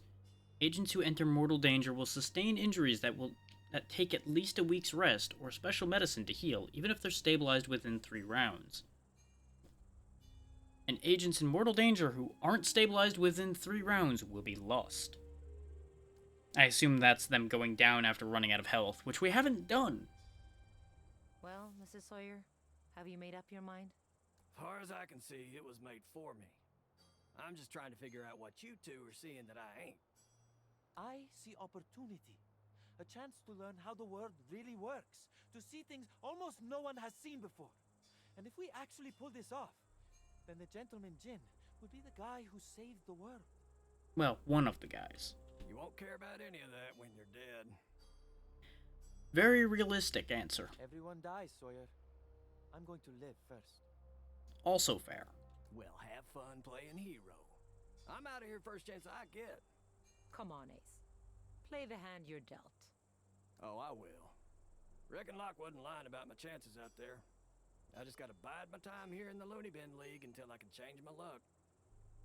Fair. Do what you want. But until you leave, I expect you to keep having our backs. Sure thing, Slugger. Y'all'd be lying real still in a Marseille morgue if it weren't for me. You think you saved us? That's the wackiest thing I've heard all day. And I just agreed to help protect a magic tower from a sea witch, an American, and a German with fire-breathing mummies. You know, it sounds real silly when you say it that way. When you put it that way, you ought to get to it. If I've learned one thing in this wretched little world, it's this. If you want it done right, you have to do it yourself.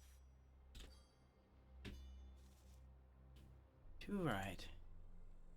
Okay, that's just telling me that I earned points. Good stuff. Good stuff.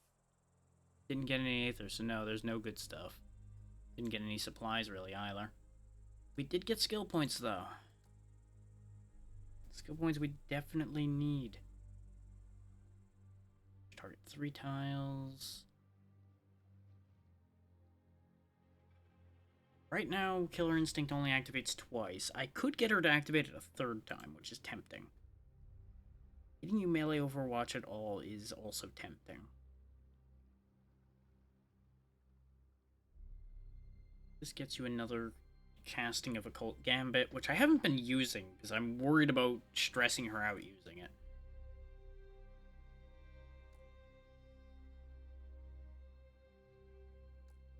So there is the simple concept that I can start raising everybody's stress capacities as well. Not that any of them have stressed out entirely yet, because I've been splitting the damage between them well enough that they don't end up feeling overloaded. But it is worth keeping in mind.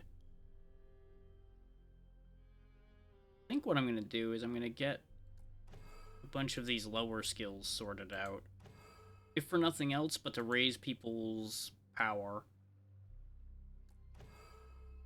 And Latif is getting left behind still at the moment, but he's going to be getting the next set of skill points put primarily into him. These 3 have been serving well as the main 3 at the moment, which is why they're getting the points.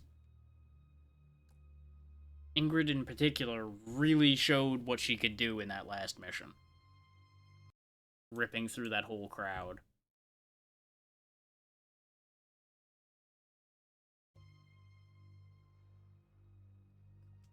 Something challenging today, I hope. From this point forward, most missions have threat ranks associated with them. Completing these missions sets back the doomsday clock of the Scion whose operations that mission targeted. The missions with threat expire if left undone, and when they do, their threat is added to their Scion's doomsday clock. Running high threat missions is the surest way to buy enough time to build Locke's tropic device and stop the court. On the other hand, low threat missions bring in valuable resources and gear. As the doomsday clocks tick upward, the Scions grow stronger. If one of the clocks hits midnight, that Scion will enter the tower and ascend, harnessing the Brightstorm to remake the world as he or she sees fit. If that happens, the game is up. You're juggling 3 different clocks the whole time, huh? Ooh. I don't know if I like that. Agent and ally recruitment mission. Agent and ally recruitment mission.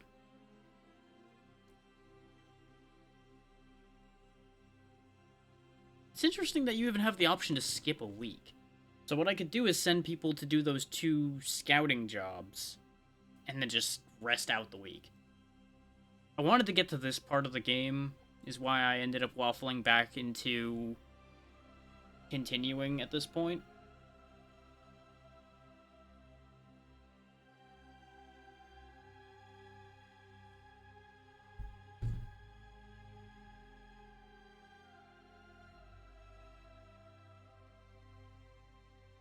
mean, it's kind of been sitting in that vein this entire time.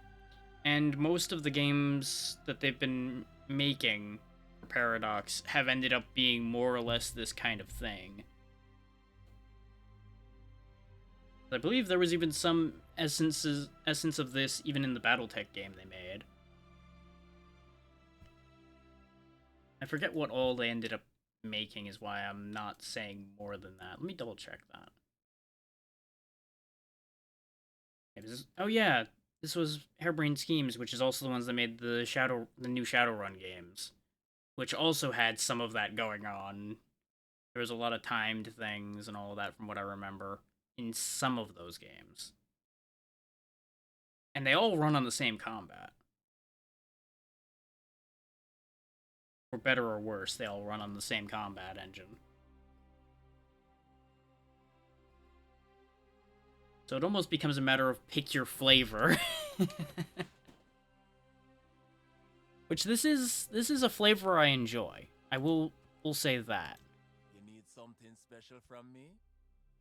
We don't get enough of this kind of theme.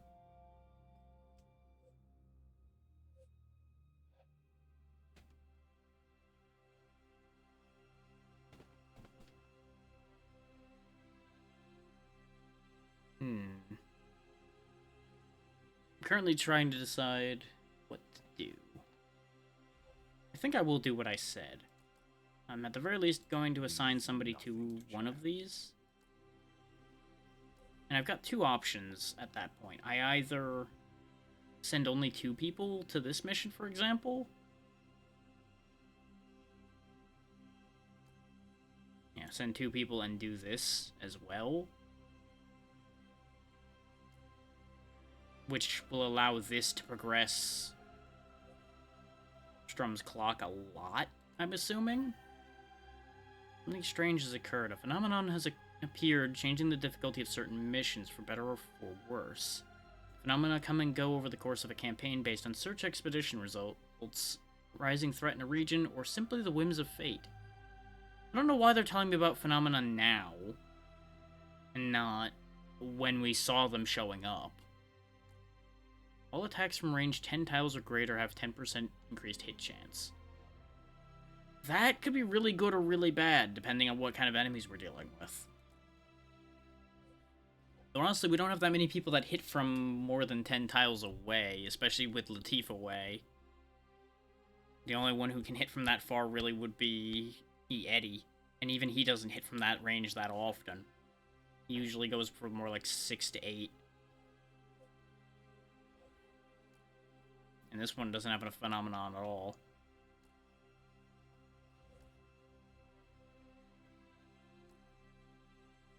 Since I don't intend to finish the game on this attempt, what I'm going to do Handle this discreetly.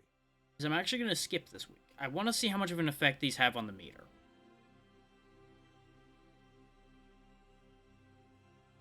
Actually, did the how long to beat numbers come up for this yet?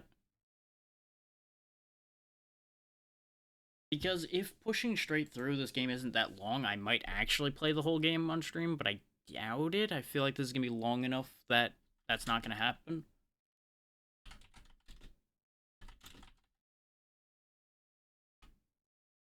Let's see if people have put up times for it yet.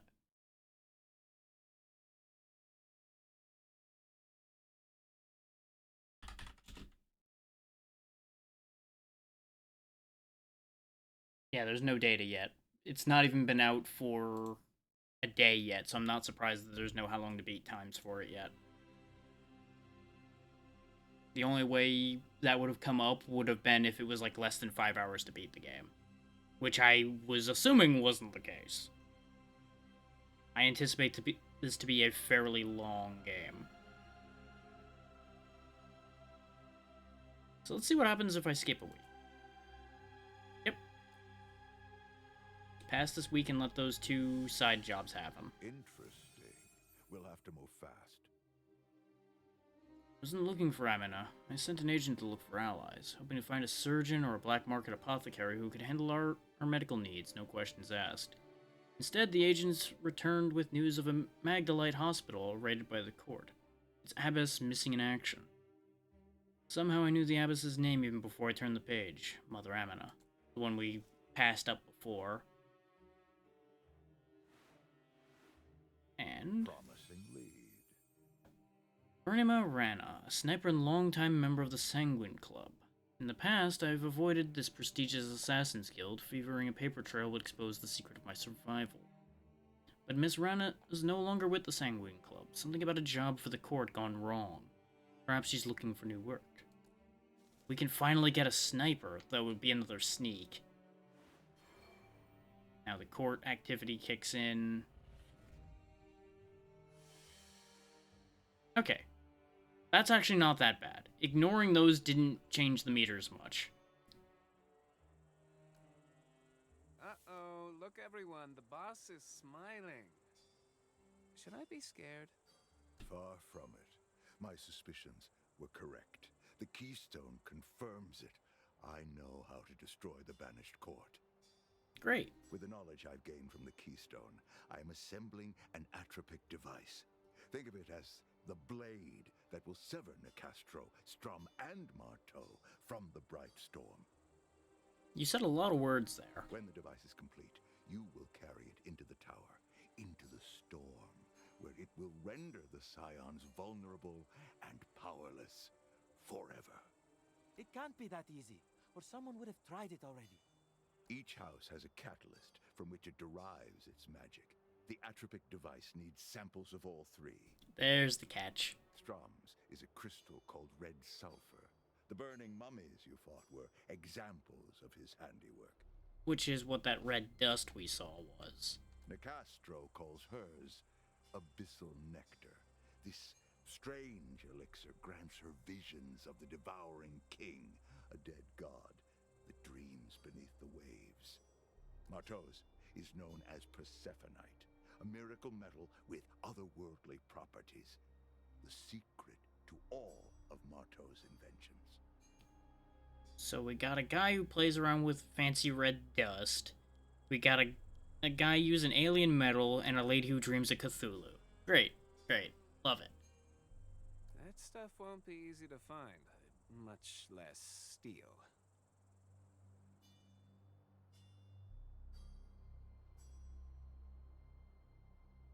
No, it won't.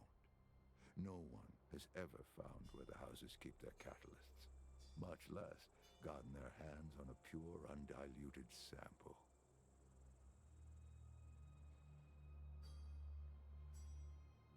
That's why I need you. Thieves and con artists, scoundrels and killers willing to pick locks and cut throats, to dirty their hands. People who don't play fair because they know fair is just another word for dead. Yep, that sounds about right. You'll scour the globe to find my enemy's greatest treasures, steal a sample of each, and bring them back to me. A crystal, an elixir, an ingot of metal. Anything else while I'm out? Agents, we have no time to waste. Let the search begin. So you don't want to know that I just spent a week not doing anything then?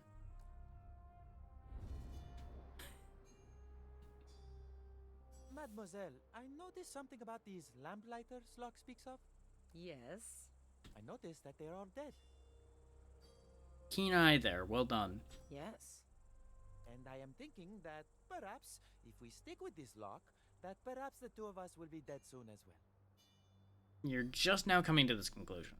The thought did occur to me. Perhaps we should think about an exit strategy. Just the two of us. We started in this together, so it seems only fitting that we should leave it together, if it comes to that. Indeed. So a pact? Exactly that. If things begin to turn bleak, one of us gives the other a sign. Now, there's a bit of suspension of disbelief that has to happen here. And this occurred in an earlier conversation in the game as well, between Nikki and Locke back there, where they were not here. They were having a conversation elsewhere where some kegs and things were. Presumably these two are having a conversation elsewhere as well.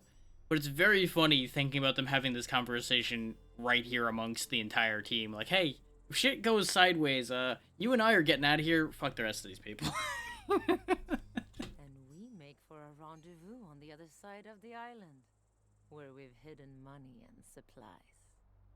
You are a woman after my own heart, mademoiselle.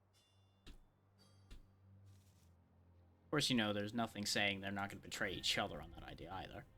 It's not enough to delay the Doomsday Clock by running missions, or to find 3 more keystones. To defeat the Banished Court once and for all, agents will also have to steal samples of each Scion's catalyst, the hidden source of their power. The first step, keep running search expeditions. Dig long and hard enough, and eventually an agent will return with a lead on a catalyst hiding place. Then it will be a time to plan a heist. Once a heist is complete and a catalyst sample is safely in Locke's hands, he'll add it to his Scion-killing atropic device. Agents cannot enter the tower until this device is complete. No one said it'd be easy. There are no more heroes left to send. It's scoundrels or no one at all.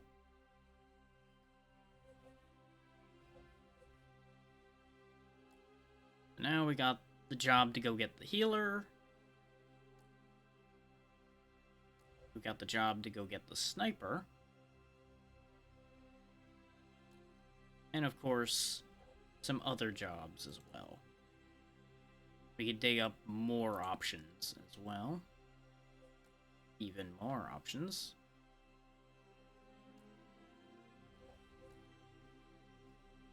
Ooh, a medical kit. Radio tower.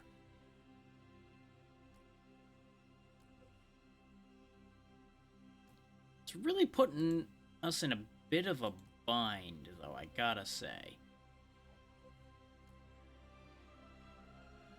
Cover bonuses are doubled for all combatants. I'm also not sure what these meters above these mean. Like, I thought at first it was how much of... Oh, no, it does tie into that a bit. Okay, so if I do this one, it stops Marteau entirely, even though this other mission of his would go through. So that does mean how much impact it has on the meter, just not how much they get. It's how much I would remove if I did it. Okay, so managing these meters is actually going to be easier than it seems. Because with missions like this one being available, that would knock out like a quarter of the meter, if not almost half. That means you can let things get out of hand a lot more than I thought, and still be able to claw it back.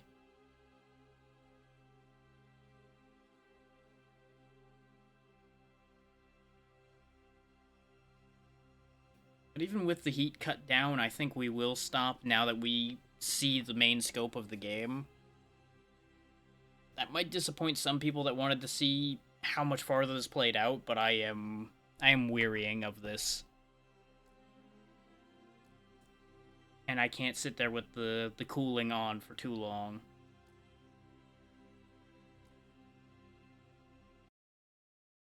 And this doesn't give away the whole game for everybody. This gives people an idea what they're getting into if they choose to play it, and they can then decide the rest for themselves. I'll see if I've got a target I want to go to, and then we'll go from there. Though with the heat still in mind, it's probably going to be a matter of I'm going to run away from the computer. At least for a little while. Wait till dusk and then do things again. To explain to everyone right quick, the main heat of the day just happens to line up perfectly with my usual schedule right now.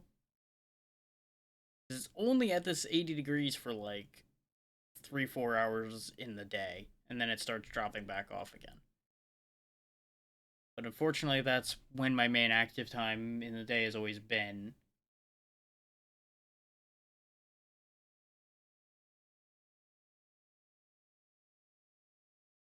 And yeah. Those that are doing things I would be interested in have enough people in that I'm not feeling the best about jumping into that and then running away. So this is going to be another no-go day, which is, getting used to this at this point. Schedule Thursday's gonna be more Sea of Stars. Friday could be anything. Ditto with Saturday. I was hoping to have Humble Choice give me things I could work with that would be meaningful. It kinda didn't. It was a bag of sadness. I'm just gonna be blunt on that one. I'll see what I can scrape together going forward. But that's not for any of you to worry about right now. I will see you all on Thursday. Have a good one, and good night.